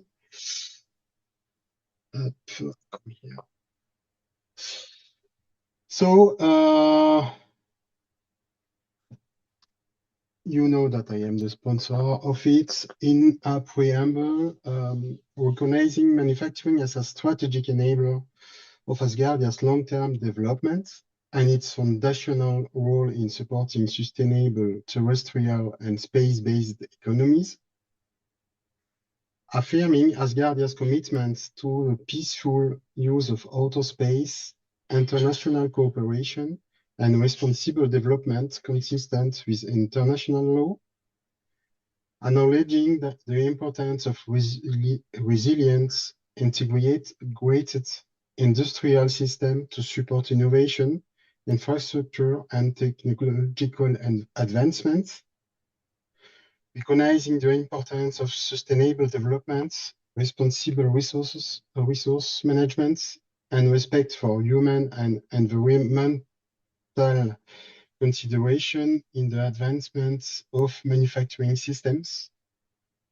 recognizing the emerging role of space-based manufacturing, in-situ resource utilization, and distributed production system in future space development. Recognizing manufacturing as a strategic enabler for Asgardia long-term development and its foundational role in supporting sustainable terrestrial and space-based economies. It is the same. Yes. So I said twice, sorry. Recognizing the emerging role of space-based manufacturing in situ resource utilization and distributed production system in future space development. This act establishes a legal framework governing manufacturing and industrial cooperation within Asgardia, enabling structural development while supporting future legislative, regulatory, and operational refinement. The core principles: manufacturing is a strategic enabler for Asgardia long-term development. Manufacturing-related efforts shall support peaceful space development and responsible progress. Industrial cooperation is encouraged across terrestrial and space-based actors consistent with Asgardia law and international obligations. Sustainability and life cycle responsibility guide manufacturing-related activities. This framework is evolutionary and not prescriptive, enabling future legislative developments. Manufacturing shall be organized through centralized or distributed models, including modular and cooperative production approaches to support space development. Article 1, Purpose and Scope. This act establishes the legal framework governing manufacturing and industrial cooperation within Asgardia. This act applies to terrestrial manufacturing activities, space-based manufacturing operations, digital and virtual production systems, hybrid production system operating across multiple environments. These acts govern applications by public entities, private enterprises, cooperative structures, international partners, and legally recognized decentralized entities operating under Asgardia law.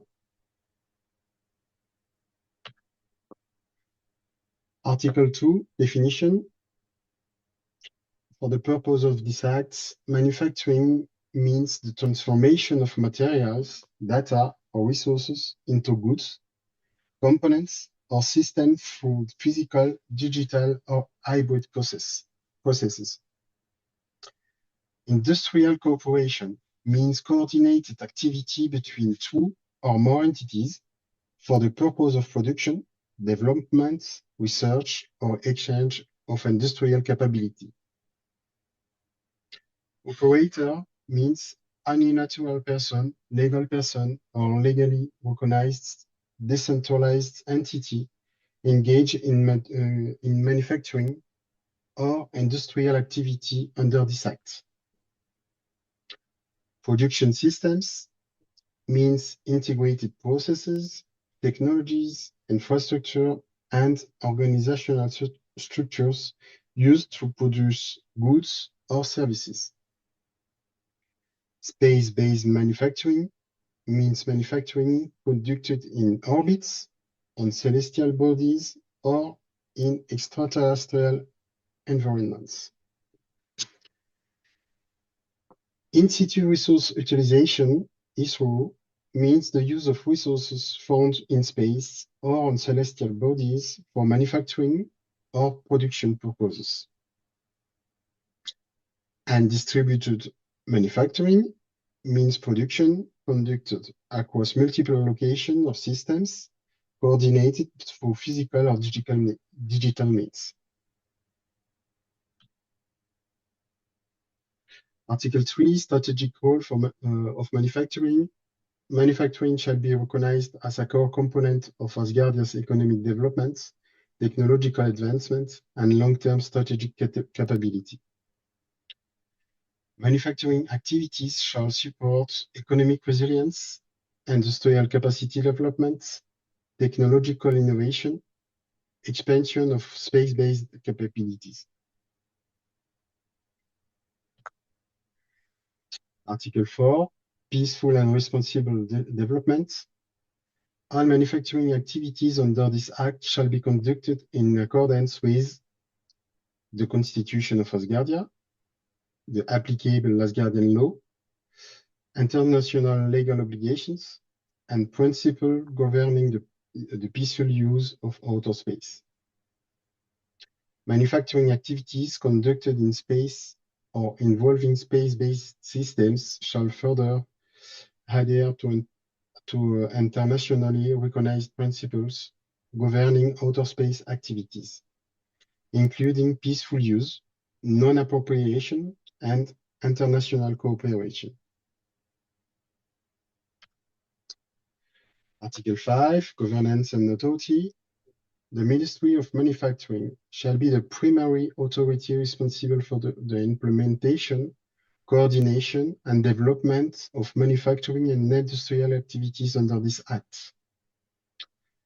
The Minister responsible of manufacturing shall establish such working groups, agencies, institutions, review boards, or other administrative or operational bodies as are necessary to discharge the responsibilities of the Ministry under this Act. Article 6, oversight, limited scope. The Ministry of Trade and Commerce shall serve as the oversight authority for manufacturing activities only in matters involving trade in commercial exchange, cross-border transaction, market integration, international industrial cooperation.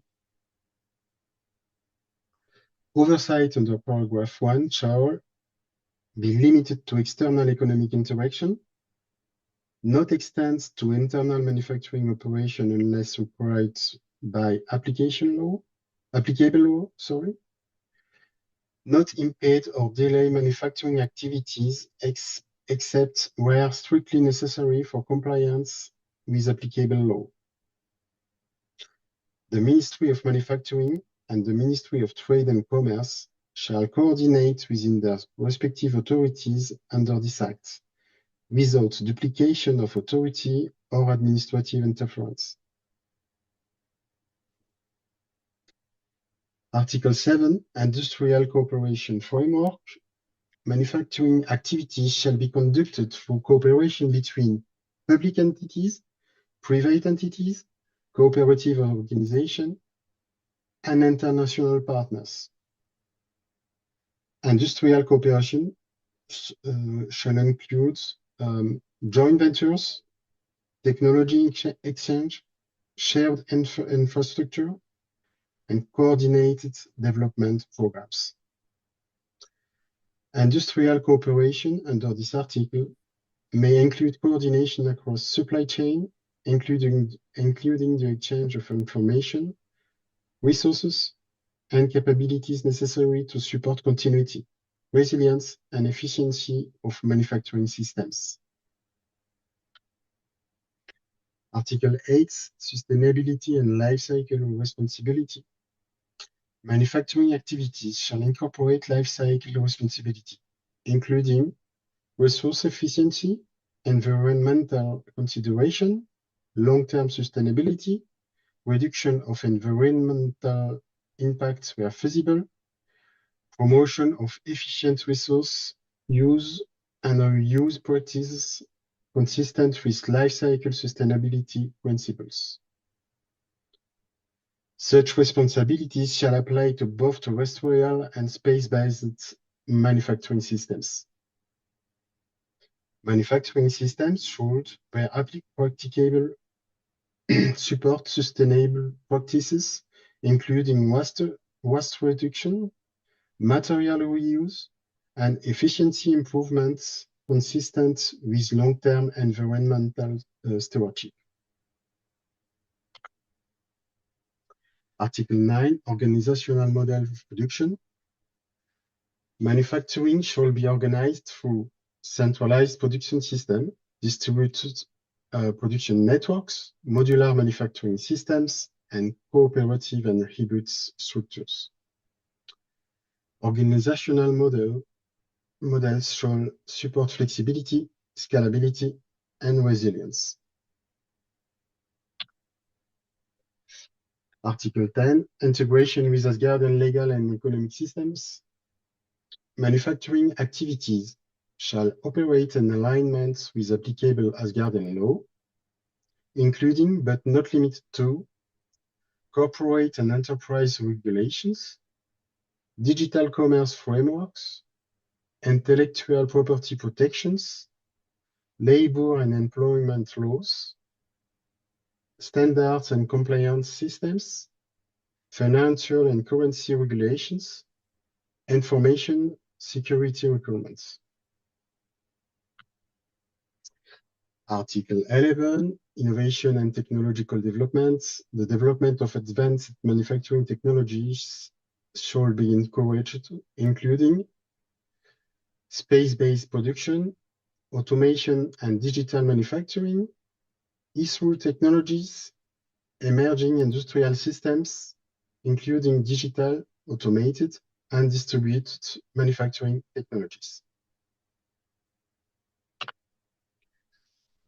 Article 12, Evolutionary legislative developments. This act shall function as a foundational framework supporting future legislation, regulatory developments, operational implementation. Additional laws and regulations shall be enacted as necessary to support the objectives of this act.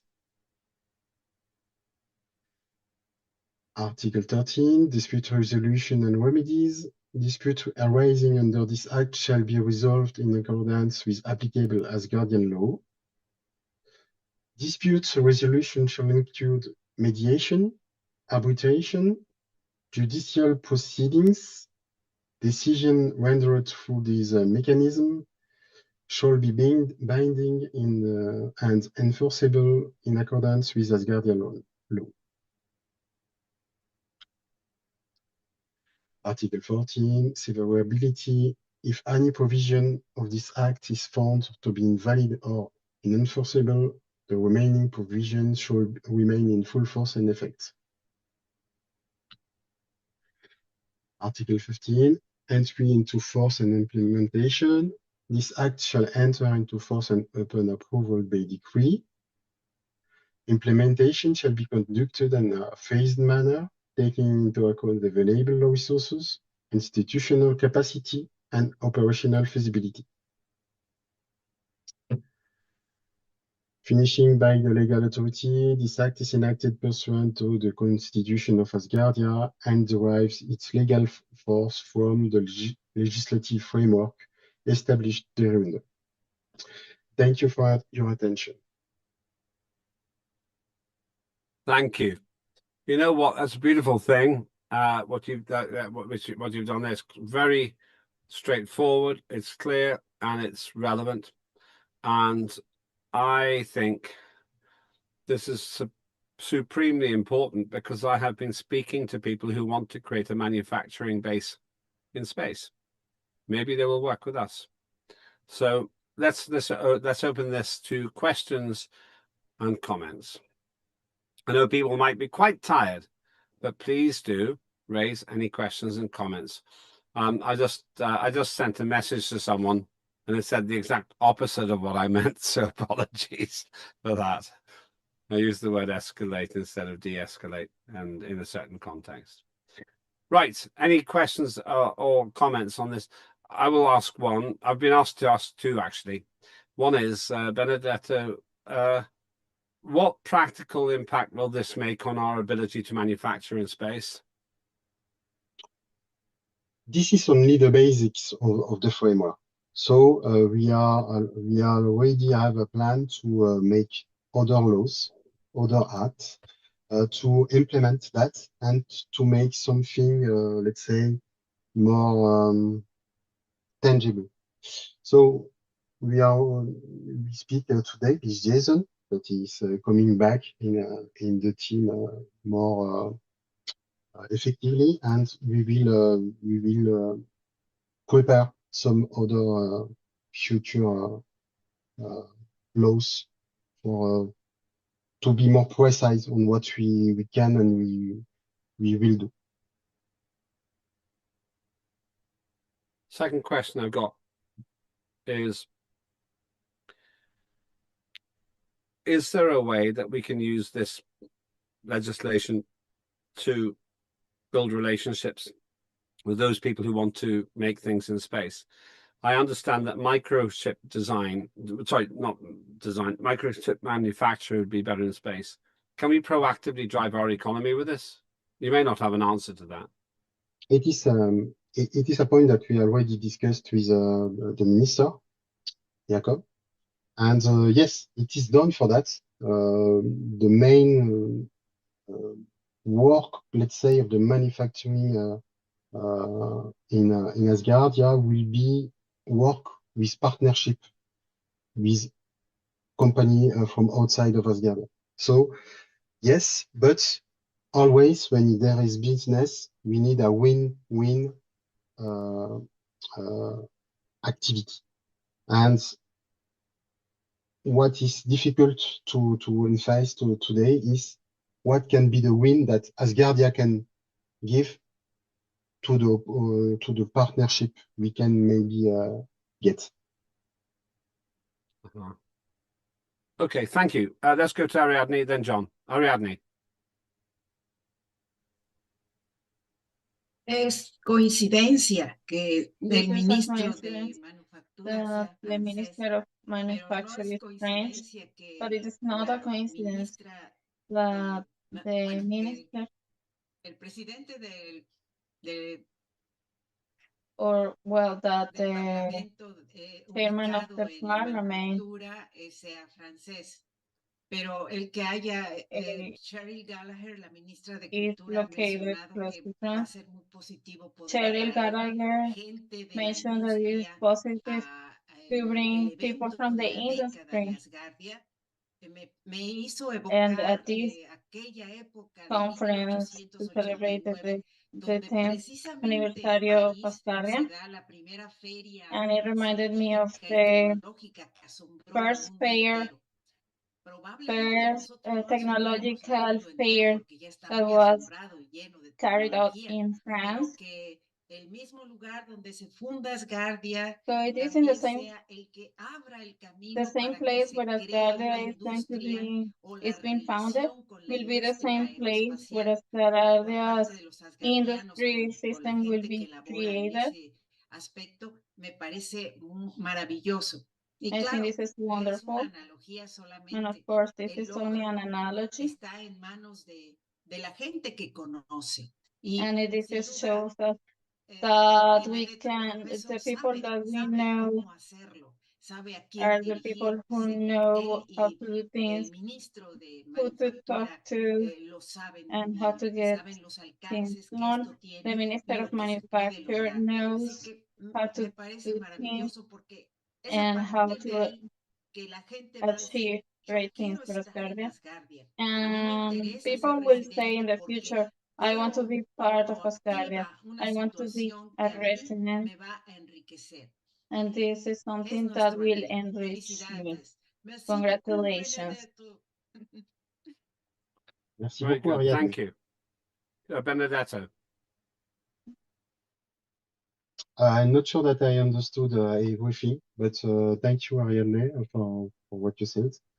And yes, we continue to work with Jacob on the next phases on what we expect to do for Asgard.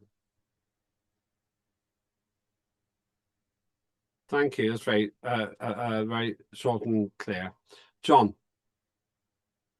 Yeah, well, I just wanted to say that I really enjoyed working with Benedetto on this, and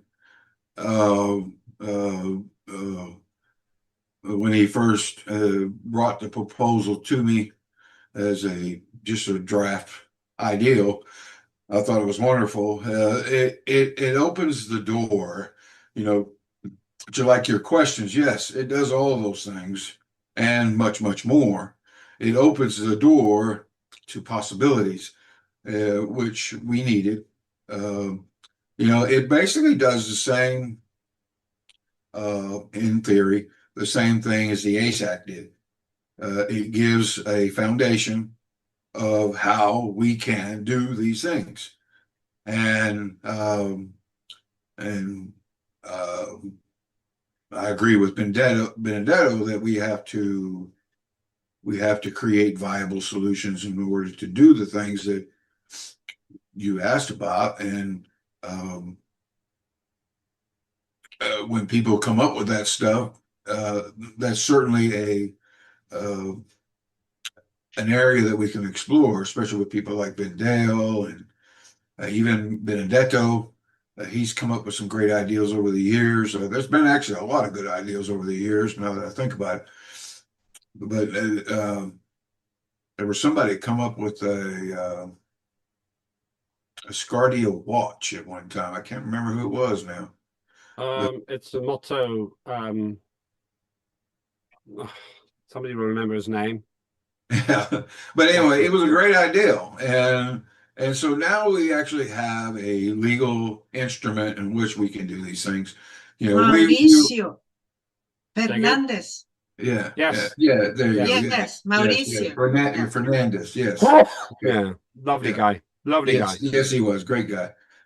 Enjoyed working with him. But anyway, so now we have a means to which to do this. We've talked about it plenty, trust me, especially in Parliament.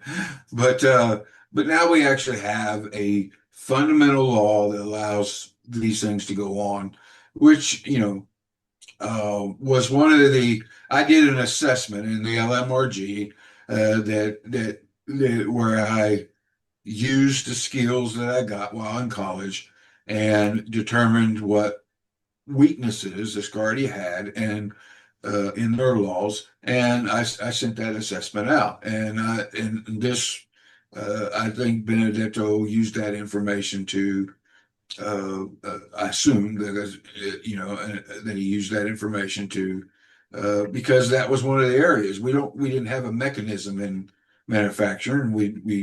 We had aspirations, but we didn't actually have a legal mechanism. And there's several other committees that still yet to have a legal mechanism to actually launch. Where in trade and commerce, our legal mechanism was the ACE Act. That everything else that we did in trade and commerce fell under the ACE Act. So the ACE Act was the foundational act, and where the Education Act that we passed, that was the foundation for education and youth and all that. And there's so many others. So, but yeah, and so I'm looking forward to this passing, and I'm looking forward to seeing. I don't do that kind of thing. I'm not a business person, but I'm looking forward to see what happens moving forward. And I know the Prime Minister has a lot of great ideals in that area that he talked about in his opening speech. So not here today, but when he first introduced himself, he talked about some really great initiatives that he is going to pursue. So, and then of course we have Ben Dale, who always has come up with great initiatives, and others, like the digital library, Allure came up with that can Well actually. done, you said it right. Better Yeah, than me. hey, I've been practicing that now. You did a great job there. I'm listening. But anyway, with the digital library thing, ideally came up that can actually produce credible income if we approach it right. And there's been great ideals over the years. We had a travel agency that could have produced a lot of income at one time, and it did for a little while. But anyway, but yeah, thank you, Benedetto, for your wonderful presentation, and I'm looking forward to taking this on to the third reading and seeing it get passed. And it definitely has my support. Yes, thank you. Anybody else? Thank you, John. I see that I have a question from Jason Berry. Go ahead. Yeah. And he said that maybe we can have problem with partnership of other companies is to have a surplus of budget to pay them to manufacture the hardware for Asgardia and ensure the trade secret of the circuit design to safeguard the hardware for Asgard manufacturing process. But what we have to understand today is that we are starting from zero. We have nothing. So we cannot say that we have secret or something else. In our first loop, let's say, we will go step by step and maybe little step by little step. We will need external companies to already have that expertise that we want for the first space project we want to achieve. So then in the second loop, yes, it will be interesting to have our own space agency and with our own secrets. But this will come in a second loop. Thank you. Anybody else want to make any points? If not, then what we can do is move to Uga. Sorry. Someone says it better than me now. How the tables have turned. Sayın Başkan, söz hakkı. I wanted to take the floor. Dijital kütüphane ile ilgili de Regarding the digital library, let me provide you with the following information. Now we have Benedetto here. Yes, digital library could be turned into a serious source of income, as mentioned by John Fine. By the way, John Fine, I really liked your new image with this goatee. Dijital kütüphane Now, konusunda regarding the digital library, çalışması olduğunu da Benedetto buradan. undertook a study. Evet. Teşekkürler Benedetto. Yes, thanks very much, Benedetto. Biz Benedetto'yla arka planda bazı görüşmeler. Together with Benedetto, Çok teşekkür ederim. we Space Library için had a conversation, and thanks very much, Benedetto. He prepared such an interface for the Digital Space Library. If he wants to say anything about the digital library, please give him the floor. But since you mentioned the digital library, yes, this could be turned into a significant source of income.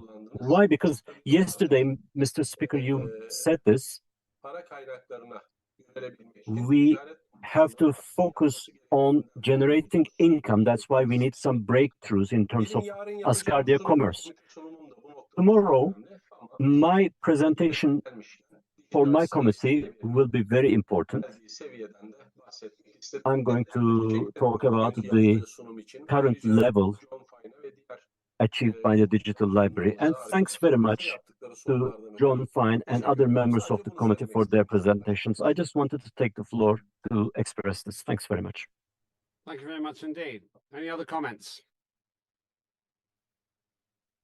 Let's give you a moment to come up with anything else. Last word to you, Benedetto. So about the acts, please vote. Yeah. And for the other points, what we clearly need, not only in manufacturing but in cross committees, is better support of the administration for the action we will do. But for sure, we need to talk about strategy. Are we aligned with what is doing Asgardia today? Are the projects we want to do or support are aligned with the strategy of Asgardia? And then if we can have some support of different resources, it will be helpful for Asgardia itself. So it's what I wanted to say today. Thank you. Thank you, Benedetto, and everybody else as well. That means that we're at the second reading stage on this. If you agree with it, then please vote yes. If you disagree, vote no. If you are not sure, still vote, but please abstain. That's a formal thing that you can do. I hope you don't abstain. I hope that you vote for it. A long time ago, I felt that I hadn't been sufficiently positive and clear about my own standing on these, my own position on these votes, but now I'm much more clear. So with that, yes, so vote yes, no, or I don't know. Let's get back to the agenda because we have come to the end, and I was right to not add anything else. We have a long day. We opened with the usual announcements. Then we had the government hour, which is 1.5 hours, actually almost 2 hours, where the Prime Minister Salvos Mouzoukitis shared aspects of his work plan. He introduced Nigel Evans, who is for consideration to you as the acting foreign minister. I thought he was very impressive today and very committed as well. You will recall he went all the way to Corfu to meet Salvos this year, and I'm sure he's going to do a great job if you approve him. I hope you do. Obviously, he's a good friend of mine as well, but that's not the point. I think he's a great asset to Asgardia. We had that fantastic presentation from our friend and culture minister, Cheryl Gallagher, which led to a long discussion. Then we had the big debate on the Asgardia Antarctica Act, and everybody who wanted to contribute did. Nobody was excluded, nobody was censored. If you agree with Nigel Evans being the foreign minister, please vote yes. If you agree with the Asgardia Antarctica Act going through second reading, please vote yes. On that point, Linda, the parliamentary coordinator, has a copy of the notes on the amendments. It's quite a long document. It's 10 pages, but it in detail highlights the proposals which have been made, and hopefully it'll make it very clear why they have been made And if you look at it, you'll also see that the estimate manually calculated, not with AI, is that 68% of the proposals made from the reconciliation version have been wholly or partially accepted. Then we've just talked about the Asgardia Manufacturing and Industrial Corporation Framework Act. And Benedetta Professor has highlighted that. Great contributions from him and from colleagues. Which brings us to the end of day 2. Quite a long day, I must say. We're at 18:20 now. So that means that we've been working for 5 hours, which is a long time, actually. 18:20. So we started at 1, we finished at 18:20. That's 5 hours, 20 minutes. In the old days, that would have been 21 hours, more than 21 hours. So thank you to our interpreters. Let's look at tomorrow. Tomorrow, we will do the usual activities, and they will be fascinating. I will wait to see if we have a guest speaker. I can't confirm that yet. We will have announcements. Then we will have a report back from the Legislative Merit Review Group, followed by the work plans from the committees. So hopefully we will have 12 out of 12 work plans. Then you will, as usual, have the opportunity to review the timetable for priority acts. After that, and after 1700 UTC, I will sum up the results, the provisional sum, the results of voting on the agenda of the meeting of the Parliament. Then I will have closing remarks. We have the national anthem and the sitting closes. Just 2 observations. Let's go to Ugo. Ugo, what would you like to say? Evet Sayın Başkan, söylemek istediğim bir şey var. Gündeme dair notlar almıştım. I took some notes regarding the agenda. Yarın yapacağım komite sunumundan hemen önce bu notları. Just before the committee presentation that I will be delivering tomorrow, I was planning to read those notes, but because we have been talking about the AAA Act, I didn't want to postpone it until tomorrow. It's just a couple of minutes. Okay, I said yes to the Antarctica law. Evet, duyabiliyor musunuz beni? Can you hear me? Yes, we can, yeah. Peki. Yes. Yarın yapmam gereken sunumdan önceki gündeme dair aldığım bazı notların arasında aslında Antarktika I made yasasına some ait. notes, as I said, and there were some remarks regarding the AAA law. Alevlenen tartışmadan I was sonra planning to tell it tomorrow, but because of all the discussion going on, I just wanted to intervene just to say I will be voting yes. But still, görüş beyan etmem benim mümkün değil. it's not possible for me to express a lot of opinions regarding the AAA Act because some jobs must be left to the professionals, and this is one of them. That's why any of my words or comments might be not making any sense or might be outright wrong, but I just wanted to say that I will be voting yes for the AAA law. Thanks very much. Thank you. Yes, I don't want to reopen that, but I appreciate you saying that. From my point of view, you will be receiving within the next 60 minutes the notes. And those notes are a little bit complicated. You have to look at the reconciliation version from June and the 14 August one in my name. Once again, to remind you, I put it in my name because John reasonably suggested I could not put it in the name of committees. I needed to put it in my name or the Prime Minister's name, so I put it in my name. And that's what I've been focused on today, to make sure that I represent that on behalf of the progenitors, which means the creators of that modified version. Ur, thank you very much. We look forward to hearing your great presentation tomorrow for the Culture Committee. Thank you, everybody. Fairly long session for us these days, but we did it, and it was great to have you here. Particular thanks to all who contributed. I won't choose people by name, but you know who you are. And thank you for the very good nature with which we did all of this. This is heavy duty stuff. This isn't playtime. This is not an amateur parliament. This is a real parliament making real decisions for all humankind. So tomorrow we start at 1500 UTC. That's 1600 BST. And that will be 1100 Eastern Standard Time for John and for those on the east side. And 1000 for Sarah. You can work it out for yourself. And we'll look at all the usual items tomorrow. I really thank you today. I think we were right to keep the agenda simple.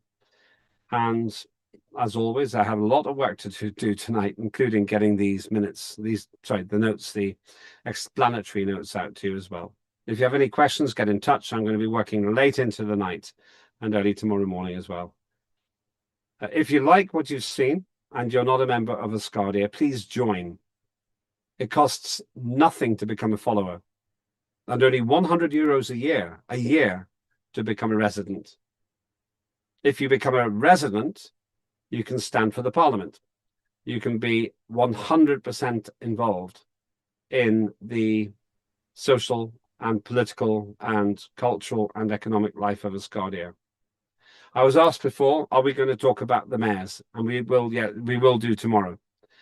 One of my announcements is again from the head of nation. He has issued decrees on the mayoralty. And that's something to look forward to. I will also know if we have a speaker about extraterrestrial life and evidence of it. So please be here tomorrow for 1500 UTC, 1500 UTC or GMT. In the meantime, thank you all for attending. We reached a total of 57 people. No, sorry, 57 people. So as a result of that, yes, we can shut down at any time, and I will do. Thanks all. You've been a great team. Thanks to the interpreters. Wherever you are going, whatever you are doing, and if your family's just turned up, Sarah, perfect timing. And you'll be able to have a great morning, noon, and night. I shall go and get a haircut. In the meantime, have a great evening. Aho, as Ariadne